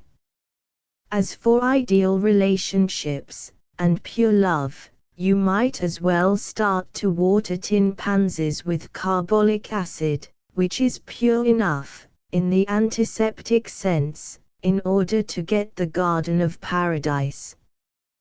Blessed are the powerful, the reign of love is passing, and the reign of power is coming again. The day of popular democracy is nearly done. Already we are entering the twilight, towards the night that is at hand. Before the darkness comes, it is as well to take our directions. It is time to enquire into the nature of power, so that we do not crassly blunder into a new era, or fall down the gulf of anarchy, in the dark, as we cross the borders. We have a confused idea, that will and power are somehow identical. We think we can have a will to power. A will to power seems to work out as bullying. And bullying is something despicable and detestable. Tyranny, too, which seems to us the apotheosis of power, is detestable.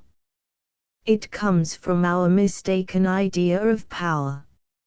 It comes from the ancient mistake, old as Moses, of confusing power with will. The power of God, and the will of God, we have imagined identical. We need only think for a moment, and we can see the vastness of difference between the two.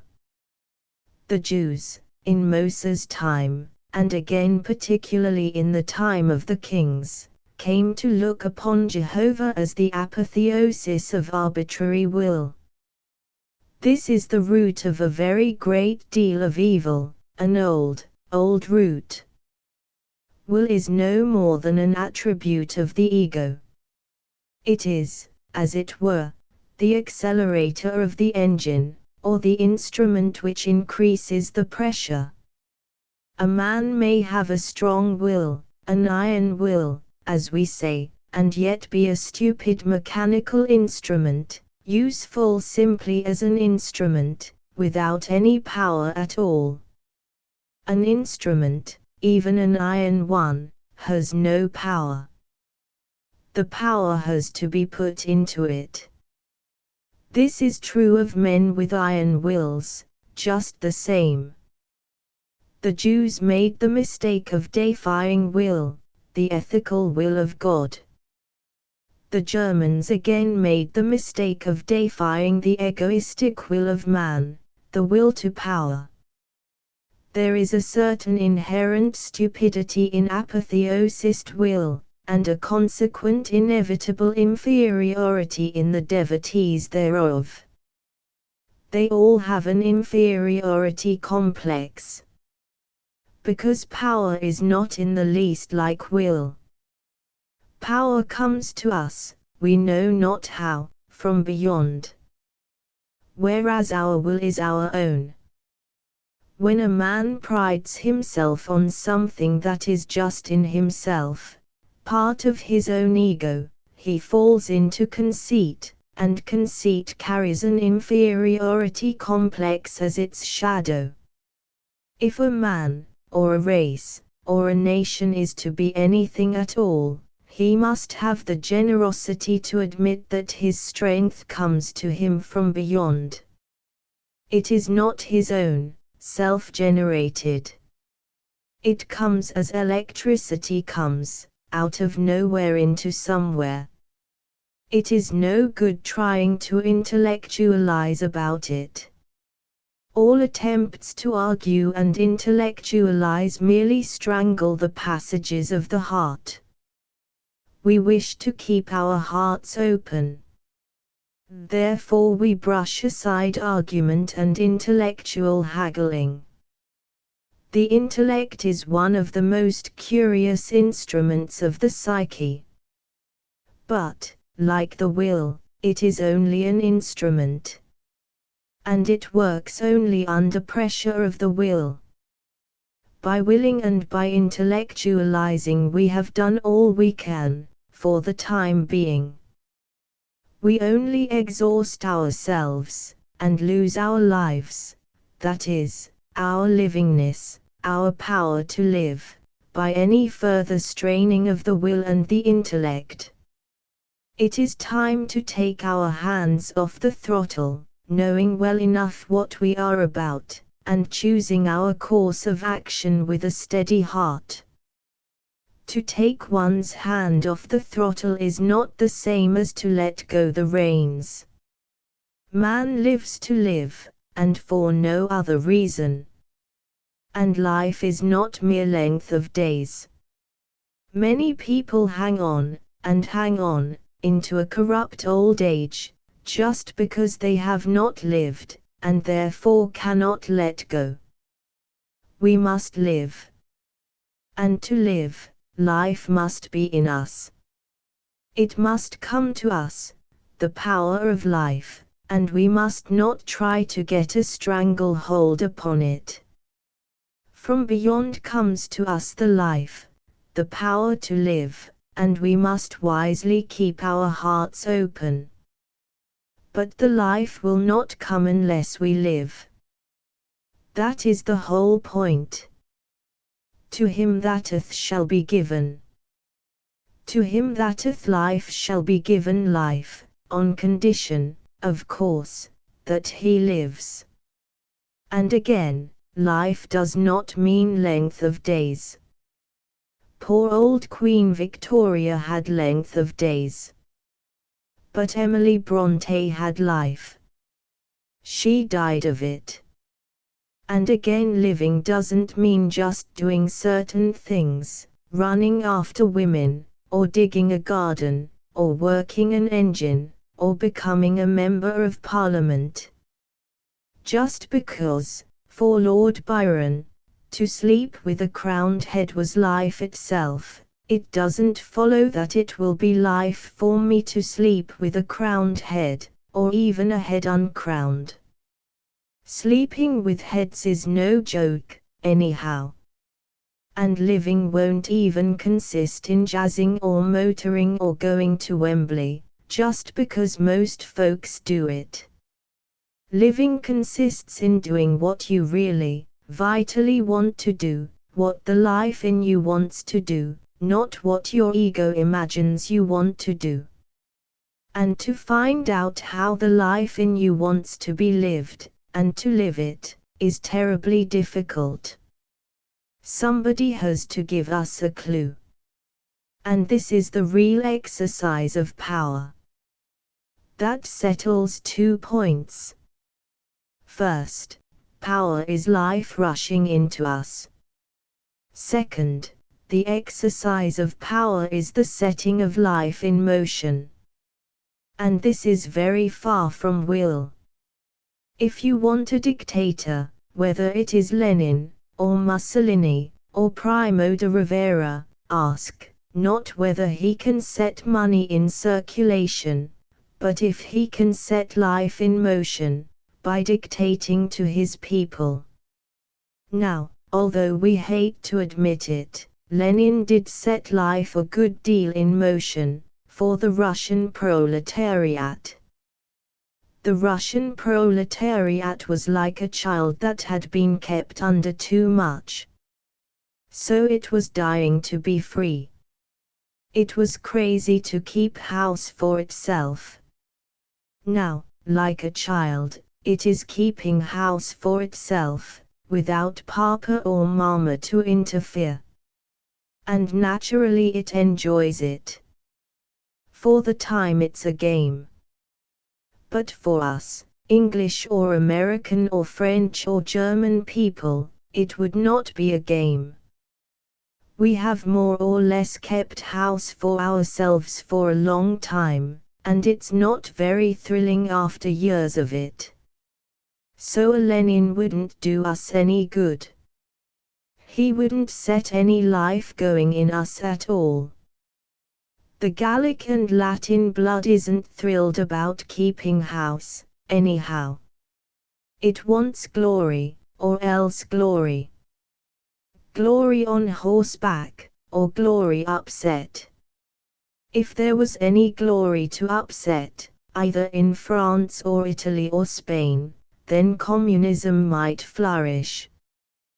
But since there isn't even a spark of glory to blow out, Alfonso, Victor Emmanuel, Poincare, what's the good of blowing?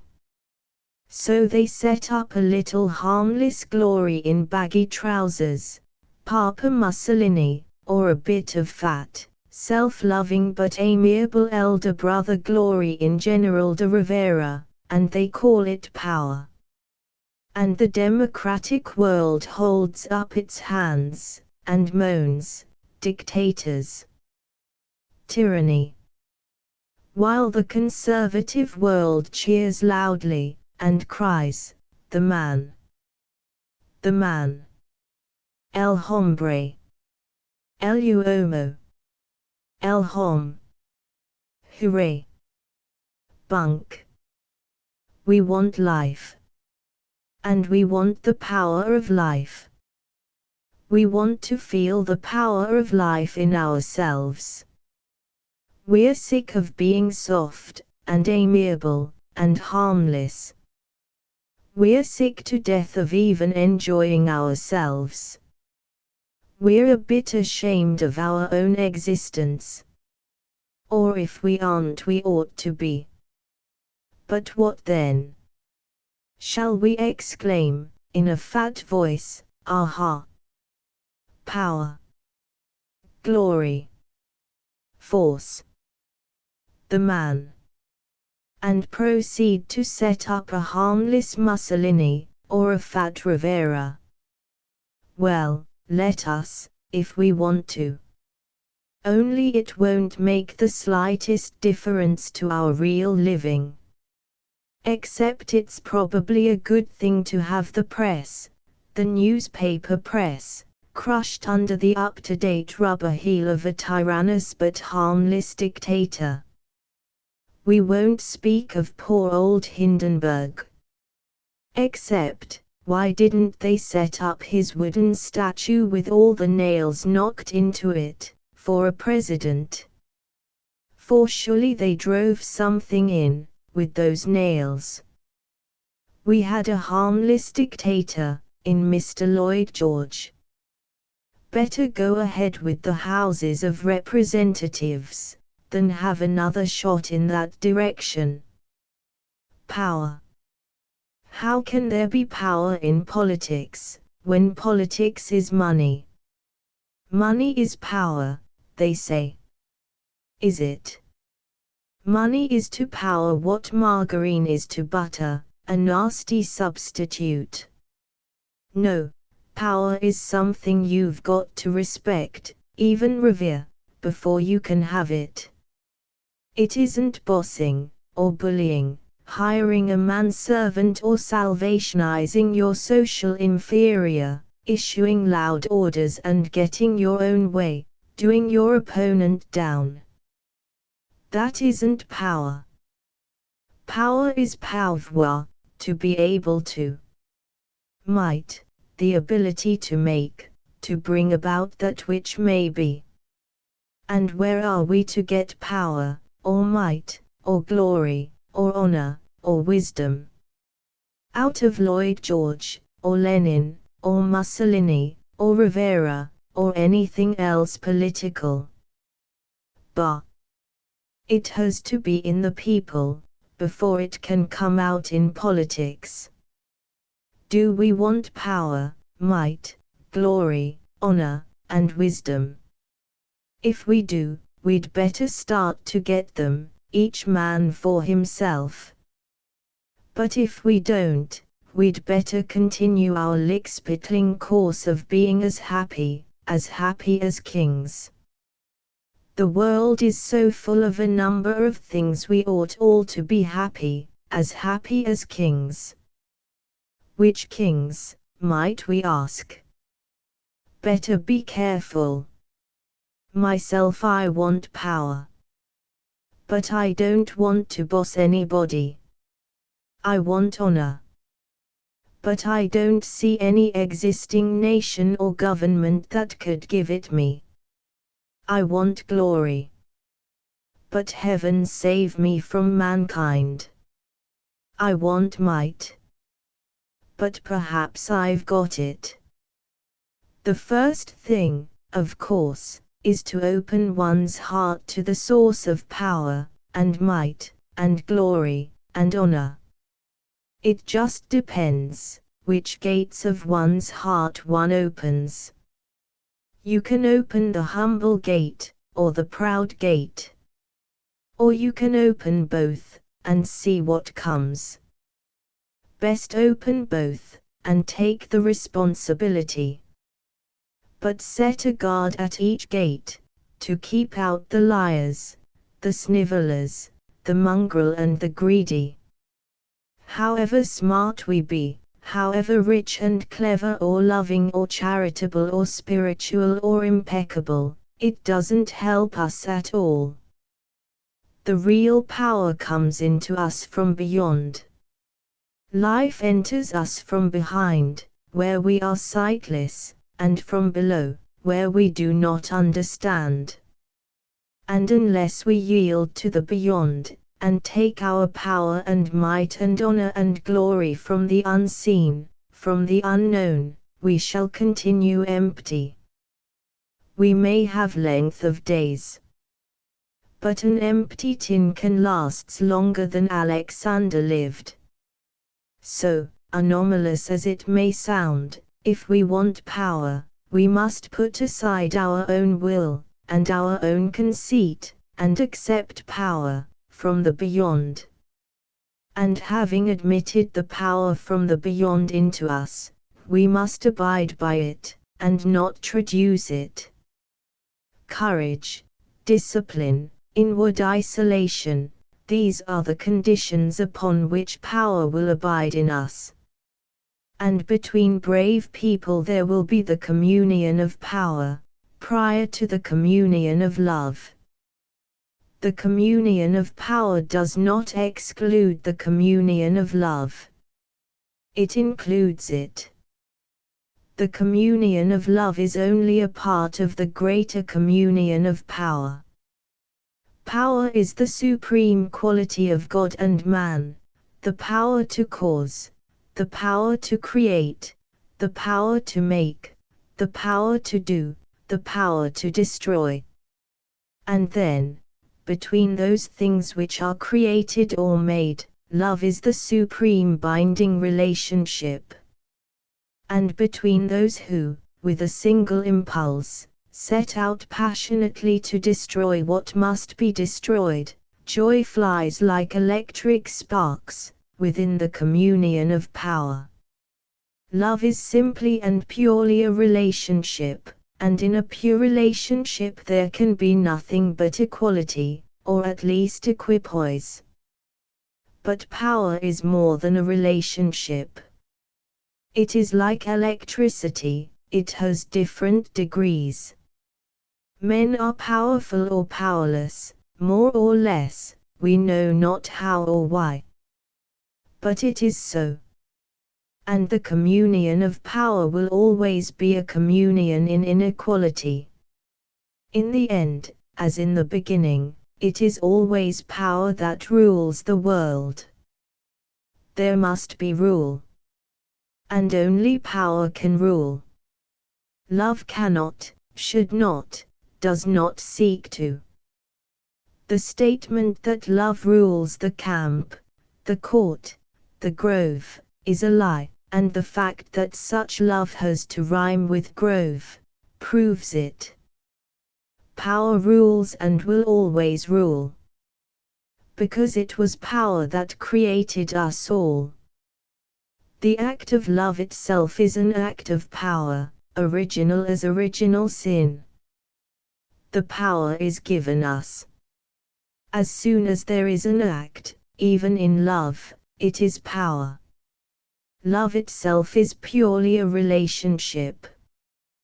But in an age that, like ours, has lost the mystery of power, and the reverence for power, a false power is substituted, the power of money. This is a power based on the force of human envy and greed, nothing more. So nations naturally become more envious and greedy every day. While individuals ooze away in a cowardice that they call love. They call it love, and peace, and charity, and benevolence, when it is mere cowardice. Collectively they are hideously greedy and envious. True power, as distinct from the spurious power, which is merely the force of certain human vices directed and intensified by the human will, true power never belongs to us. It is given us, from the beyond. Even the simplest form of power, physical strength, is not our own, to do as we like with. As Samson found. But power is given differently, in varying degrees and varying kind to different people. It always was so, it always will be so. There will never be equality in power. There will always be unending inequality. Nowadays, when the only power is the power of human greed and envy, the greatest men in the world are men like Mr. Ford, who can satisfy the modern lust, we can call it nothing else, for owning a motor car, or men like the great financiers, who can soar on wings of greed to uncanny heights, and even can spiritualize greed. They talk about equal opportunity, but it is bunk, ridiculous bunk. It is the old fable of the fox asking the stork to dinner. All the food is to be served in a shallow dish, leveled to perfect equality, and you get what you can. If you're a fox, like the born financier, you get a bellyful and more. If you're a stork, or a flamingo, or even a man, you have the food gobbled from under your nose, and you go comparatively empty. Is the fox, then, or the financier, the highest animal in creation? Bah! Humanity never bunked itself so thoroughly as with the bunk of equality, even qualified down to equal opportunity. In living life, we are all born with different powers, and different degrees of power, some higher, some lower. The only thing to do is honorably to accept it, and to live in the communion of power. Is it not better to serve a man in whom power lives, than to clamor for equality with Mr. Motor Car Ford, or Mr. Shady Stines? Phooey! To your equality with such men. It gives me goose flesh. How much better it must have been, to be a colonel under Napoleon, than to be a Marshal Foch. Oh! How much better it must have been, to live in terror of Peter the Great, who was great, than to be a member of the proletariat under Comrade Lenin, or even to be Comrade Lenin, though even he was greatish, far greater than any extant millionaire. Power is beyond us. Either it is given us from the unknown, or we have not got it. And better to touch it in another, than never to know it. Better be a Russian and shoot oneself out of sheer terror of Peter the Great's displeasure, than to live like a well-to-do American, and never know the mystery of power at all. Live in blank sterility. For power is the first and greatest of all mysteries. It is the mystery that is behind all our being, even behind all our existence. Even the phallic erection is a first blind movement of power. Love is said to call the power into motion, but it is probably the reverse, that the slumbering power calls love into being. Power is manifold. There is physical strength, like Samson's. There is racial power, like David's or Mahomet's. There is mental power, like that of Socrates, and ethical power, like that of Moses, and spiritual power, like Jesus or like Buddha's, and mechanical power, like that of Stevenson, or military power, like Napoleon's, or political power, like Pitt's. These are all true manifestations of power, coming out of the unknown. Unlike the millionaire power, which comes out of the known forces of human greed and envy. Power puts something new into the world. It may be Edison's gramophone, or Newton's law or Caesar's Rome or Jesus' Christianity, or even Attila's charred ruins and emptied spaces. Something new displaces something old, and sometimes room has to be cleared beforehand. Then power is obvious. Power is much more obvious in its destructive than in its constructive activity. A tree falls with a crash. It grew without a sound. Yet true destructive power is power just the same as constructive. Even Attila, the scourge of God, who helped to scourge the Roman world out of existence, was great with power. He was the scourge of God, not the scourge of the League of Nations, hired and paid in cash. If it must be a scourge, let it be a scourge of God. But let it be power, the old divine power. The moment the divine power manifests itself, it is right, whether it be Attila or Napoleon or George Washington. But Lloyd George, and Woodrow Wilson, and Lenin, they never had the right smell. They never even roused real fear, no real passion. Whereas a manifestation of real power arouses passion, and always will. Time it should again. Blessed are the powerful, for theirs is the kingdom of earth. Love was once a little boy collapse, as often as not, is the result of persisting in an old attitude towards some important relationship, which, in the course of time, has changed its nature.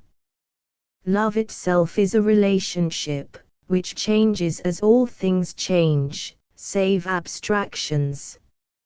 If you want something really more durable than diamonds, you must be content with eternal truths like twice two are four.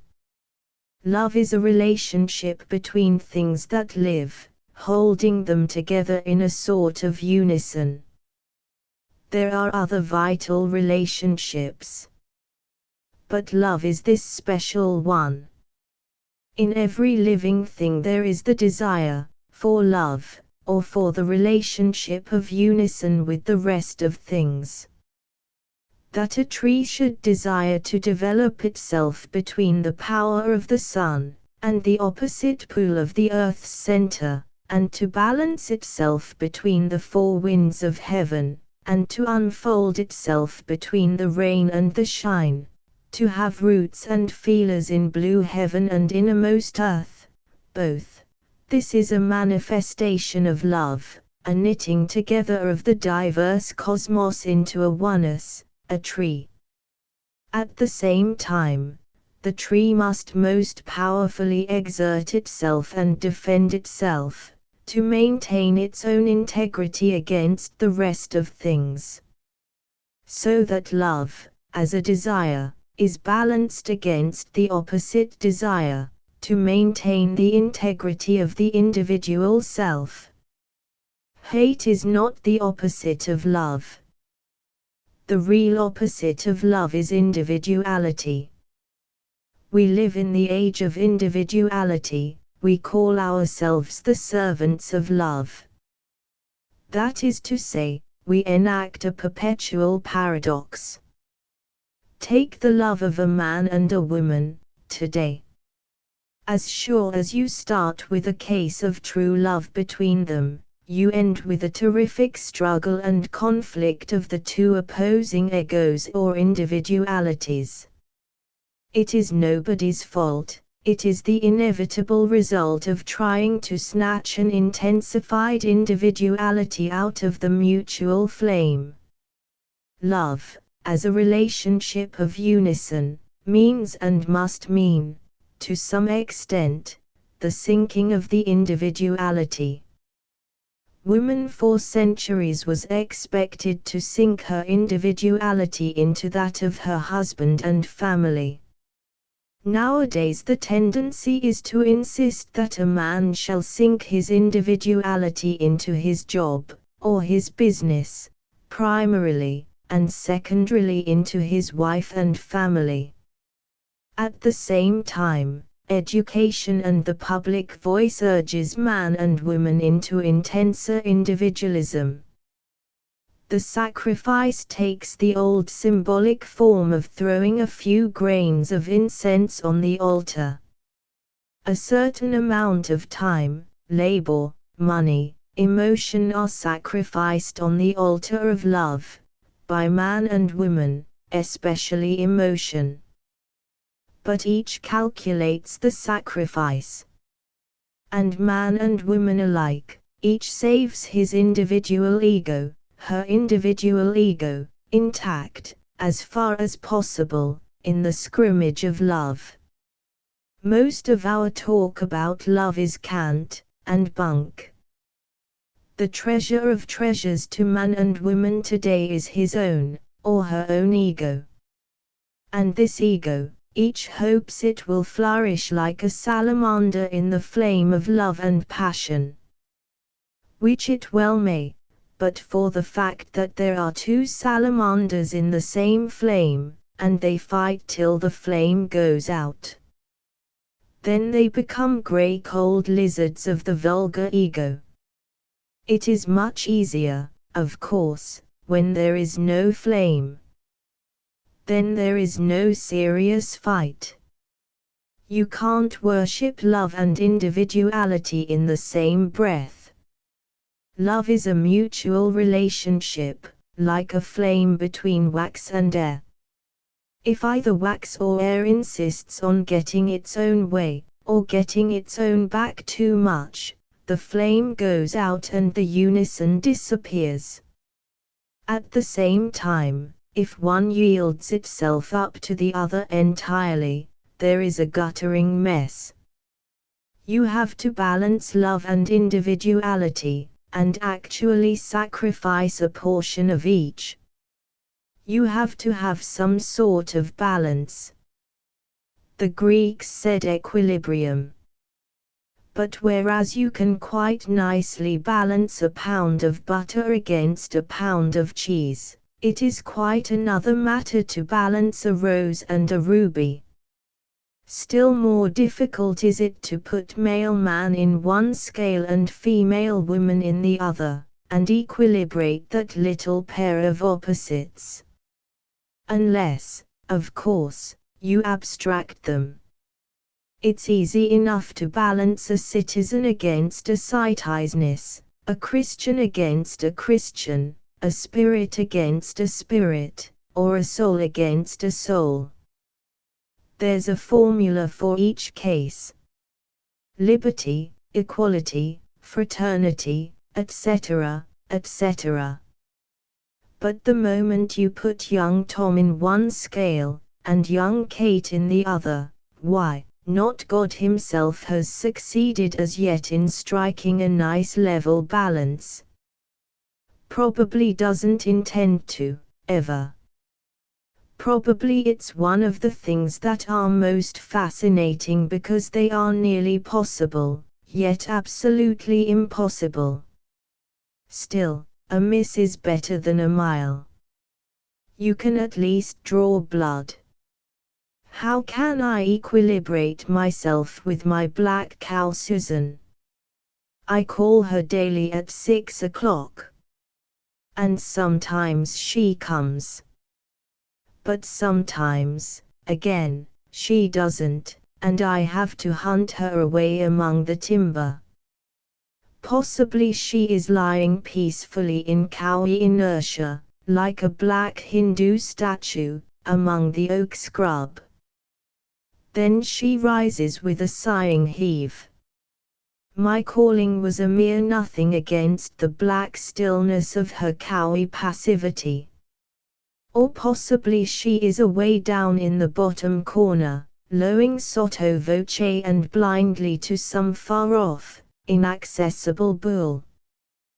Then when I call at her, and approach, she screws round her tail and flings her sharp, elastic haunch in the air with a kick and a flick, and plunges off like a buck rabbit, or like a black demon among the pine trees, her udder swinging like a chime of bells. Or possibly the coyotes have been howling in the night along the top fence. And then I call in vain. It's a question of saddling a horse and sifting the bottom timber. And there at last the horse suddenly winces, starts, and with a certain pang of fear I too catch sight of something black and motionless and alive, and terribly silent, among the tree trunks. It is Susan, her ears apart, standing like some spider suspended motionless by a thread, from the web of the eternal silence. The strange faculty she has, cow-given, of becoming a suspended ghost, hidden in the very crevices of the atmosphere. It is something in her will. It is her Tarnhelm. And then, she doesn't know me. If I am afoot, she knows my voice, but not the advancing me, in a blue shirt and cord trousers. She waits, suspended by the thread, till I come close. Then she reaches forward her nose, to smell. She smells my hand, gives a little snort, exhaling her breath, with a kind of contempt, turns, and ambles up towards the homestead, perfectly assured. If I am on horseback, although she knows the grey horse perfectly well, at the same time she doesn't know what it is. She waits till the wicked Ajal, who is a born cow-punching pony, advances mischievously at her. Then round she swings, as if on the blast of some sudden wind, and with her ears back, her head rather down, her black back curved, up she goes, through the timber, with surprising, swimming swiftness. And the Ajal, snorting with jolly mischief, dashes after her. And when she is safely in her milking place, still she watches with her great black eyes as I dismount. And she has to smell my hand before the cowy piece of being milked enters her blood. Till then, there is something roaring in the chaos of her universe. When her cowy piece comes, then her universe is silent, and like the sea with an even tide, without sail or smoke, nothing.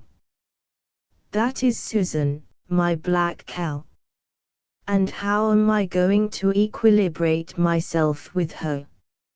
Or even, if you prefer the word, to get in harmony with her? Equilibrium. Harmony. With that black blossom. Try it. She doesn't even know me. If I put on a pair of white trousers, she wheels away as if the devil was on her back. I have to go behind her, talk to her, stroke her, and let her smell my hand, and smell the white trousers. She doesn't know they are trousers. She doesn't know that I am a gentleman on 2 feet. Not she. Something mysterious happens in her blood and her being, when she smells me and my nice white trousers. Yet she knows me, too. She likes to linger, while one talks to her. She knows quite well she makes me mad when she swings her tail in my face. So sometimes she swings it, just on purpose, and looks at me out of the black corner of her great, pure black eye, when I yell at her. And when I find her, away down the timber, when she is a ghost, and lost to the world, like a spider dangling in the void of chaos, then she is relieved. She comes to, out of a sort of trance, and is relieved, trotting up home with a queer, jerky cowy gladness. But she is never really glad, as the horses are. There is always a certain untouched chaos in her. Where she is when she's in the trance, heaven only knows.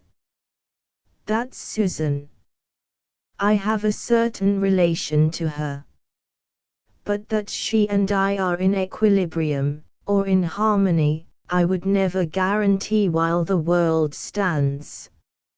As for her individuality being in balance with mine, one can only feel the great blank of the gulf. Yet a relationship there is. She knows my touch and she goes very still and peaceful, being milked. I, too, I know her smell and her warmth and her feel. And I share some of her cowy silence, when I milk her. There is a sort of relation between us. And this relation is part of the mystery of love, the individuality on each side, mine and Susan's, suspended in the relationship. Cow Susan by the forest's rim, a black-eyed Susan was to him and nothing more. One understands Wordsworth and the primrose and the yokel. The yokel had no relation at all, or next to none, with the primrose. Wordsworth gathered it into his own bosom and made it part of his own nature. I, William, am also a yellow primrose blossoming on a bank. This, we must assert, is an impertinence on William's part. He ousts the primrose from its own individuality. He doesn't allow it to call its soul its own. It must be identical with his soul. Because, of course, by begging the question, there is but one soul in the universe. This is bunk. A primrose has its own peculiar primrosy identity, and all the oversouling in the world won't melt it into a Williamish oneness. Neither will the yokels remarking, "Nay, boy, that's nothing. It's only a primrose." Turn the primrose into nothing. The primrose will neither be assimilated nor annihilated, and boundless love breaks on the rock of one more flower. It has its own individuality, which it opens with lovely knife to sky and wind and William and yokel, bee and beetle alike. It is itself. But its very floweriness is a kind of communion with all things, the love unison. In this lies the eternal absurdity of Wordsworth's lines. His own behavior, primrosely, was as foolish as the yokel's. A primrose by the river's brim, a yellow primrose was to him and nothing more. A primrose by the river's brim, a yellow primrose was to him and a great deal more. A primrose by the river's brim lit up its pallid yellow glim upon the floor, and watched old Father William trim his course beside the river's brim and trembled sore. The yokel, going for a swim, had very nearly trod on him an hour before. And now the poet's fingers slim were reaching out to pluck at him and hurt him more. O gentlemen, hark to my hymn. To be a primrose is my whim upon the floor, and nothing more. The sky is with me, and the dim earth clasps my roots. Your shadows skim my face once more. Leave me therefore upon the floor, say au revoir. Ah, William. The something more that the primrose was to you, was yourself in the mirror. And if the yokel actually got as far as beholding a yellow primrose, he got far enough. You see, it is not so easy even for a poet to equilibrate himself even with a mere primrose. He didn't leave it with a soul of its own. It had to have his soul. And nature had to be sweet and pure, Williamish. Sweet Williamish at that. Anthropomorphized. Anthropomorphism, that allows nothing to call its soul its own, save anthropo, and only a special brand, even of him. Poetry can tell alluring lies, when we let our feelings, or our ego, run away with us. And we must always beware of romance, of people who love nature, or flowers, or dogs, or babies, or pure adventure. It means they are getting into a love swing where everything is easy and nothing opposes their own egoism. Nature, babies, dogs are so lovable, because they can't answer back. The primrose, alas, couldn't pipe up and say, "Hey, Bill, get off the barrow." That's the best of men and women. There's bound to be a lot of back chat. You can Lucy Gray your woman as hard as you like, one day she's bound to come back at you. Who are you when you're at home?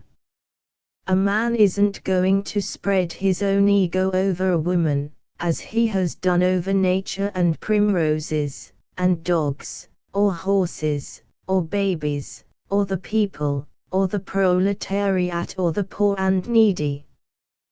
The old hen takes the cock by the beard, and says, "That's me, mind you. Man is an individual, and woman is an individual." Which sounds easy. But it's not as easy as it seems. These two individuals are as different as chalk and cheese. True, a pound of chalk weighs as much as a pound of cheese. But the proof of the pudding is in the eating, not the scales. That is to say, you can announce that men and women should be equal and are equal. All right. Put them in the scales. Alas! My wife is about 20 pounds heavier than I am. Nothing to do but to abstract. El homisteni libra, with a napkin round his little tail.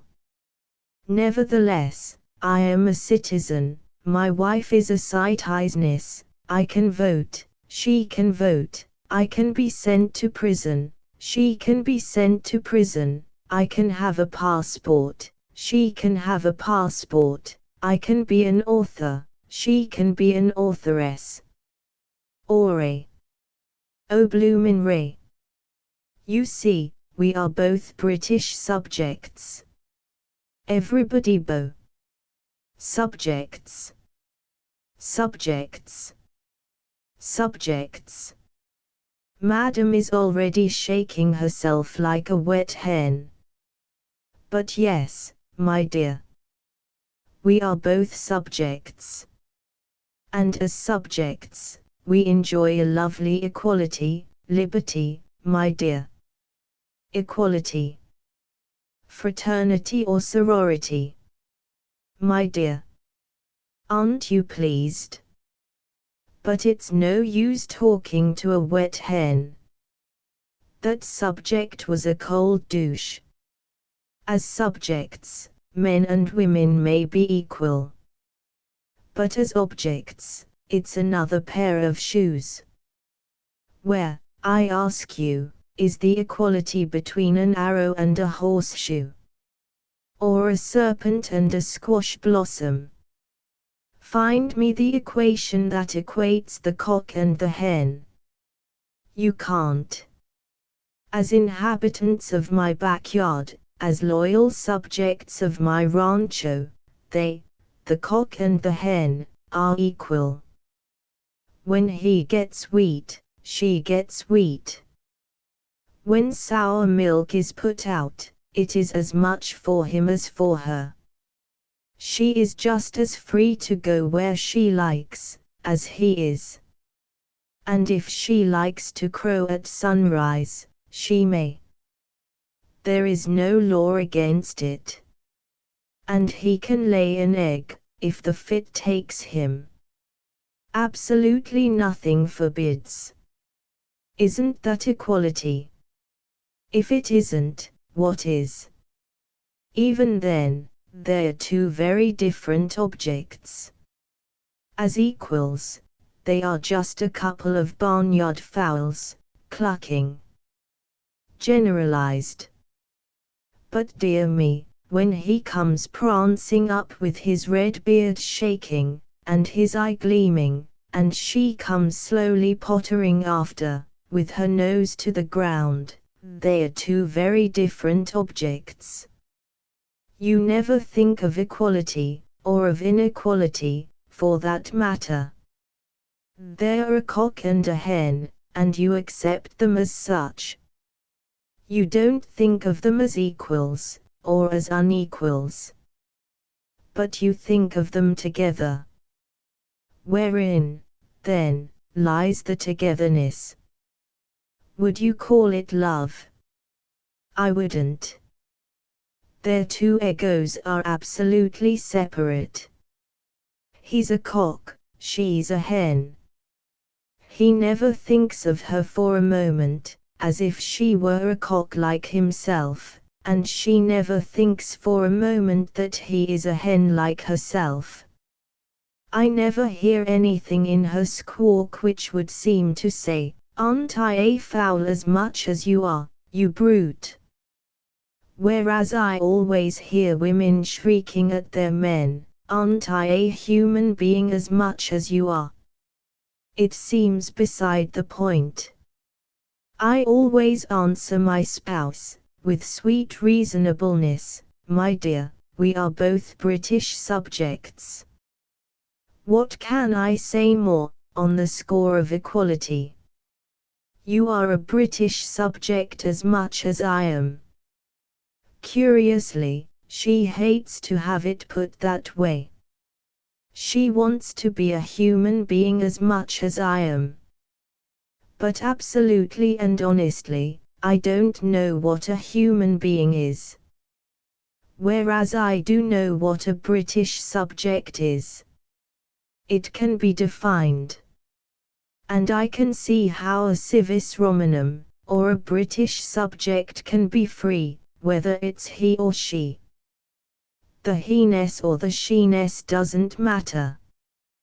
But how a man can consider himself free, I don't know.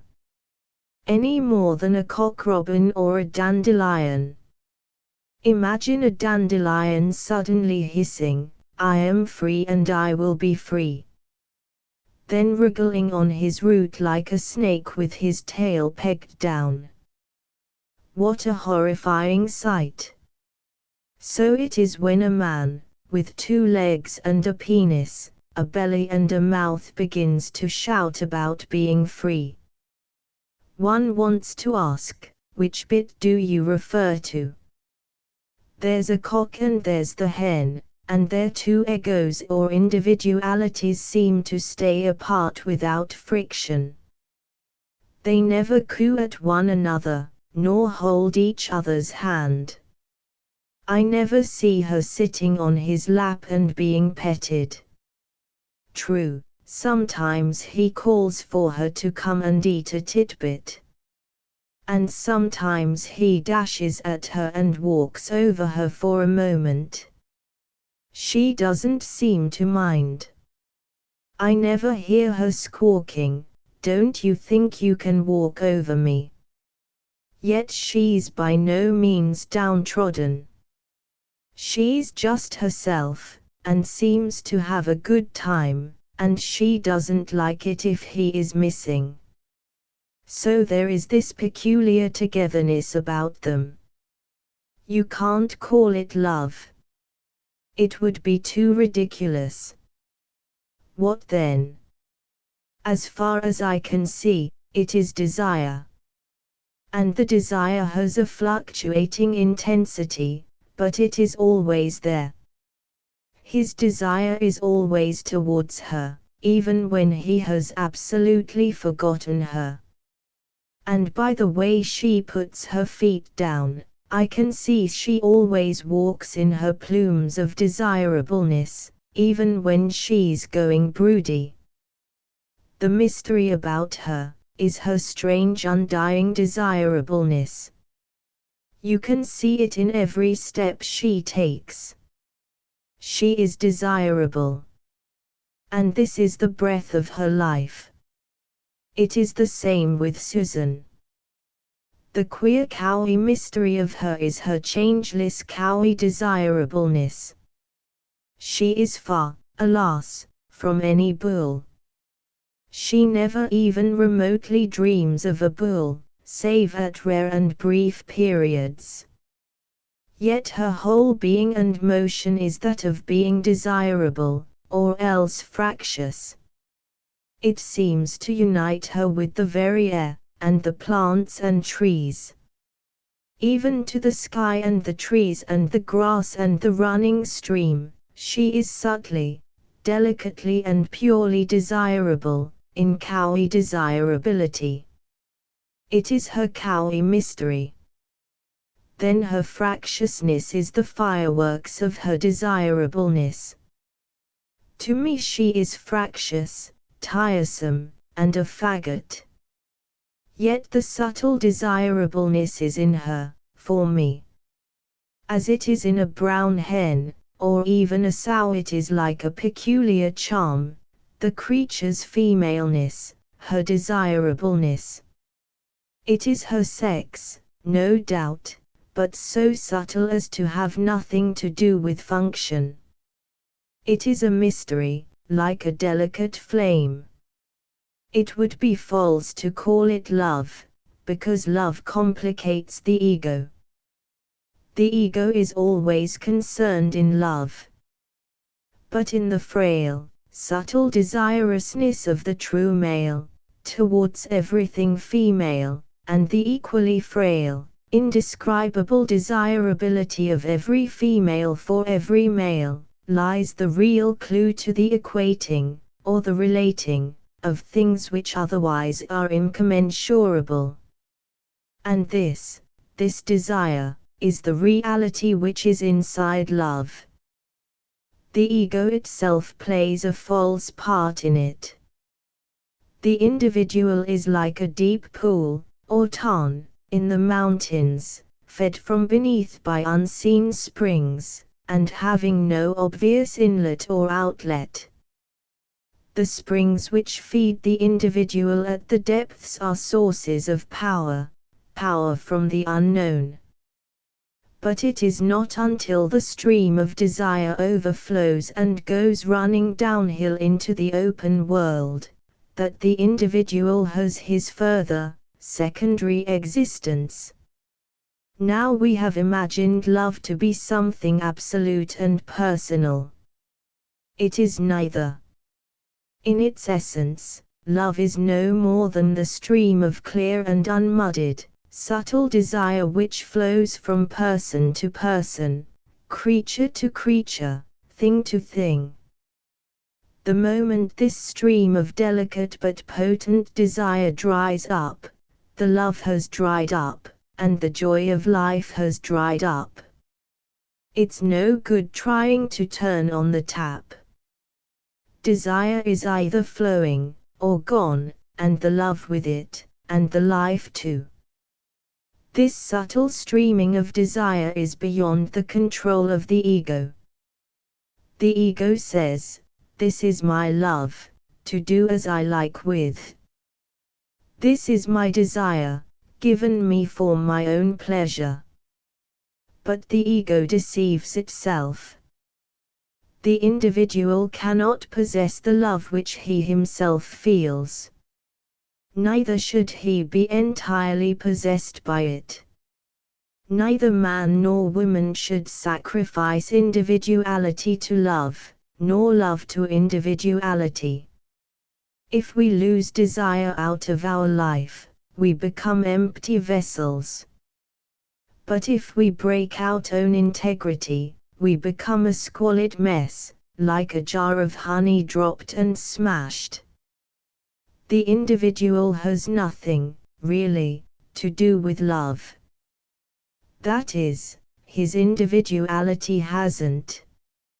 Out of the deep silence of his individuality runs the stream of desire, into the open squash blossom of the world. And the stream of desire may meet and mingle with the stream from a woman. But it is never himself that meets and mingles with herself, any more than two lakes, whose waters meet to make one river, in the distance, meet in themselves. The two individuals stay apart, forever and ever. But the two streams of desire, like the blue Nile and the white Nile, from the mountains one and from the low hot lake the other, meet and at length mix their strange and alien waters, to make a Nilus flux. See then the childish mistake we have made, about love. We have insisted that the two individualities should fit. We have insisted that the love between man and woman must be perfect.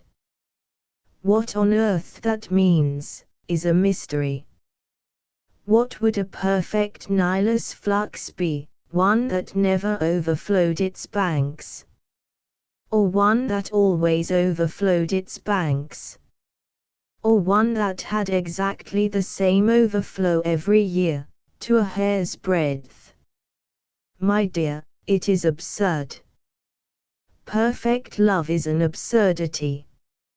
As for casting out fear, you'd better be careful. For fear, like curses and chickens, will also come home to roost. Perfect love, I suppose, means that a married man and woman never contradict one another, and that they both of them always feel the same thing at the same moment, and kiss one another on the strength of it. What blarney! It means, I suppose, that they are absolutely intimate, this precious intimacy that lovers insist on. They tell each other everything, and if she puts on chiffon knickers, he ties the strings for her, and if he blows his nose, she holds the hanky. Phooey! Is anything so loathsome as intimacy, especially the married sort, or the sort that lovers indulge in? It's a mistake and ends in disaster. Why? Because the individualities of men and women are incommensurable, and they will no more meet than the mountains of Abyssinia will meet with Lake Victoria Nyanza. It is far more important to keep them distinct, than to join them. If they are to join, they will join in the third land where the two streams of desire meet. Of course, as citizen and citizeness, as two persons, even as two spirits, man and woman can be equal and intimate. But this is their outer, more general or common selves. The individual man himself, and the individual woman herself, this is another pair of shoes. It is a pity that we have insisted on putting all our eggs in one basket, calling love the basket, and ourselves the eggs. It is a pity we have insisted on being individuals only in the communistic, semi-abstract or generalized sense, as voters, money owners, free men and women, free insofar as we are all alike, and individuals insofar as we are commensurable integers. By turning ourselves into integers, every man to himself and every woman to herself a number one, an infinite number of number ones, we have destroyed ourselves as desirous or desirable individuals, and broken the inward sources of our power, and flooded all mankind into one dreary marsh where the rivers of desire lie dead with everything else, except a stagnant unity. It is a pity of pities women have learned to think like men. Any husband will say, they haven't. But they have, they've all learned to think like some other beastly man, who is not their husband. Our education goes on and on, making the sexes alike, destroying the original individuality of the blood, to substitute for it this dreary individuality of the ego, the number one. Out of the ego streams neither blue Nile nor white Nile. The infinite number of little human egos makes a mosquito marsh, where nothing happens except buzzing and biting, ooze and degeneration. And they call this marsh, with its poisonous will-o'-the-wisps, and its clouds of mosquitoes, democracy, and the reign of love. You can have it. I am a man, and the mountains of Abyssinia, and my blue Nile flows towards the desert.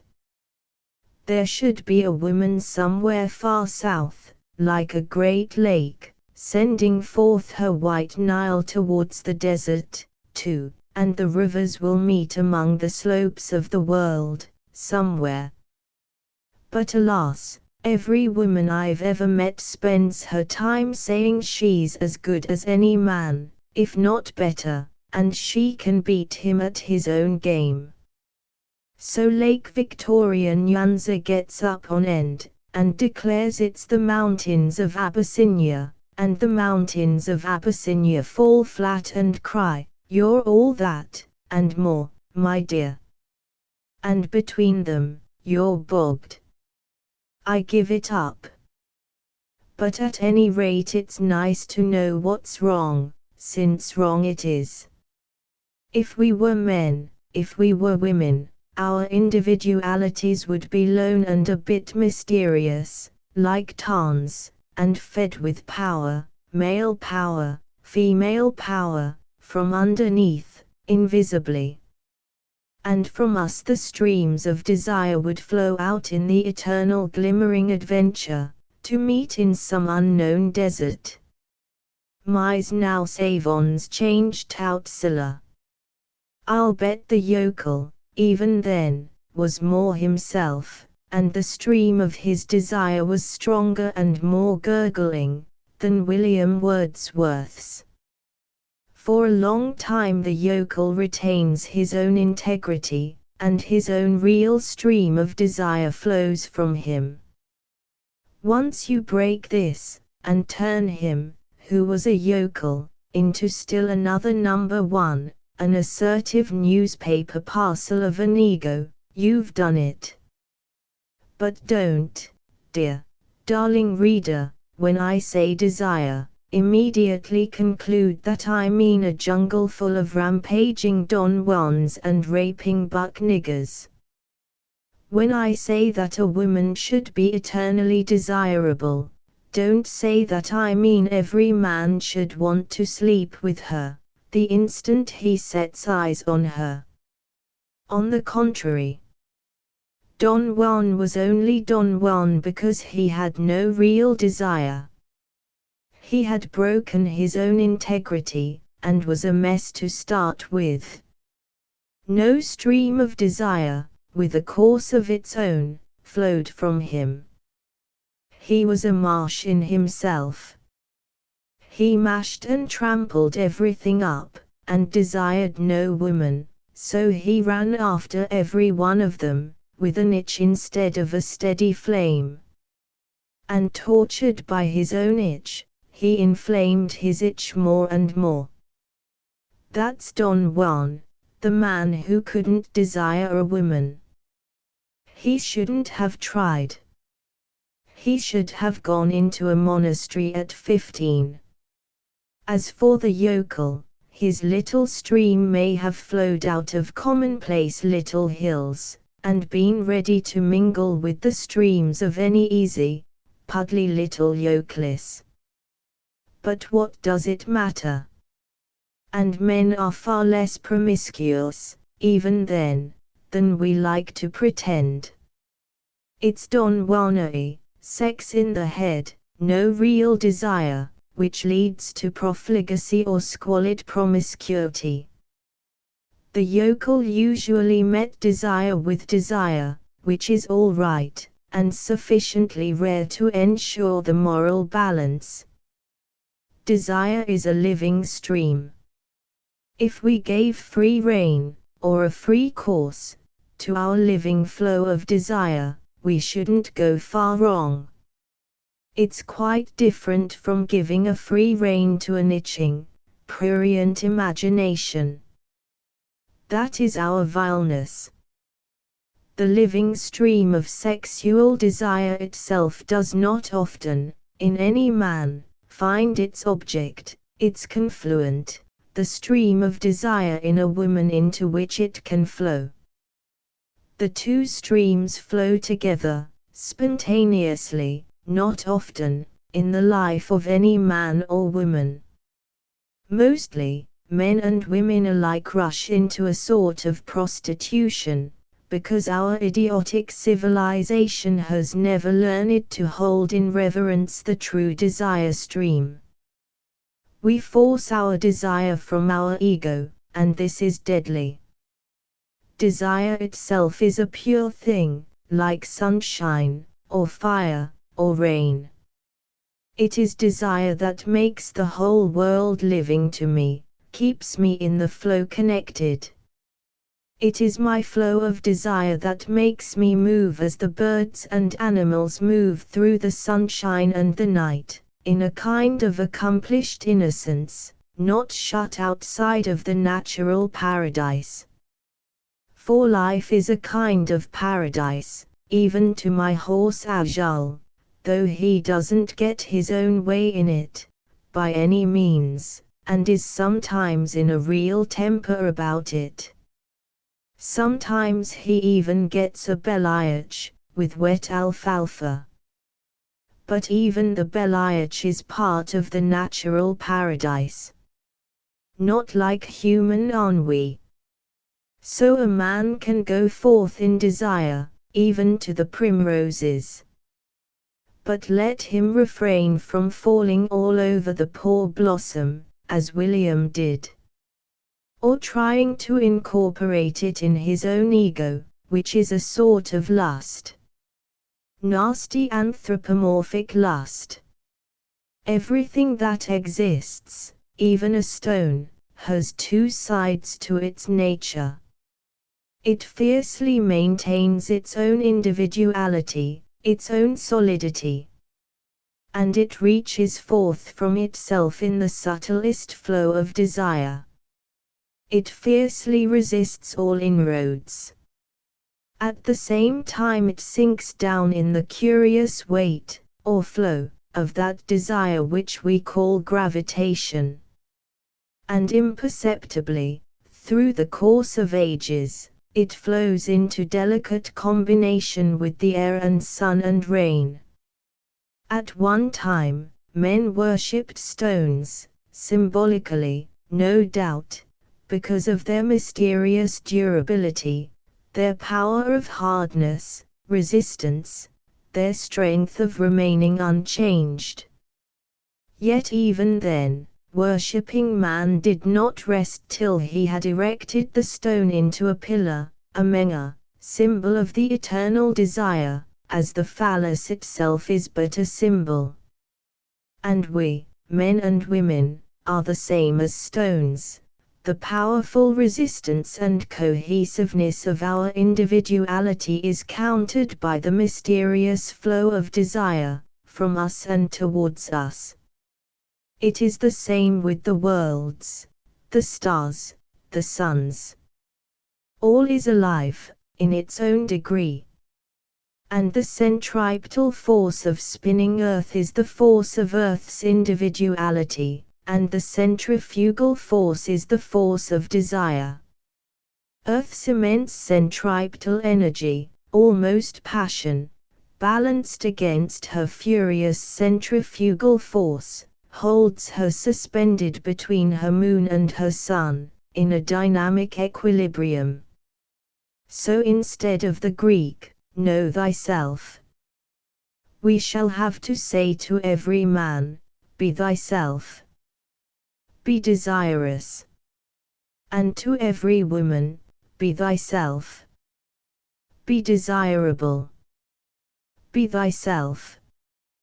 Does not mean, assert thy ego.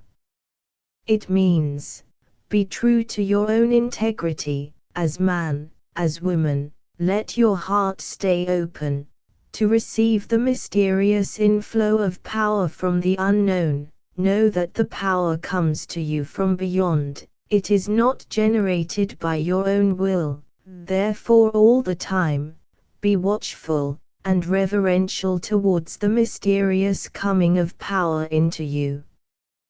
Be thyself, is the grand cry of individualism.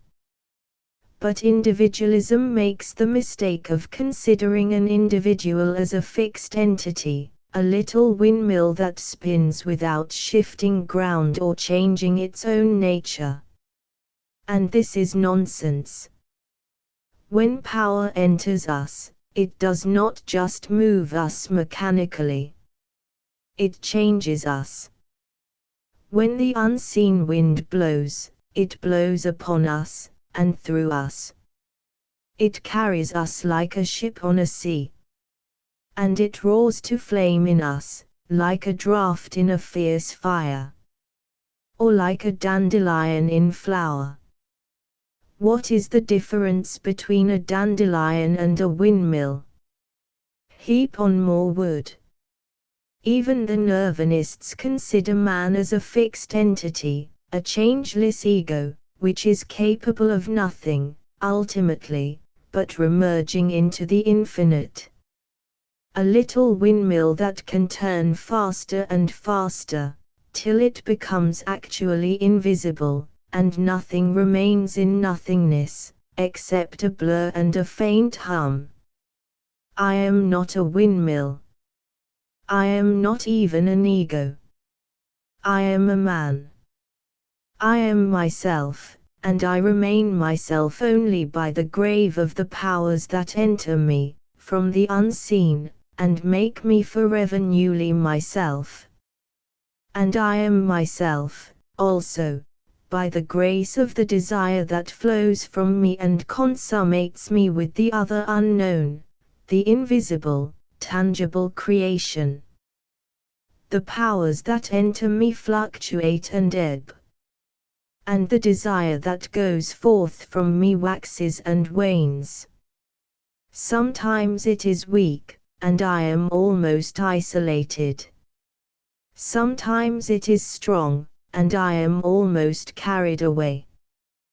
But supposing the cult of individualism, liberty, freedom, and so forth, has landed me in the state of egoism, the state so prettily and nauseously described by Henley in his Invictus, which, after all, is but the yelp of a house dog, a domesticated creature with an inferiority complex. It matters not how straight the gate, how charged with punishment the scroll, I am the master of my fate. I am the captain of my soul. Are you, old boy? Then why hippity hop? He was a cripple at that. As a matter of fact, it is the slave's bravado. The modern slave is he who does not receive his powers from the unseen, and give reverence, but who thinks he is his own little boss.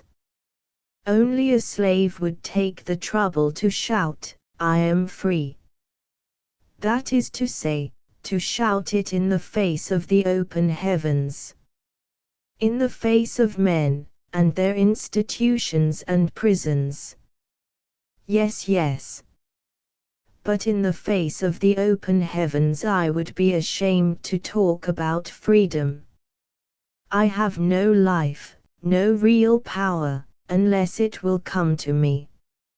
And I accomplish nothing, not even my own fulfilled existence, unless I go forth, delicately, desirous, and find the mating of my desire, even if it be only the sky itself, and trees, and the cow Susan, and the inexpressible consolation of a statue of an Egyptian pharaoh, or the Old Testament, or even 3 rubies. These answer my desire with fulfillment. What bunk then to talk about being master of my fate? When my fate depends upon these things, not to mention the unseen reality that sends strength, or life into me, without which I am a gourd rattle. The ego, the little conscious ego that I am, that doll-like entity, that mannequin made in ridiculous likeness of the Adam which I am I going to allow that that is all of me? And shout about it? Of course, if I am nothing but an ego, and woman is nothing but another ego, then there is really no vital difference between us. 2 little dolls of conscious entities, squeaking when you squeeze them. And with a tiny bit of an extraneous appendage to mark which is which. Woman is just the same as man, loudly said the political speaker, save for a very little difference. 3 cheers for the very little difference, says a vulgar voice from the crowd. But that's a chestnut. Quick. Sharp. On the alert. Let every gentleman put on his shirt. And be quick if you please. Let every lady put on her chemise. Though nowadays, a lady's chemise won't save her face. In or out her chemise, however, doesn't make much difference to the modern woman. She's a finished-off ego, an assertive conscious entity, cut off like a doll from any mystery. And her nudity is about as interesting as a doll's. If you can be interested in the nudity of a doll, then jazz on, jazz on. The same with the men. No matter how they pull their shirts off, they never arrive at their own nakedness. They have none. They can only be undressed. Naked they cannot be. Without their clothes on, they are like a dismantled streetcar without its advertisements, sort of public article that doesn't refer to anything. The ego. Anthropomorphism. Love. What it works out to in the end is that even anthropo disappears, and leaves a sawdust mannequin wondrously jazzing. My little sisters, the birds, says Francis of Assisi. Phew, goes the blackbird. Listen to me, my little sisters, you birds. Phew, goes the blackbird. I'm a cock, Mr. Love. What's the good of woman who isn't desirable, even though she's as pretty as paint, and the waves in her hair are as permanent as the pyramids? He buried his face in her permanent wave, and cried, "Help! Get me out!" Individualism. Read the advertisements. Juju's hats give a man that individual touch he so much desires. No man could lack individuality in Popim's pajamas.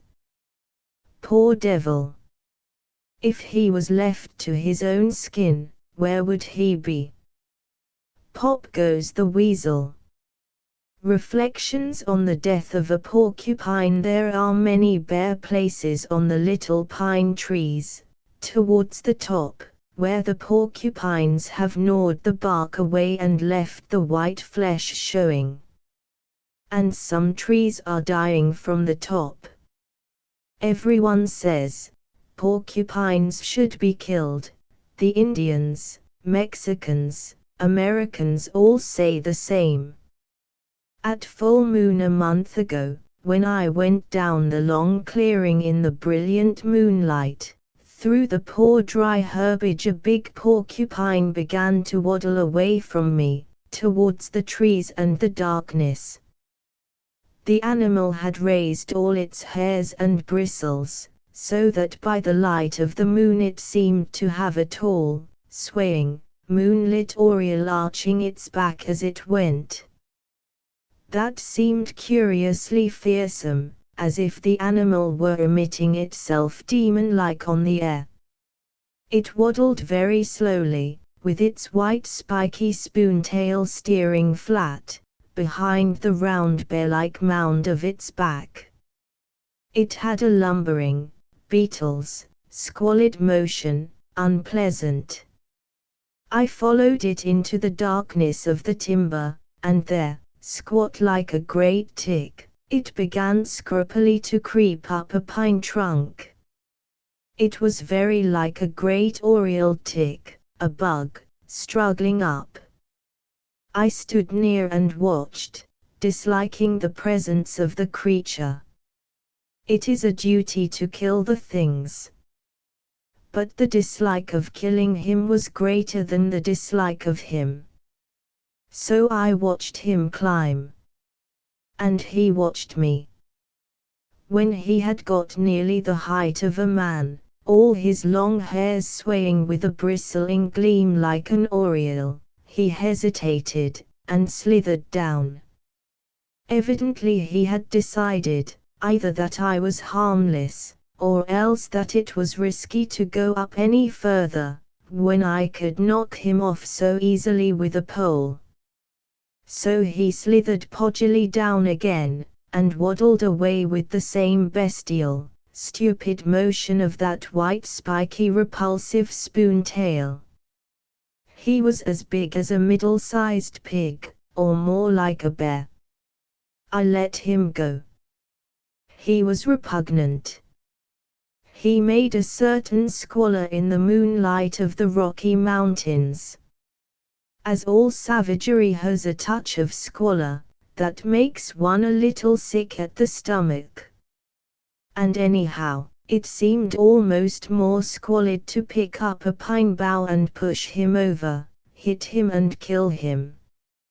A few days later, on a hot, motionless morning when the pine trees put out their bristles in stealthy, hard assertion, and I was not in a good temper, because Black-Eyed Susan, the cow, had disappeared into the timber, and I had had to ride hunting her, so it was nearly 9 o'clock before she was milked. Madam came in suddenly out of the sunlight, saying I got such a shock. There are 2 strange dogs, and one of them has got the most awful beard, all round his nose. She was frightened, like a child, at something unnatural. Beard. Porcupine quills, probably. He's been after a porcupine. Ah, she cried in relief. Very likely. Very likely. Then with a change of tone, poor thing, will they hurt him? They will.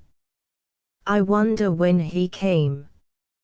I heard dogs bark in the night. Did you? Why didn't you say so? I should have known Susan was hiding. The ranch is lonely.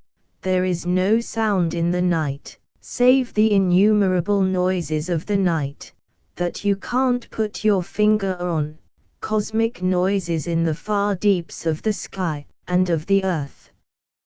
I went out. And in the full blaze of sunlight in the field, stood 2 dogs, a black and white, and a big, bushy, rather handsome sandy-red dog, of the collie type. And sure enough, this latter did look queer and a bit horrifying, his whole muzzle set round with white spines, like some ghastly growth, like an unnatural beard. The black and white dog made off as I went through the fence. But the red dog whimpered and hesitated, and moved on hot bricks. He was fat and in good condition. I thought he might belong to some shepherds herding sheep in the forest ranges, among the mountains. He waited while I went up to him, wagging his tail and whimpering, and ducking his head, and dancing. He daren't rub his nose with his paws any more, it hurt too much. I patted his head and looked at his nose, and he whimpered loudly. He must have had 30 quills, or more, sticking out of his nose, all the way round, the white, ugly ends of the quills protruding an inch, sometimes more, sometimes less, from his already swollen, blood-puffed muzzle. The porcupines here have quills only 2 or 3 inches long. But they are devilish, and a dog will die if he does not get them pulled out. Because they work further and further in, and will sometimes emerge through the skin away in some unexpected place. Then the fun began. I got him in the yard, and he drank up the whole half-gallon of the chicken's sour milk. Then I started pulling out the quills. He was a big, bushy, handsome dog, but his nerve was gone, and every time I got a quill out, he gave a yelp. Some long quills were fairly easy, but the shorter ones, near his lips, were deep in, and hard to get hold of, and hard to pull out when you did get hold of them. And with every one that came out, came a little spurt of blood and another yelp and writhe. The dog wanted the quills out, but his nerve was gone. Every time he saw my hand coming to his nose, he jerked his head away. I quieted him, and stealthily managed to jerk out another quill, with the blood all over my fingers. But with every one that came out, he grew more tiresome. I tried and tried and tried to get hold of another quill, and he jerked, and writhed and whimpered, and ran under the porch floor. It was a curiously unpleasant, nerve-trying job. The day was blazing hot. The dog came out and I struggled with him again for an hour or more. Then we blindfolded him. But either he smelled my hand approaching his nose, or some weird instinct told him. He jerked his head, this way, that way, up, down, sideways, roundwise, as one's fingers came slowly, to seize a quill. The quills on his lips and chin were deep in, only about 1/4 inch of white stub protruding from the swollen, blood-oozed, festering black skin. It was very difficult to jerk them out. We let him lie for an interval, hidden in the quiet, cool place under the porch floor. After half an hour, he crept out again.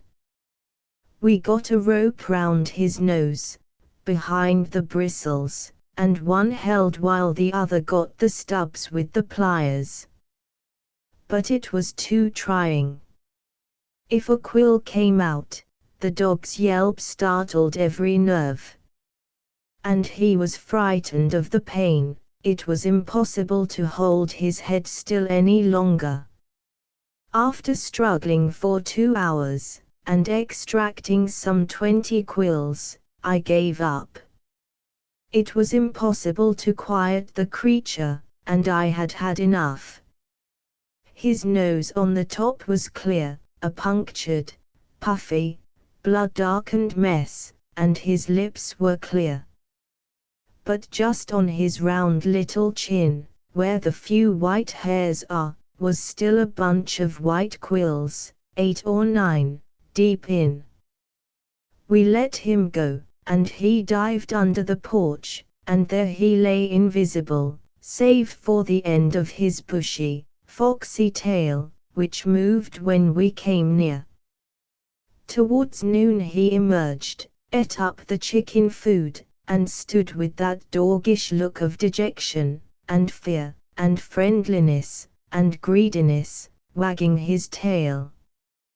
But I had had enough. "Go home," I said. "Go home. Go home to your master, and let him finish for you." He would not go. So I led him across the blazing hot clearing, in the way I thought he should go. He followed 100 yards, then stood motionless in the blazing sun. He was not going to leave the place. And I simply did not want him. So I picked up a stone. He dropped his tail, and swerved towards the house. I knew what he was going to do. He was going to dive under the porch, and there stick, haunting the place. I dropped my stone, and found a good stick under the cedar tree. Already in the heat was that sting like biting of electricity, the thunder gathering in the sheer sunshine, without a cloud, and making one's whole body feel dislocated. I could not bear to have that dog around any more. Going quietly to him, I suddenly gave him one hard hit with the stick, crying, "Go home." He turned quickly, and the end of the stick caught him on his sore nose. With a fierce yelp, he went off like a wolf, downhill, like a flash, gone. And I stood in the field full of pangs of regret, at having hit him, unintentionally, on his sore nose. But he was gone. And then the present moon came, and again the night was clear. But in the interval there had been heavy thunder rains, the ditch was running with bright water across the field, and the night, so fair, had not the terrific, mirror-like brilliancy, touched with terror, so startling bright, of the moon in the last days of June. We were alone on the ranch. Madame went out into the clear night, just before retiring. The stream ran in a cord of silver across the field, in the straight line where I had taken the irrigation ditch. The pine tree in front of the house threw a black shadow. The mountain slope came down to the fence, wild and alert. "Come," said she excitedly. "There is a big porcupine drinking at the ditch." I thought at first it was a bear. When I got out he had gone. But among the grasses and the coming wild sunflowers, under the moon, I saw his grayish halo, like a pallid living bush, moving over the field, in the distance, in the moonlit clair-obscur. We got through the fence, and following, soon caught him up. There he lumbered, with his white spoon-tail spiked with bristles, steering behind almost as if he were moving backwards, and this was his head. His long hairs above the quills quivering with a dim grey gleam, like a bush. And again I disliked him. Should one kill him? She hesitated. Then with a sort of disgust, yes. I went back to the house, and got the little .22 rifle. Now never in my life had I shot at any live thing, I never wanted to. I always felt guns very repugnant, sinister, mean. With difficulty I had fired once or twice at a target, but resented doing even so much. Other people could shoot if they wanted to. Myself, individually, it was repugnant to me even to try. But something slowly hardens in a man's soul. And I knew now, it had hardened in mine. I found the gun, and with rather trembling hands, got it loaded. Then I pulled back the trigger and followed the porcupine. It was still lumbering through the grass. Coming near, I aimed. The trigger stuck. I pressed the little catch with a safety pin I found in my pocket, and released the trigger. Then we followed the porcupine. He was still lumbering towards the trees. I went sideways on, stood quite near to him, and fired, in the clear dark of the moonlight. And as usual I aimed too high. He turned, went scuttling back whence he had come. I got another shell in place, and followed. This time I fired full into the mound of his round back, below the glistening grey halo. He seemed to stumble onto his hidden nose, and struggled a few strides, ducking his head under like a hedgehog. "He's not dead yet." "Oh, fire again," cried Madame. I fired, but the gun was empty. So I ran quickly, for a cedar pole. The porcupine was lying still, with subsiding halo. He stirred faintly. So I turned him and hit him hard over the nose, or where, in the dark, his nose should have been. And it was done. He was dead. And in the moonlight, I looked down on the first creature I had ever shot. "Does it seem mean?" I asked aloud, doubtful. Again Madame hesitated. Then, "No," she said resentfully. And I felt she was right. Things like the porcupine, one must be able to shoot them, if they get in one's way. One must be able to shoot. I, myself, must be able to shoot, and to kill. For me, this is a volte-face. I have always preferred to walk round my porcupine, rather than kill it. Now, I know it's no good walking round. One must kill. I buried him in the adobe hole. But some animal dug down and ate him, for 2 days later there lay the spines and bones spread out, with the long skeletons of the porcupine hands. The only nice thing about him, or her, for I believe it was a female, by the dugs on her belly, were the feet. They were like longish, alert black hands, paw hands. That is why a porcupine's tracks in the snow look almost as if a child had gone by, leaving naked little human footprints, like a little boy. So, he is gone, or she is gone. But there is another one, bigger and blacker looking, among the west timber. That too is to be shot. It is part of the business of ranching, even when it's only a little half-abandoned ranch like this one. Wherever man establishes himself, upon the earth, he has to fight for his place, against the lower orders of life. Food, the basis of existence, has to be fought for even by the most idyllic of farmers. You plant, and you protect your growing crop with a gun.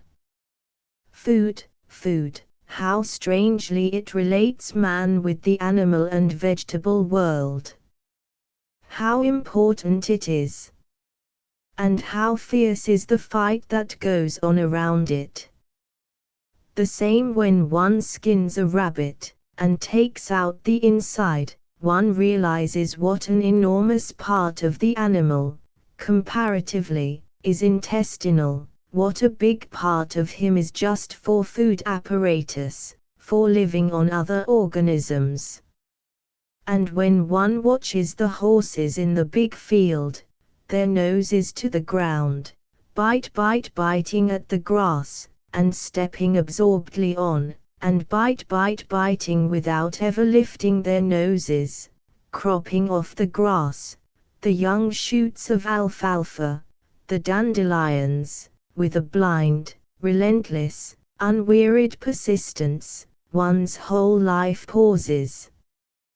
One suddenly realizes again how all creatures devour, and must devour the lower forms of life. So Susan, swinging across the field, snatches off the tops of the little wild sunflowers as if she were mowing. And down they go, down her black throat.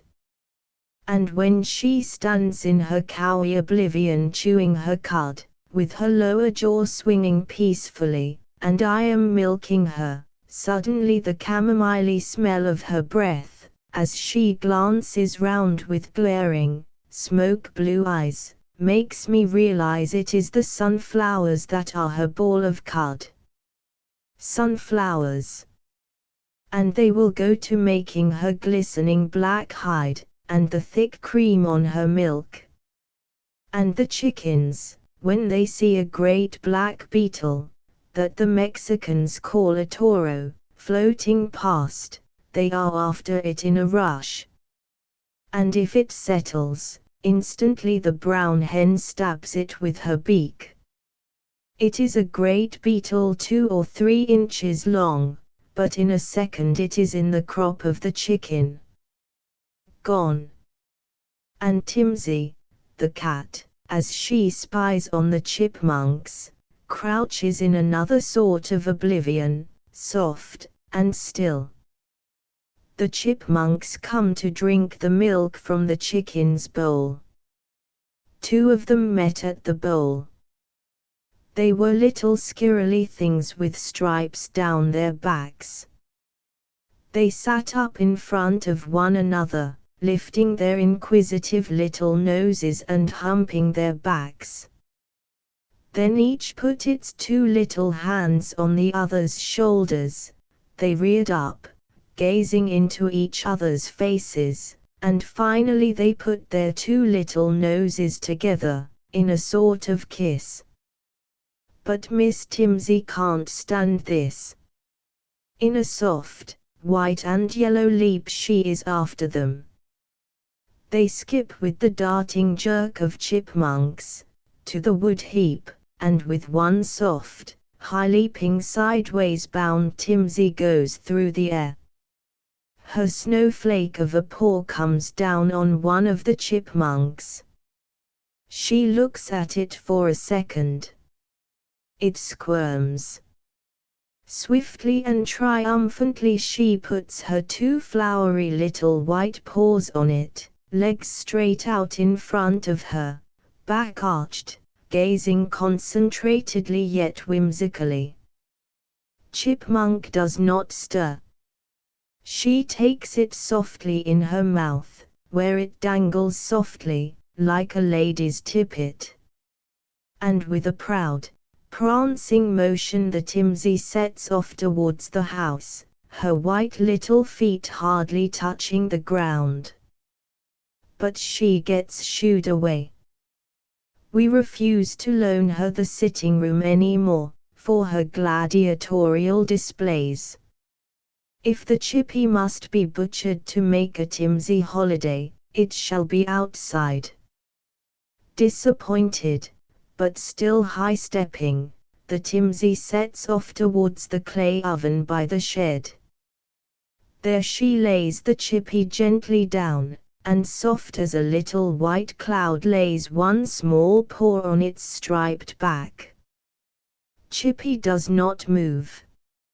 Soft as thistledown she raises her paw a tiny, tiny bit, to release him. And all of a sudden, with an elastic jerk, he darts from under the white release of her paw. And instantly, she is up in the air and down she comes on him, with the forward-thrusting bolts of her white paws. Both creatures are motionless. Then she takes him softly in her mouth again, and looks round, to see if she can slip into the house. She cannot. So she trots towards the woodpile. It is a game, and it is pretty. Chippy escapes into the woodpile, and she softly, softly reconnoiters among the faggots. Of all the animals, there is no denying it, the Timsy is the most pretty, the most fine. It is not her mere corpus that is beautiful, it is her bloom of aliveness. Her infinite variety, the soft, snowflakey lightness of her, and at the same time her lean, heavy ferocity. I had never realized the latter, till I was lying in bed one day moving my toe, unconsciously, under the bedclothes. Suddenly a terrific blow struck my foot. The Timsy had sprung out of nowhere, with a hurling, steely force, thud upon the bedclothes where the toe was moving. It was as if someone had aimed a sudden blow, vindictive and unerring. Timsy. She looked at me with the vacant, feline glare of her hunting eyes. It is not even ferocity. It is the dilation of the strange, vacant arrogance of power. The power is in her. And so it is. Life moves in circles of power and of vividness, and each circle of life only maintains its orbit upon the subjection of some lower circle. If the lower cycles of life are not mastered, there can be no higher cycle. In nature, one creature devours another, and this is an essential part of all existence and of all being. It is not something to lament over, nor something to try to reform. The Buddhist who refuses to take life is really ridiculous, since if he eats only 2 grains of rice per day, it is 2 grains of life. We did not make creation, we are not the authors of the universe. And if we see that the whole of creation is established upon the fact that one life devours another life, one cycle of existence can only come into existence through the subjugating of another cycle of existence, then what is the good of trying to pretend that it is not so? The only thing to do is to realize what is higher, and what is lower, in the cycles of existence. It is nonsense to declare that there is no higher and lower. We know full well that the dandelion belongs to a higher cycle of existence than the heart-stung fern, that the ants is a higher form of existence than the dandelions, that the thrush is higher than the ant, that Timsy the cat is higher than the thrush, and that I, a man, am higher than Timsy. What do we mean by higher? Strictly, we mean more alive. More vividly alive. The ant is more vividly alive than the pine tree. We know it, there is no trying to refute it. It is all very well saying that they are both alive in 2 different ways, and therefore they are incomparable, incommensurable. This is also true. But one truth does not displace another. Even apparently contradictory truths do not displace one another. Logic is far too coarse to make the subtle distinctions life demands. Truly, it is futile to compare an ant with a great pine tree, in the absolute. Yet as far as existence is concerned, they are not only placed in comparison to one another, they are occasionally pitted against one another. And if it comes to a contest, the little ant will devour the life of the huge tree. If it comes to a contest. And, in the cycles of existence, this is the test.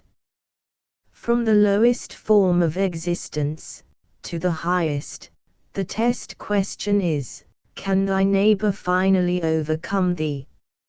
If he can, then he belongs to a higher cycle of existence. This is the truth behind the survival of the fittest. Every cycle of existence is established upon the overcoming of the lower cycles of existence. The real question is, wherein does fitness lie? Fitness for what? Fit merely to survive. That which is only fit to survive will survive only to supply food or contribute in some way to the existence of a higher form of life, which is able to do more than survive, which can really live. Life is more vivid in the dandelion than in the green fern, or than in a palm tree. Life is more vivid in a snake than in a butterfly. Life is more vivid in a wren than in an alligator. Life is more vivid in a cat than in an ostrich. Life is more vivid in the Mexican who drives the wagon, than in the 2 horses in the wagon. Life is more vivid in me, than in the Mexican who drives the wagon for me. We are speaking in terms of existence, that is, in terms of species, race, or type. The dandelion can take hold of the land, the palm tree is driven into a corner, with the fern. The snake can devour the fiercest insect. The fierce bird can destroy the greatest reptile. The great cat can destroy the greatest bird. The man can destroy the horse, or any animal. One race of man can subjugate and rule another race. All this in terms of existence. As far as existence goes, that life species is the highest which can devour, or destroy, or subjugate every other life species against which it is pitted in contest. This is a law. There is no escaping this law. Anyone, or any race, trying to escape it, will fall a victim, will fall into subjugation.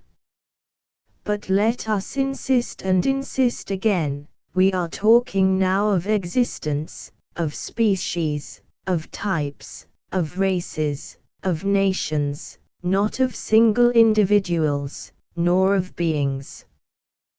The dandelion in full flower, a little sun bristling with sun rays on the green earth, is a nonpareil, a nonsuch.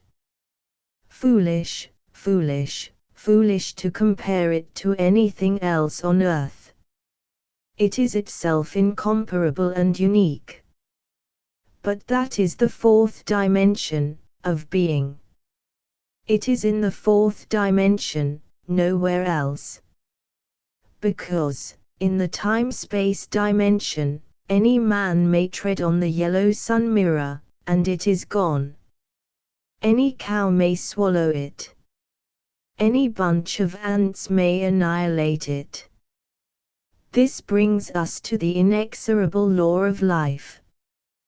Any creature that attains to its own fullness of being, its own living self, becomes unique, a nonpareil. It has its place in the 4th dimension, the heaven of existence, and there it is perfect, it is beyond comparison.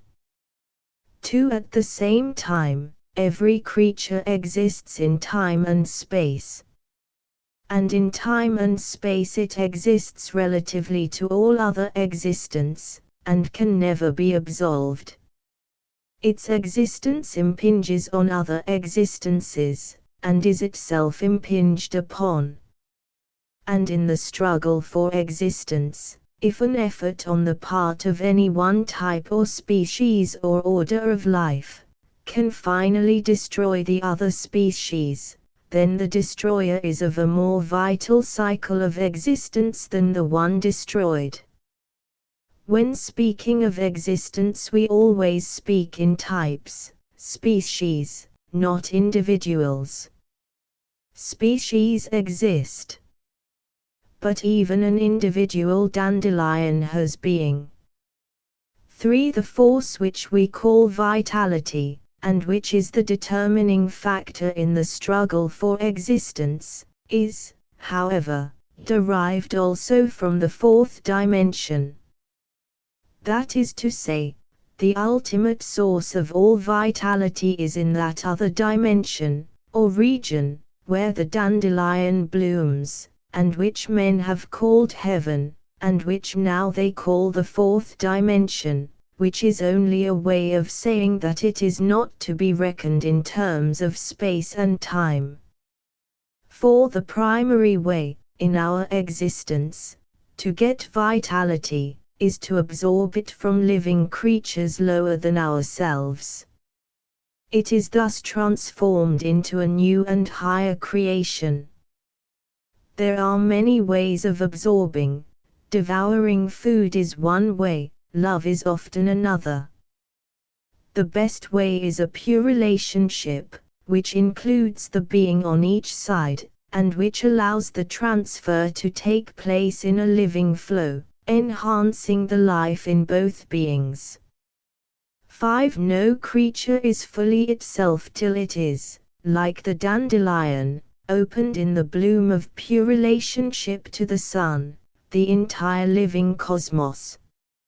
So we still find ourselves in the tangle of existence and being, a tangle which man has never been able to get out of, except by sacrificing the one to the other. Sacrifice is useless. The clue to all existence is being. But you can't have being without existence, any more than you can have the dandelion flower without the leaves and the long tap root. Being is not ideal, as Plato would have it, nor spiritual. It is a transcendent form of existence, and as much material as existence is. Only the matter suddenly enters the fourth dimension. All existence is dual, and surging towards a consummation into being. In the seed of the dandelion, as it floats with its little umbrella of hairs, sits the Holy Ghost in tiny compass. The Holy Ghost is that which holds the light and the dark, the day and the night, the wet and the sunny, united in one little clue. There it sits, in the seed of the dandelion. The seed falls to earth. The Holy Ghost rouses, saying, "Come." And out of the sky come the rays of the sun, and out of earth comes dampness and dark and the death stuff. They are called in, like those bidden to a feast. The sun sits down at the hearth, inside the seed, and the dark, damp death returner sits on the opposite side, with the host between. And the host says to them, "Come. Be merry together." So the sun looks with desirous curiosity on the dark face of the earth, and the dark damp one looks with wonder on the bright face of the other, who comes from the sun. And the host says, "Here you are at home. Lift me up, between you, that I may cease to be a ghost. For it longs me to look out, it longs me to dance with the dancers." So the sun in the seed, and the earthy one in the seed take hands, and laugh, and begin to dance. And their dancing is like a fire kindled, a bonfire with leaping flame. And the treading of their feet is like the running of little streams, down into the earth. So from the dance of the sun in the seed with the earthy death returner, green little flames of leaves shoot up, and hard little trickles of roots strike down. And the host laughs, and says, "I am being lifted up. Dance harder. Oh, wrestle, you two, like wonderful wrestlers, neither of which can win." So sun in the seed and the death returner, who is earthy, dance faster and faster, and the leaves rising greener begin to dance in a ring above ground, fiercely overwhelming any outsider, in a whirl of swords and lions' teeth. And the earthy one wrestles with the sun in the seed, So the long roots reach down like arms of a fighter gripping the power of earth, and strangles all intruders, strangling any intruder mercilessly. Till the two fall in one strange embrace, and from the center the long flower stem lifts like a phallus, but with a bud. And out of the bud the voice of the Holy Ghost is heard crying, I am lifted up. Lo! I am lifted up. I am here.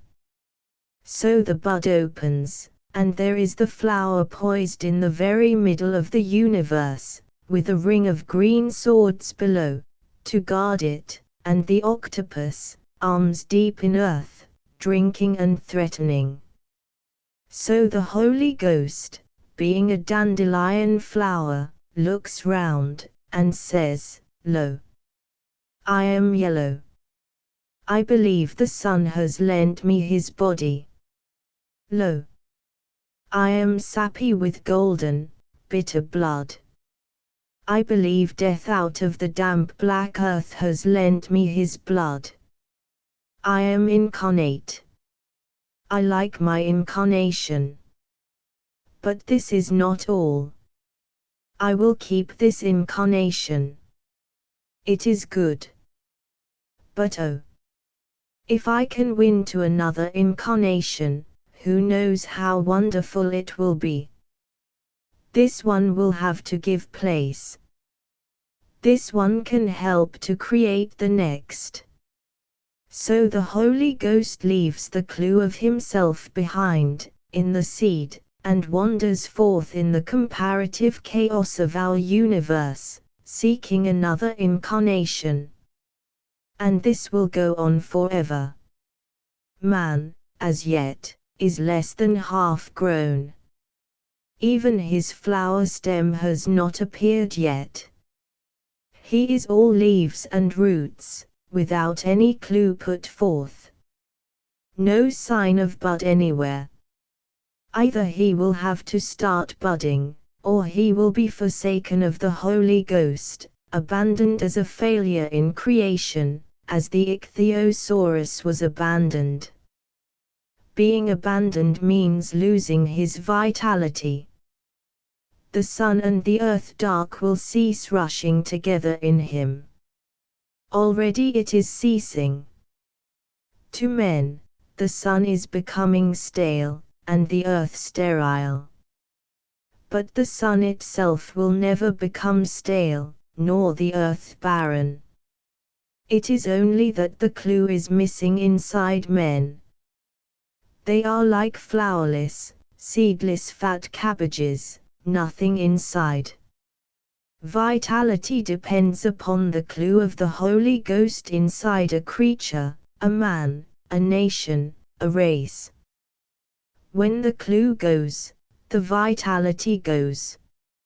And the Holy Ghost seeks forever a new incarnation, and subordinates the old to the new.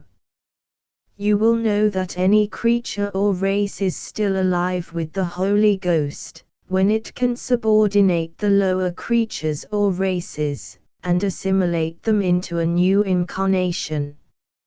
No man, or creature, or race can have vivid vitality unless it be moving towards a blossoming, and the most powerful is that which moves towards the as yet unknown blossom. Blossoming means the establishing of a pure, new relationship with all the cosmos.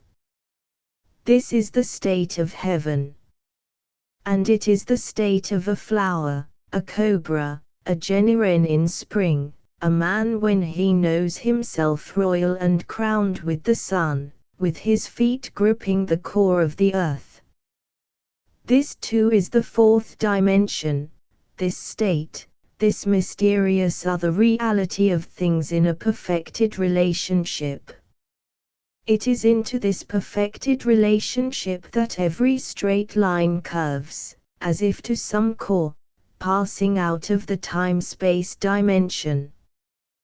But any man, creature, or race moving towards blossoming will have to draw immense supplies of vitality from men, or creatures below, passionate strength. And he will have to accomplish a perfected relation with all things. There will be conquest, always. But the aim of conquest is a perfect relation of conquerors with conquered, for a new blossoming. Freedom is illusory. Sacrifice is illusory. Almightiness is illusory. Freedom, sacrifice, almightiness, these are all human side tracks, cul-de-sacs, bunk.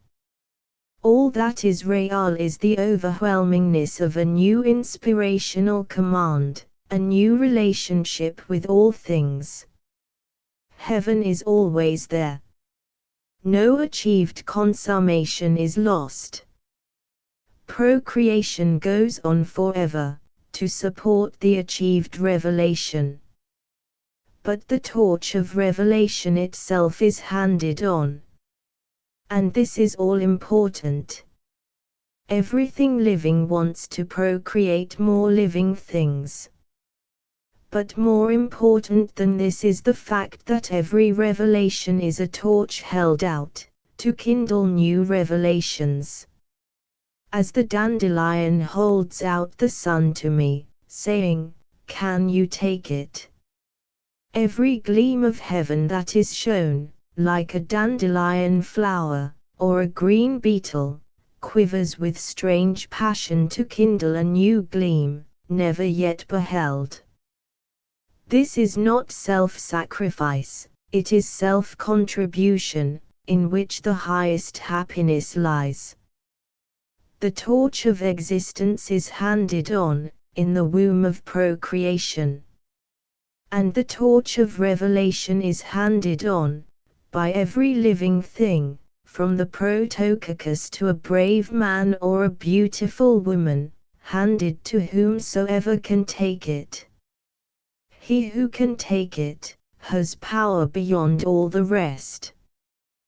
The cycle of procreation exists purely for the keeping alight of the torch of perfection, in any species, the torch being the dandelion in blossom, the tree in full leaf, the peacock in all his plumage, the cobra in all his color, the frog at full leap, woman in all the mystery of her fathomless desirableness, man in the fullness of his power, every creature become its pure self.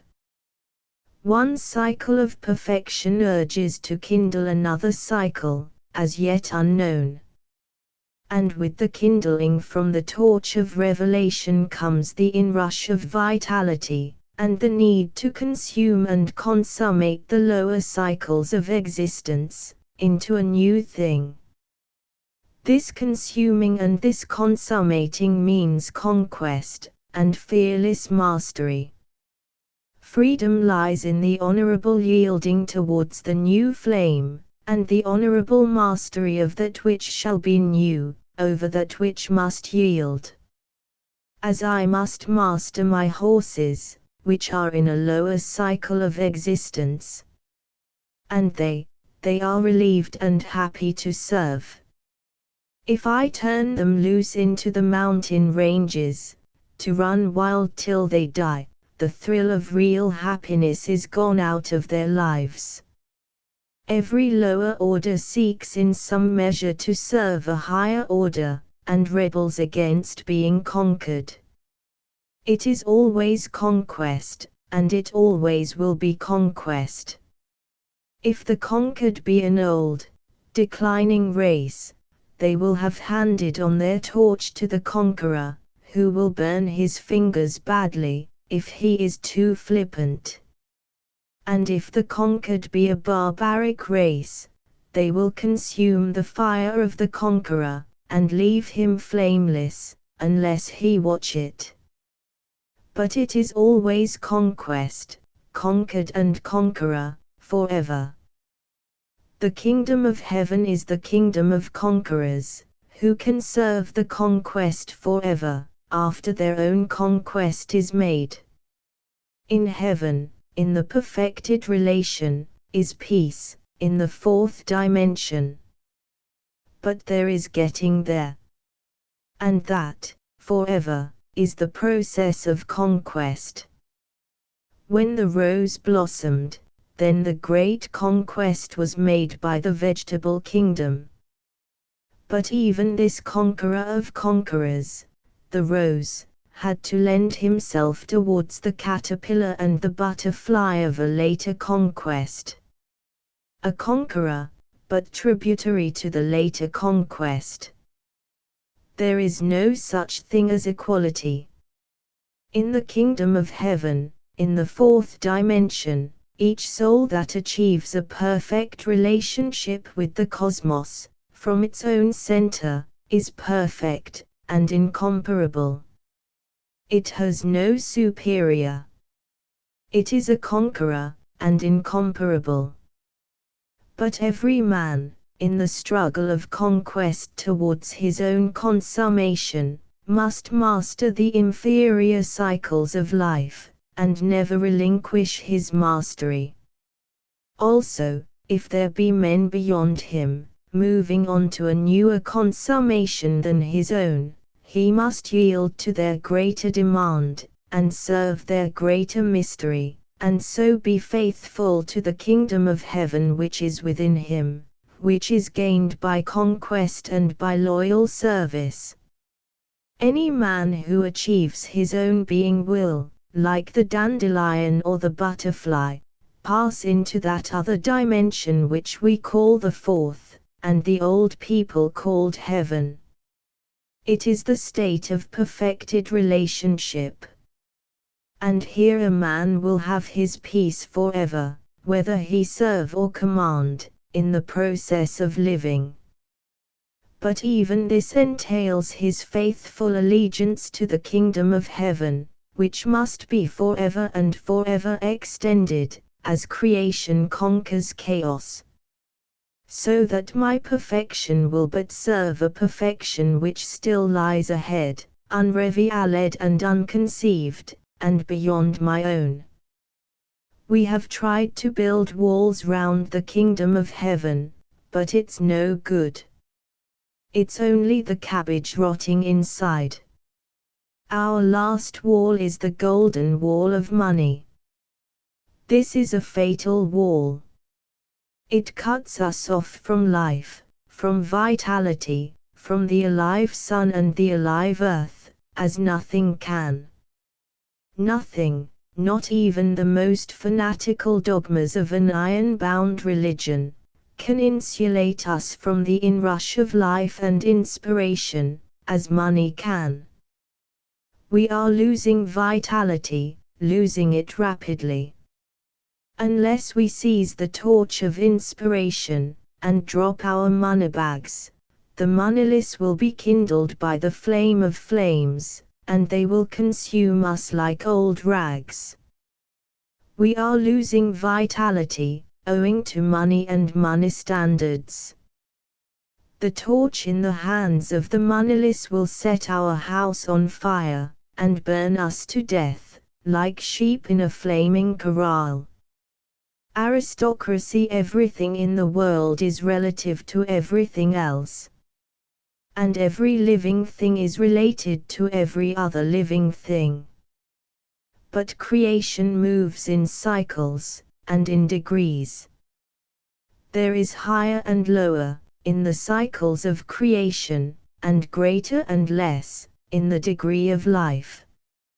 Each thing that attains to purity in its own cycle of existence, is pure and is itself, and, in its purity, is beyond compare. But in relation to other things, it is either higher or lower, of greater or less degree. We have to admit that a daisy is more highly developed than a fern, even if it be a tree fern. The daisy belongs to a higher order of life. That is, the daisy is more alive. The fern more torpid.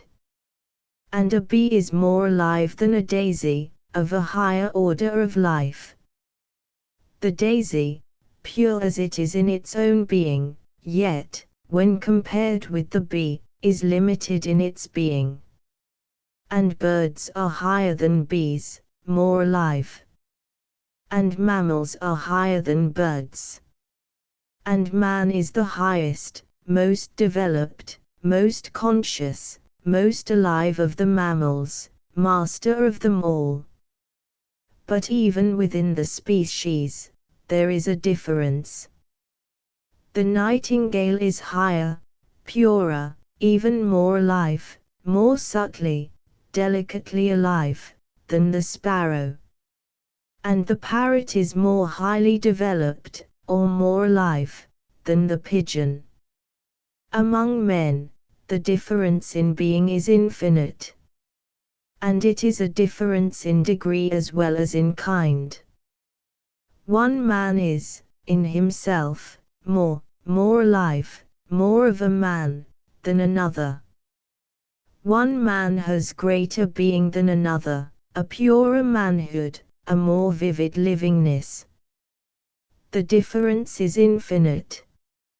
And, seeing that the inferiors are vastly more numerous than the superiors, when Jesus came, the inferiors, who are no means the meek that they should be, set out to inherit the earth.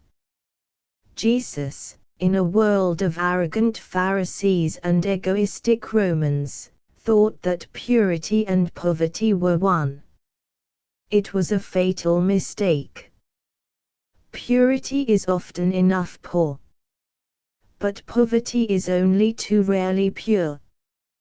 Poverty too often is only the result of natural poorness, poorness in courage, poorness in living vitality, poorness in manhood, poor life, poor character. Now the poor in life are the most impure, the most easily degenerate. But the few men rich in life and pure in heart read purity into poverty, and Christianity started. Charity suffereth long, and is kind. Charity envieth not.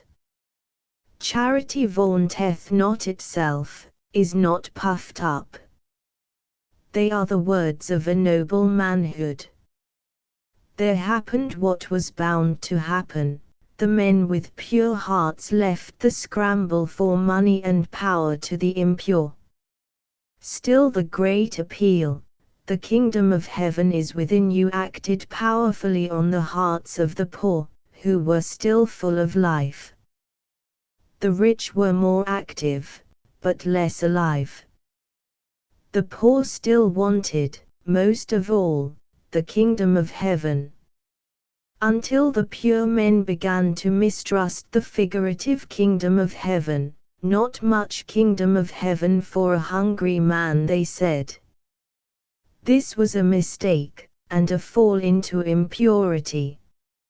For even if I die of hunger, the kingdom of heaven is within me, and I am within it, if I truly choose. But once the pure man said this, not much kingdom of heaven for a hungry man, the soul began to die out of men. By the old creed, every soul was equal in the sight of God. By the new creed, every body should be equal in the sight of men. And being equal meant, having equal possessions. And possessions were reckoned in terms of money. So that money became the one absolute. And man figures as a money possessor and a money getter. The absolute, the God, the kingdom of heaven itself, became money, hard cash. The kingdom of heaven is within you now means the money is in your pocket. Then shall thy peace be as a river now means then shall thy investments bring thee a safe and ample income. El homisteni libra means he is born without a son. It on le trouve pas to enchain means he wears breeches, and must fill his pockets. So now there is a new old, aristocracy, completely unmysterious and scientific, the aristocracy of money. Have you $1,000,000 gold? For heaven's sake, the gold standard. Then you are a king. Have you 500,000? Then you are a lord. In my country, we're all kings and queens, as the American lady said, being a bit sick of certain British snobbery.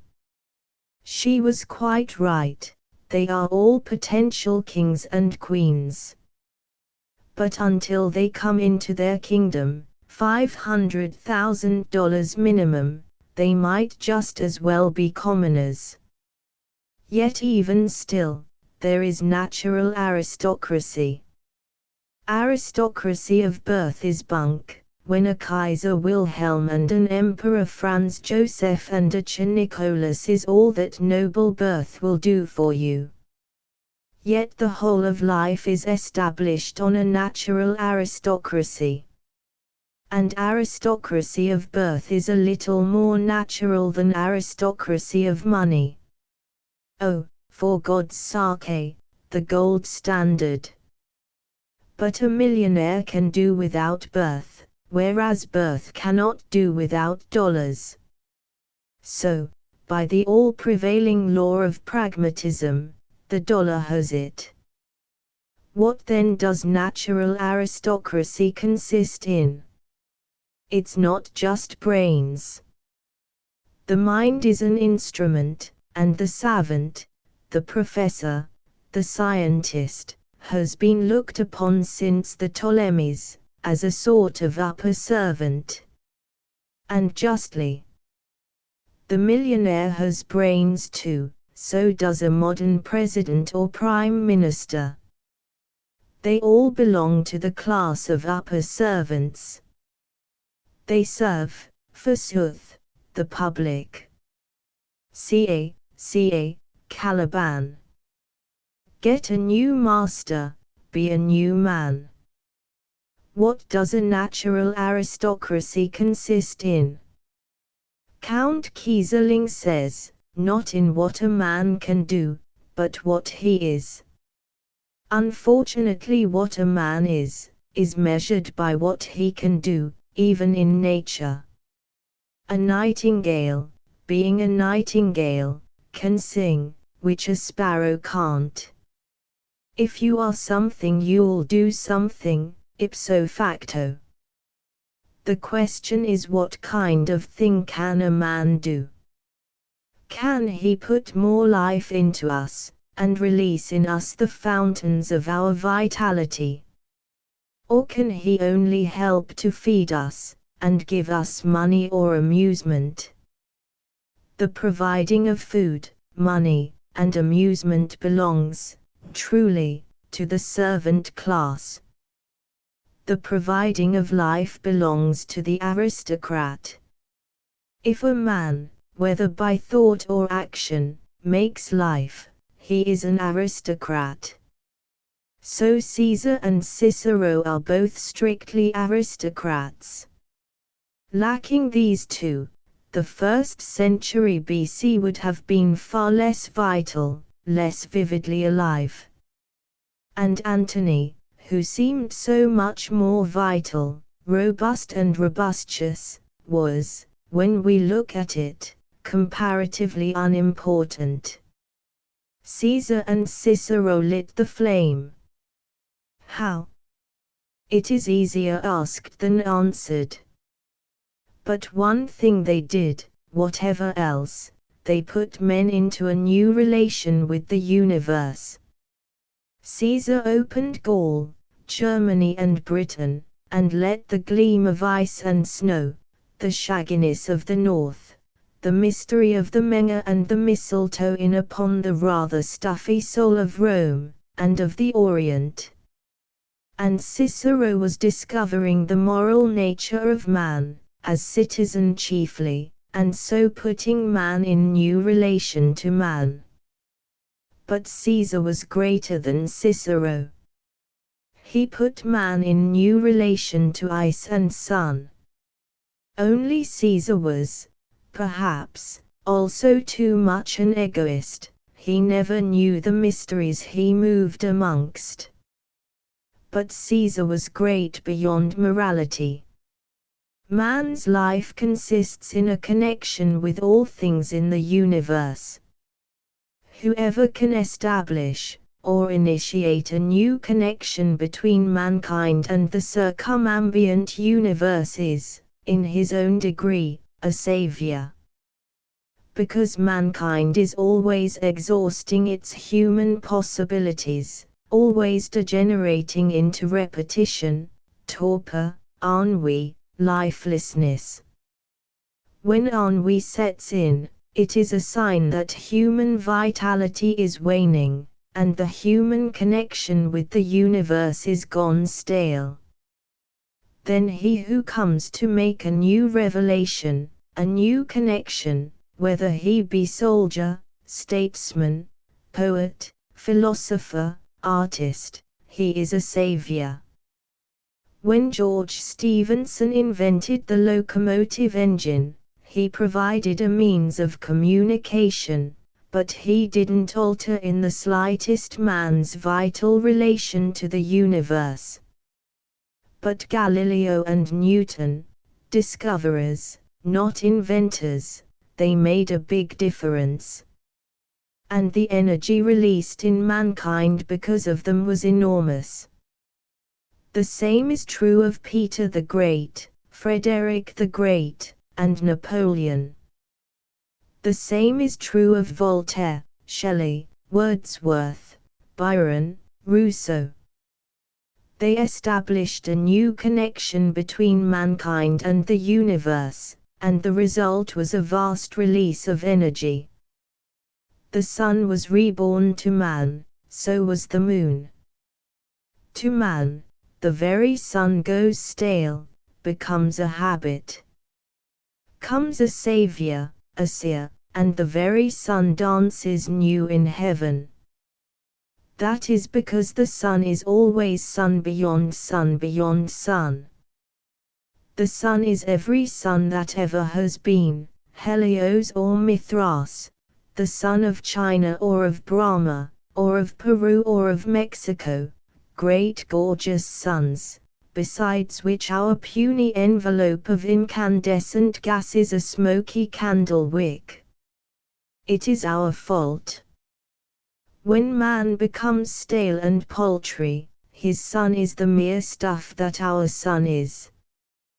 When man is great and splendid, the sun of China and Mithras blazes over him and gives him, not radiant energy in the form of heat and light, but life, life, life. The world is to us what we take from it. The sun is to us what we take from it. And if we are puny, it is because we take punily from the superb sun. Man is great according as his relation to the living universe is vast and vital. Men are related to men, including women, and this, of course, is very important. But one would think it were everything. One would think, to read modern books, that the life of any twopenny bank clerk was more important than sun, moon, and stars, and to read the pert drivel of the critics, one would be led to imagine that every three-farthing whippersnapper who lifts up his voice in approval or censure were the thrice greatest Hermes speaking in judgment out of the mysteries. This is the democratic age of cheap claptrap, and it sits in jackdaw judgment on all greatness. And this is the result of making, in our own conceit, man the measure of the universe. Don't you be taken in. The universe, so vast and profound, measures man up very accurately, for the yelping mongrel with his tail between his legs, that he is. And the great sun, and the moon, with a smile will soon start dropping the mongrel down the vast refuse pit of oblivion. Oh, the universe has a terrible hole in the middle of it, an oubliette for all of you, whippersnappering mongrels. Man, of course, being measure of the universe, is measured only against man. Has, of course, vital relationship only with his own cheap little species. Hence the cheap little twaddler he has become. In the great ages, man had vital relation with man, with woman, and beyond that, with the cow, the lion, the bull, the cat, the eagle, the beetle, the serpent. And beyond these, with narcissus and anemone, mistletoe and oak tree, myrtle, olive, and lotus. And beyond these with humus and slanting water, cloud towers and rainbow and the sweeping sun limbs. And beyond that, with sun, and moon, the living night and the living day. Do you imagine the great realities, even the ram of Ammon, are only symbols of something human? Do you imagine the great symbols, the dragon, the snake, the bull, only refer to bits, qualities or attributes of little man? It is puerile. The puerility, the puppyish conceit of modern white humanity is almost funny. Ammon, the great ram, do you think he doesn't stand alone in the universe, without your permission, oh cheap little man? Because he's there, do you think you bred him, out of your own almightiness, you cheap jack? Ammon, the great ram. Mithras, the great bull. The mistletoe on the tree. Do you think, you stuffy little human fool sitting in a chair and wearing lamb's wool underwear and eating your mutton and beef under the Christmas decoration, do you think then that Ammon, Mithras, mistletoe, and the whole tree of life were just invented to contribute to your complacency? You fool! You dyspeptic fool, with your indigestion tablets! You can eat your mutton and your beef, and buy 6 north of the Golden Bough, till your belly turns sour, you fool! Do you think, because you keep a fat castrated cat, the moon is upon your knees? Do you think, in your woolen underwear, you are clothed in the might of Ammon? You idiot! You cheap jack idiot! Was not the ram created before you were, you twaddler? Did he not come in night out of chaos? And is he not still clothed in might? To you, he is mutton. Your wonderful perspicacity relates you to him just that far. But any farther, he is, well, wool. Don't you see, idiot and fool, that you have lost the ram out of your life entirely, and it is one great connection gone, one great life flow broken? Don't you see you are so much the emptier, mutton stuffed and wool wadded, but lifeless, lifeless? And the oak tree, the slow great oak tree, isn't he alive? Doesn't he live where you don't live, with a vast silence you shall never, never penetrate, though you chop him into kindling shred from shred? He is alive with life such as you have not got and will never have. And in so far as he is a vast, powerful, silent life, you should worship him. You should seek a living relation with him. Didn't the old Englishman have a living, vital relation to the oak tree, a mystic relation? Yes, mystic. Didn't the red-faced old admirals who made England have a living relation in sacredness with the oak tree which was their ship, their ark? The last living vibration and power in pure connection between man and tree, coming down from the Druids. And all you can do now is to twiddle-twaddle about golden boughs, because you are empty, empty, empty, hollow, deficient, and cardboardy. Do you think the tree is not, now and forever, sacred and fearsome? The trees have turned against you, fools, and you are running in imbecility to your own destruction. Do you think the bull is at your disposal, you zenith of creation? Why, I tell you, the blood of the bull is indeed your poison. Your veins are bursting with beef. You may well turn vegetarian. But even milk is bull's blood, or Arthur's. My cow Susan is at my disposal indeed. But when I see her suddenly emerging, jet black, sliding through the gate of her little corral into the open sun, does not my heart stand still, and cry out, in some long-forgotten tongue, salutation to the fearsome one? Is not even now my life widened and deepened in connection with her life, throbbing with the other pulse of the bull's blood? Is not this my life, this throbbing of the bull's blood in my blood? And as the white cock calls in the doorway, who calls? Merely a barnyard rooster, worth $1.50. But listen. Under the old dawns of creation the Holy Ghost, the mediator, shouts aloud in the twilight. And every time I hear him, a fountain of vitality gushes up in my body. It is life.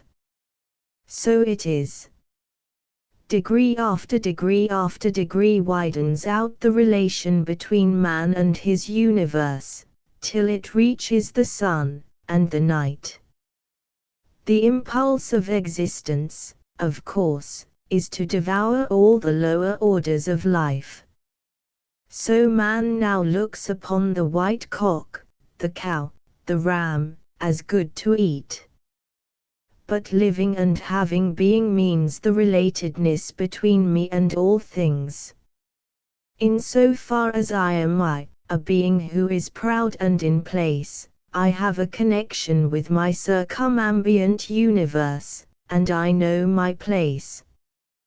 When the white cock crows, I do not hear myself, or some anthropomorphic conceit, crowing. I hear the not me, the voice of the Holy Ghost. And when I see the hard, solid, longish green cones thrusting up at blue heaven from the high bluish tips of the balsam pine, I say, behold. Look at the strong, fertile silence of the thrusting tree. God is in the bush like a clenched dark fist, or a thrust phallus.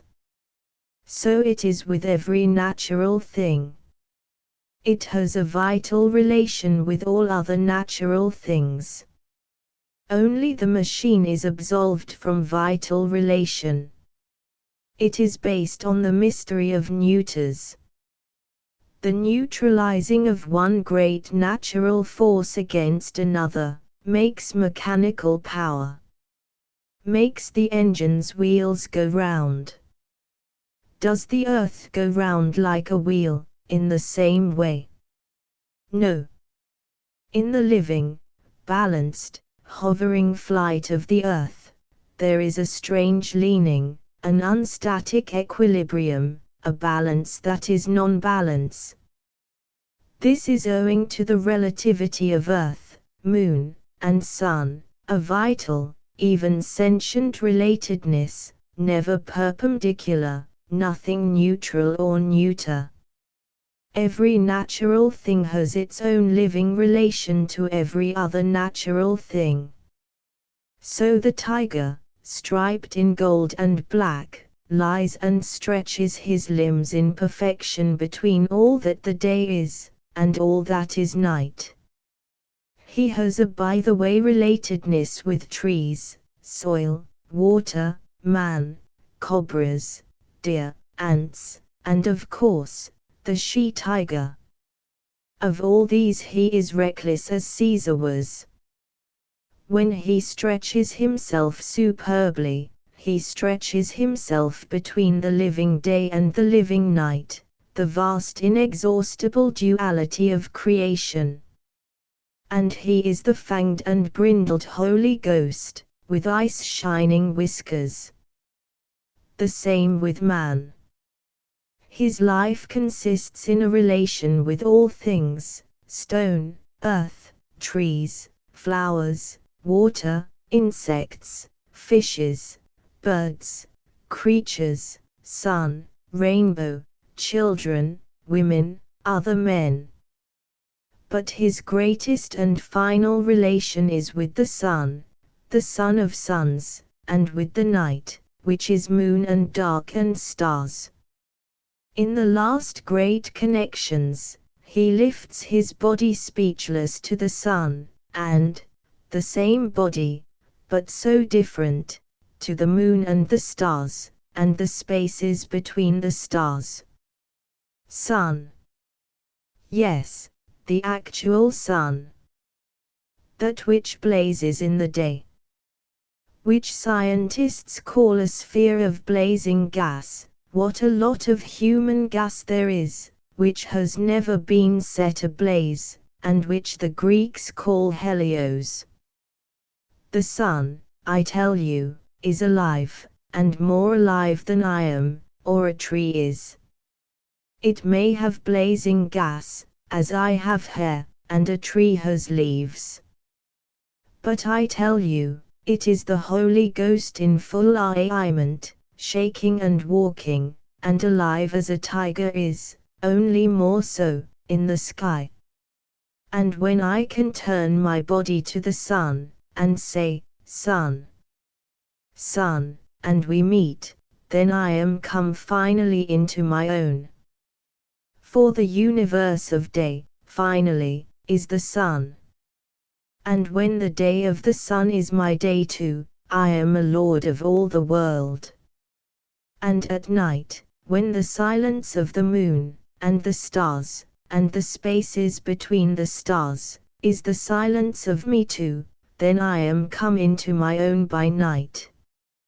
For night is a vast untellable life, and the Holy Ghost starry, beheld as we only behold night on earth.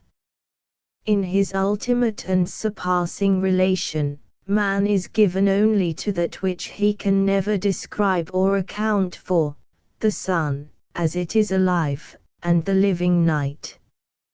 A man's supreme moment of active life is when he looks up and is with the sun, and is with the sun as a woman is with child. The actual yellow sun of morning. This makes man a lord, an aristocrat of life. And the supreme moment of quiescent life is when a man looks up into the night, and is gone into the night, so the night is like a woman with child, bearing him. And this, a man has to himself. The true aristocrat is the man who has passed all the relationships and has met the sun, and the sun is with him as a diadem. Caesar was like this. He passed through the great relationships, with ruthlessness, and came to the sun. And he became a sun man. But he was too unconscious. He was not aware that the sun forever was beyond him, and that only in his relation to the sun was he deified. He wanted to be God. Alexander was wiser. He placed himself a god among men. But when blood flowed from a wound in him, he said, "Look! It is the blood of a man like other men." The sun makes man a lord, an aristocrat, almost a deity. But in his consummation with night and the moon, man knows forever his own passing away. But no man is man in all his splendor till he passes further than every relationship, further than mankind and womankind, in the last leap to the sun, to the night. The man who can touch both sun and night, as the woman touched the garment of Jesus, becomes a Lord and a Savior, in his own kind. With the sun he has his final and ultimate relationship, beyond man or woman, or anything human or created. And in this final relation is he most intensely alive, surpassing. Every creature at its zenith surpasses creation and is alone in the face of the sun, and the night, the sun that lives, and the night that lives and survives. Then we pass beyond every other relationship, and every other relationship, even the intensest passion of love, sinks into subordination and obscurity.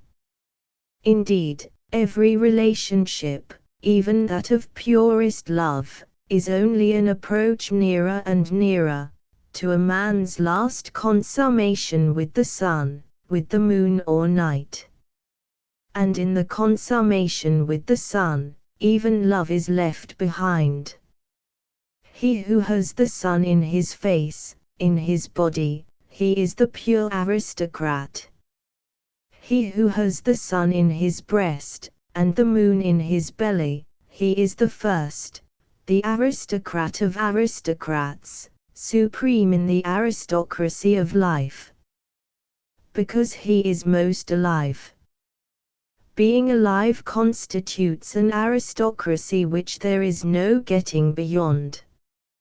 He who is most alive, intrinsically, is king, whether men admit it or not. In the face of the sun, life rises in circles, in degrees. The most living is the highest, and the lower shall serve the higher, if there is to be any life among men. More life. More vivid life. Not more safe cabbages, or meaningless masses of people. Perhaps Dostoevsky was more vividly alive than Plato, culminating a more vivid life circle, and giving the clue towards a higher circle still. But the clue hidden, as it always is hidden, in every revelation, underneath what is stated. All creation contributes, and must contribute to this, towards the achieving of a vaster, vivider cycle of life. That is the goal of living. He who gets nearer the sun is leader, the aristocrat of aristocrats. Or he who, like Dostoevsky, gets nearest the moon of our not being. There is, of course, the power of mere conservatism and inertia. Deserts made the cactus thorny.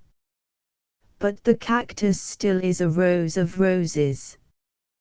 Whereas a sort of cowardice made the porcupine spiny. There is a difference between the cowardice of inertia, which now governs the democratic masses, particularly the capitalist masses, and the conservative fighting spirit which saved the cactus in the middle of the desert.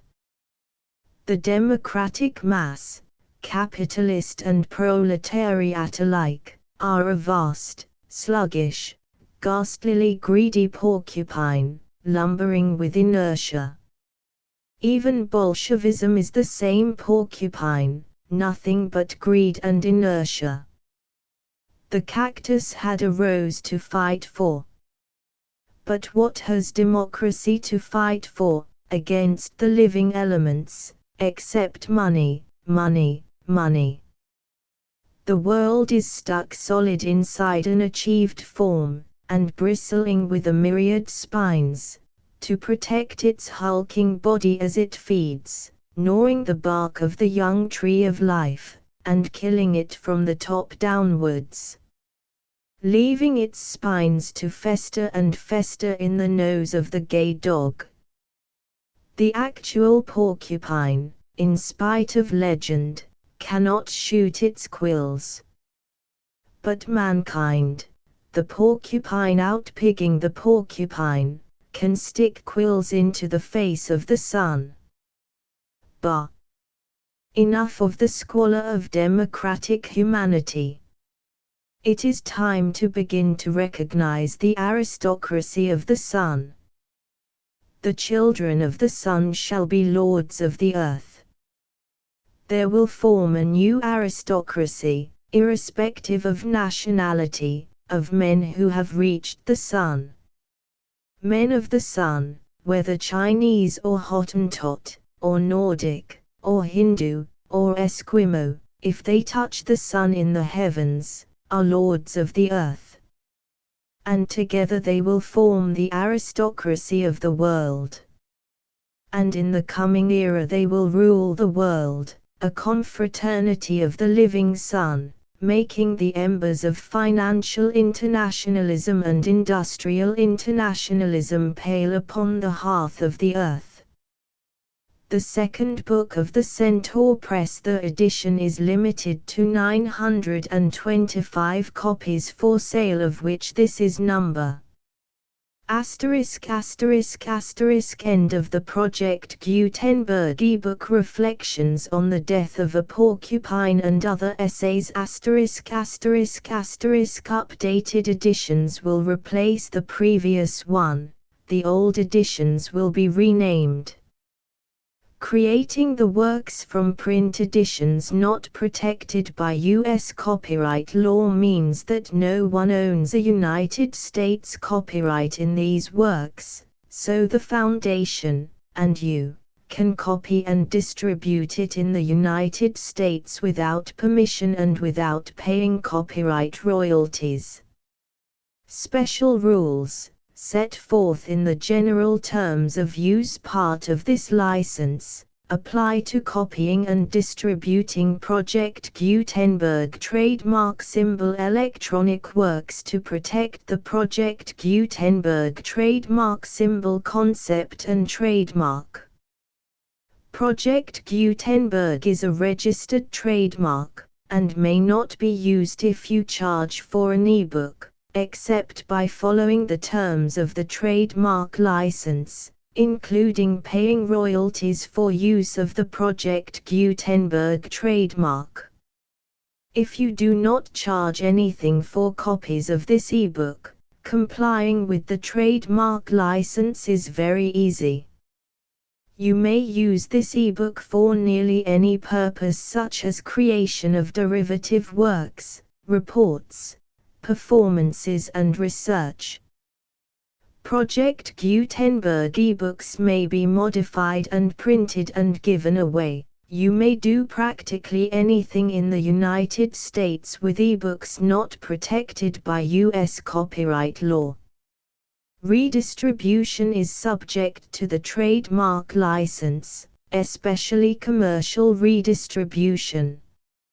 Start. Full license. The full Project Gutenberg license. Please read this before you distribute or use this work to protect the Project Gutenberg trademark symbol mission of promoting the free distribution of electronic works. By using or distributing this work, or any other work associated in any way with the phrase Project Gutenberg, you agree to comply with all the terms of the full Project Gutenberg trademark symbol license available with this file or online at www.gutenberg.org/license. Section 1. General terms of use and redistributing Project Gutenberg trademark symbol electronic works 1.0.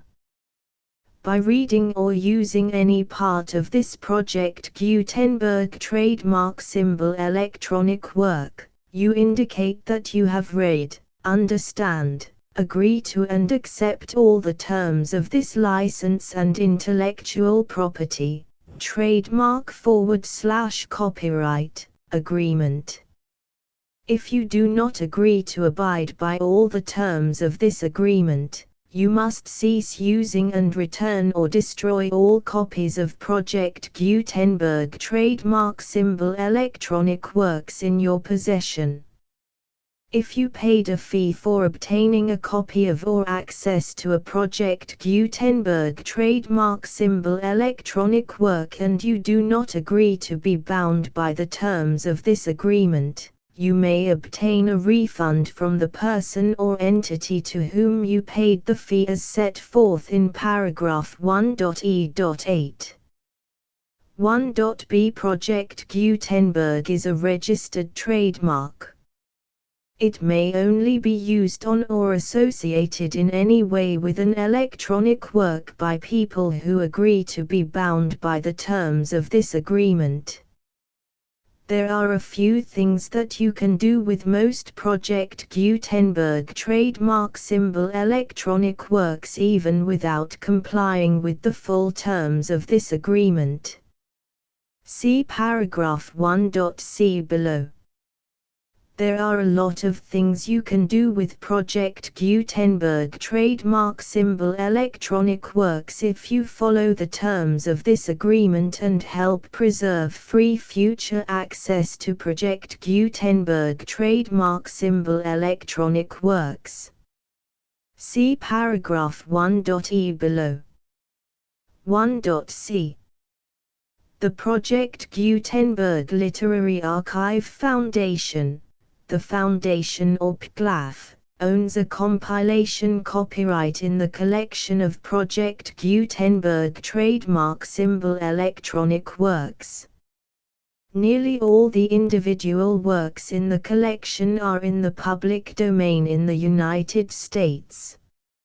If an individual work is unprotected by copyright law in the United States and you are located in the United States, we do not claim a right to prevent you from copying, distributing, performing, displaying or creating derivative works based on the work as long as all references to Project Gutenberg are removed.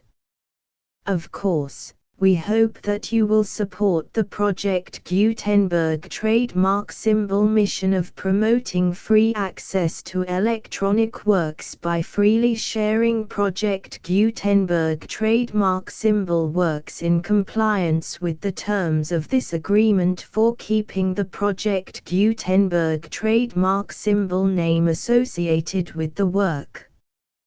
You can easily comply with the terms of this agreement by keeping this work in the same format with its attached full Project Gutenberg trademark symbol license when you share it without charge with others. 1.d. The copyright laws of the place where you are located also govern what you can do with this work. Copyright laws in most countries are in a constant state of change. If you are outside the United States, check the laws of your country in addition to the terms of this agreement before downloading, copying, displaying, performing, distributing or creating derivative works based on this work or any other Project Gutenberg trademark symbol work. The Foundation makes no representations concerning the copyright status of any work in any country other than the United States. 1.e Unless you have removed all references to Project Gutenberg, 1.e.1. The following sentence, with active links to, or other immediate access to, The full Project Gutenberg trademark symbol license must appear prominently whenever any copy of a Project Gutenberg trademark symbol work, any work on which the phrase Project Gutenberg appears, or with which the phrase Project Gutenberg is associated, is accessed, displayed, performed, viewed, copied or distributed. This ebook is for the use of anyone anywhere in the United States and most other parts of the world at no cost and with almost no restrictions whatsoever. You may copy it, give it away or reuse it under the terms of the Project Gutenberg license included with this ebook or online at www.gutenberg.org. If you are not located in the United States, you will have to check the laws of the country where you are located before using this ebook. 1.e.2 If an individual Project Gutenberg trademark symbol electronic work is derived from texts not protected by U.S. copyright law, does not contain a notice indicating that it is posted with permission of the copyright holder, the work can be copied and distributed to anyone in the United States without paying any fees or charges. If you are redistributing or providing access to a work with the phrase Project Gutenberg associated with or appearing on the work, you must comply either with the requirements of paragraphs 1.e.1 through 1.e.7 or obtain permission for the use of the work and the Project Gutenberg trademark symbol trademark as set forth in paragraphs 1.e.8 or 1.e.9. 1.e.3 If an individual Project Gutenberg trademark symbol electronic work is posted with the permission of the copyright holder, your use and distribution must comply with both paragraphs 1.e.1 through 1.e.7 and any additional terms imposed by the copyright holder. Additional terms will be linked to the Project Gutenberg trademark symbol license for all works posted with the permission of the copyright holder found at the beginning of this work. 1.e.4 Do not unlink or detach or remove the full Project Gutenberg trademark symbol license terms from this work, or any files containing a part of this work or any other work associated with Project Gutenberg trademark symbol.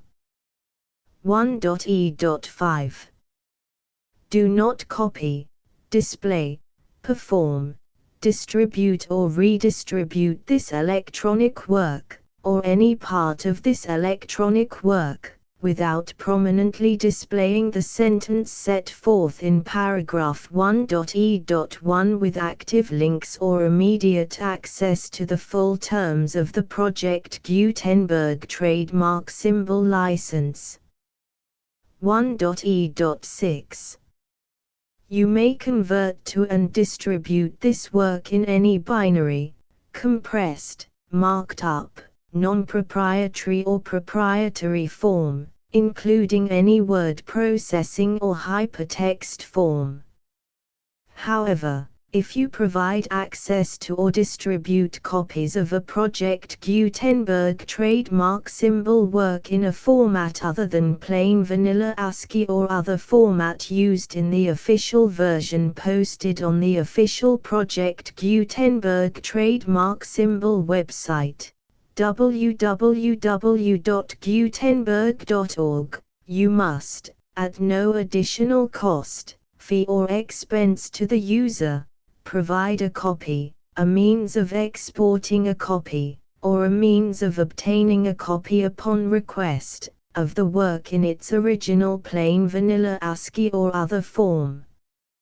Any alternate format must include the full Project Gutenberg trademark symbol license as specified in paragraph 1.e.1. 1.e.7. Do not charge a fee for access to, viewing, displaying, performing, copying or distributing any Project Gutenberg trademark symbol works unless you comply with paragraph 1.e.8 or 1.e.9. 1.e.8.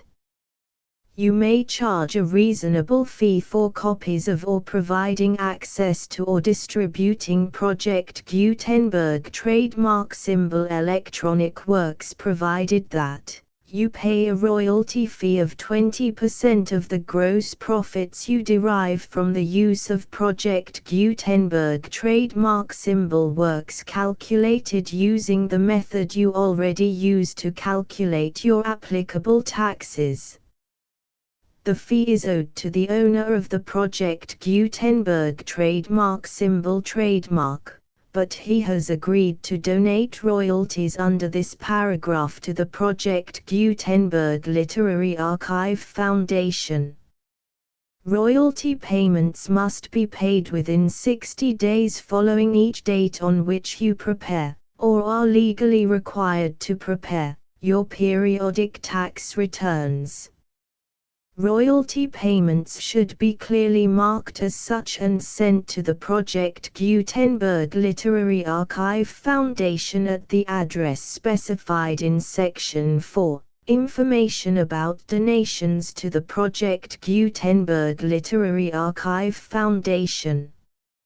You provide a full refund of any money paid by a user who notifies you in writing, or by email, within 30 days of receipt that he does not agree to the terms of the full Project Gutenberg trademark symbol license.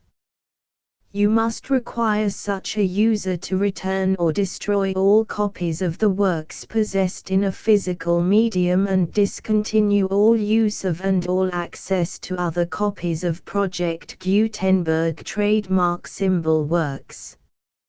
You provide, in accordance with paragraph 1.f.3, a full refund of any money paid for a work or a replacement copy, if a defect in the electronic work is discovered and reported to you within 90 days of receipt of the work.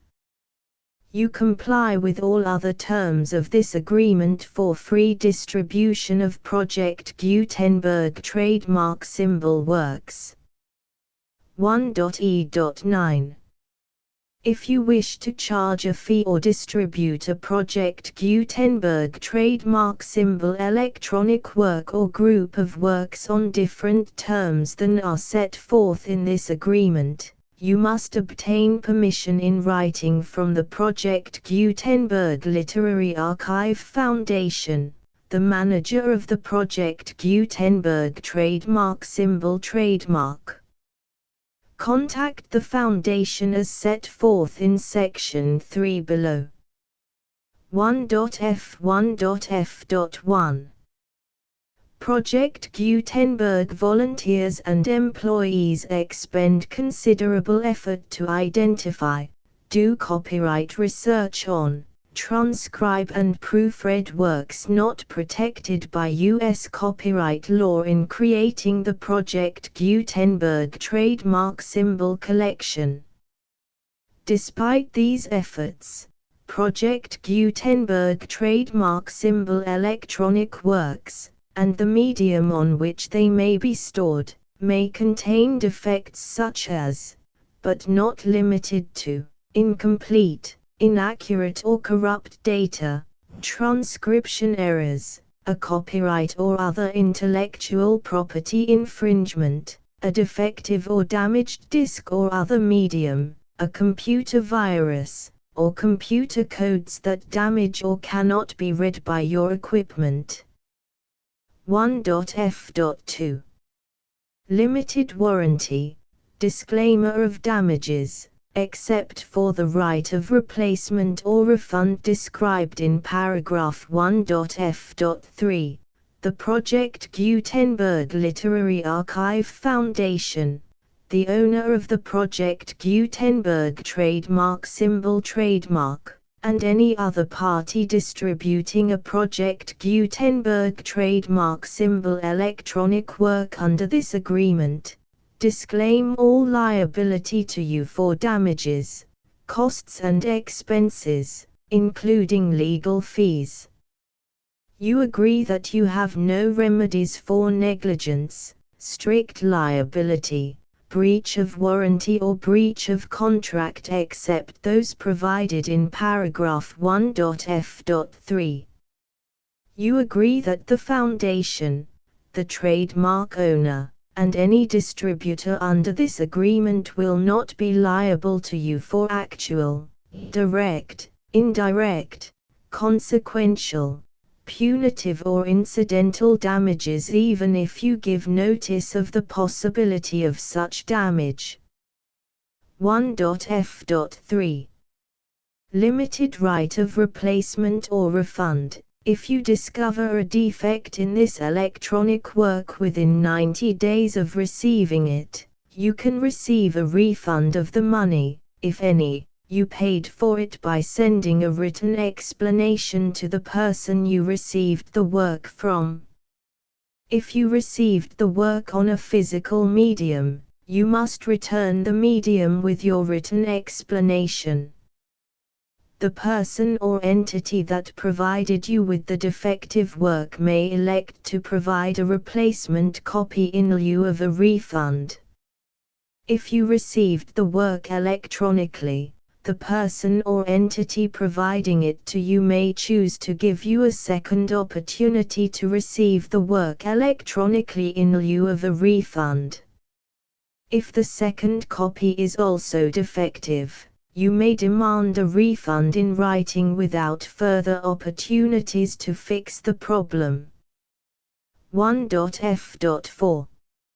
Except for the limited right of replacement or refund set forth in paragraph 1.f.3, this work is provided to you as is, with no other warranties of any kind, express or implied, including but not limited to warranties of merchantability or fitness for any purpose. 1.f.5. Some states do not allow disclaimers of certain implied warranties or the exclusion or limitation of certain types of damages. If any disclaimer or limitation set forth in this agreement violates the law of the state applicable to this agreement, the agreement shall be interpreted to make the maximum disclaimer or limitation permitted by the applicable state law. The invalidity or unenforceability of any provision of this agreement shall not void the remaining provisions. 1.f.6. Indemnity. You agree to indemnify and hold the Foundation, the trademark owner, any agent or employee of the Foundation, anyone providing copies of Project Gutenberg trademark symbol electronic works in accordance with this agreement, and any volunteers associated with the production, promotion and distribution of Project Gutenberg trademark symbol electronic works, harmless from all liability, costs and expenses, including legal fees, that arise directly or indirectly from any of the following which you do or cause to occur. A. Distribution of this or any Project Gutenberg trademark symbol work. B. Alteration, modification, or additions or deletions to any Project Gutenberg trademark symbol work, and c. Any defect you cause. Section 2.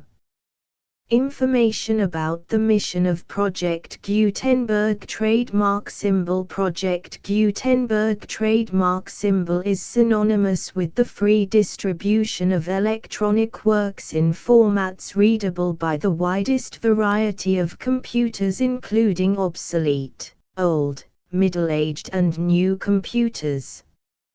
It exists because of the efforts of hundreds of volunteers and donations from people in all walks of life.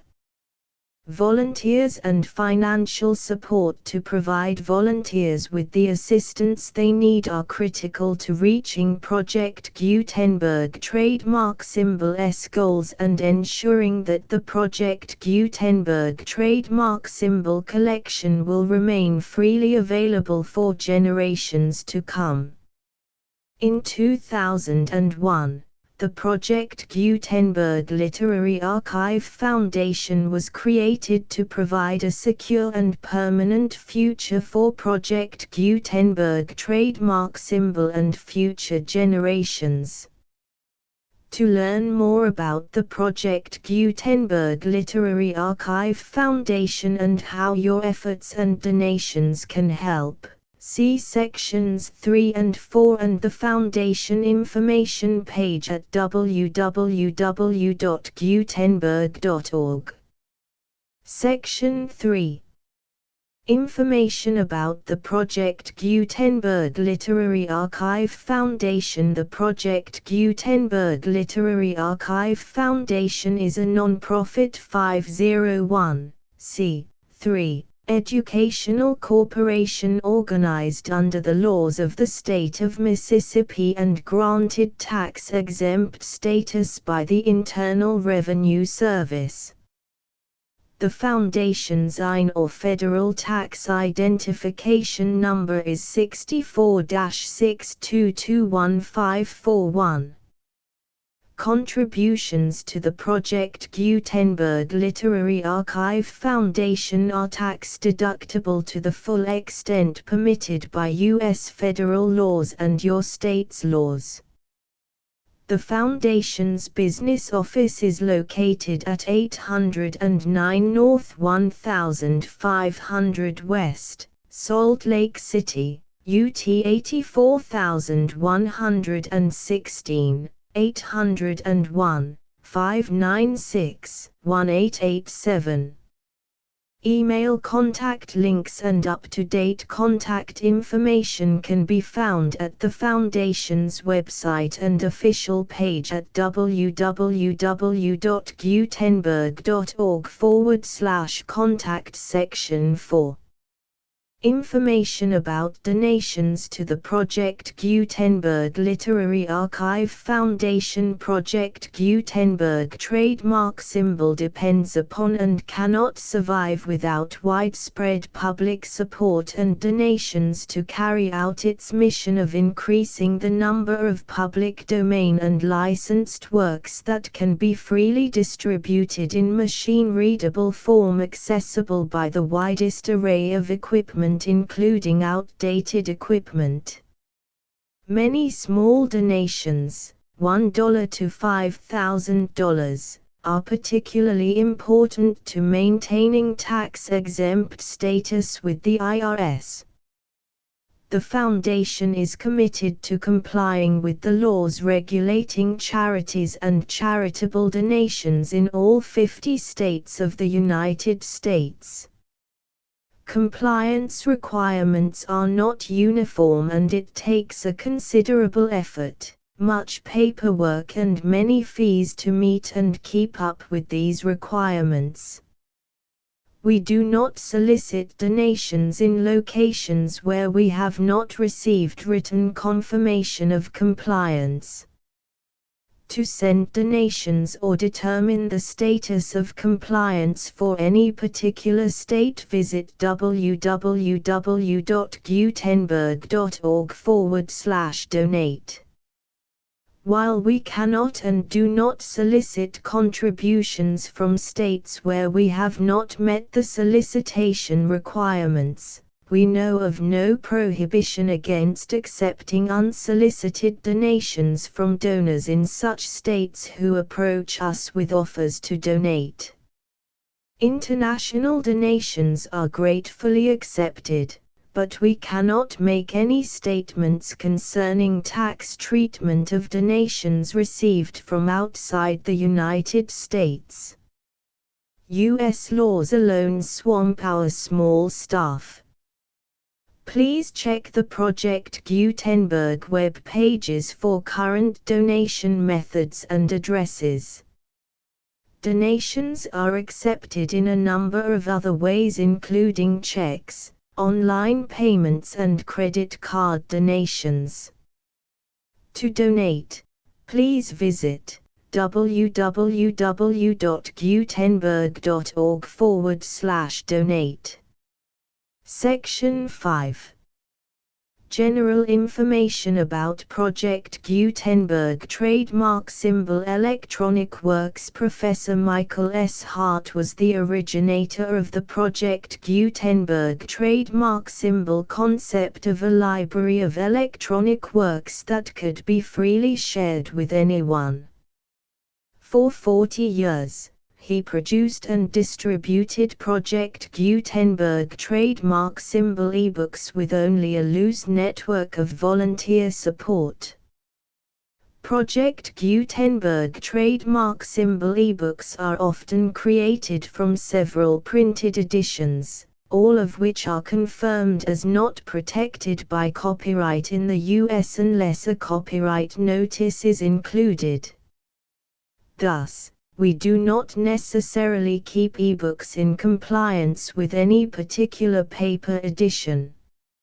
Most people start at our website, which has the main PG search facility, www.gutenberg.org.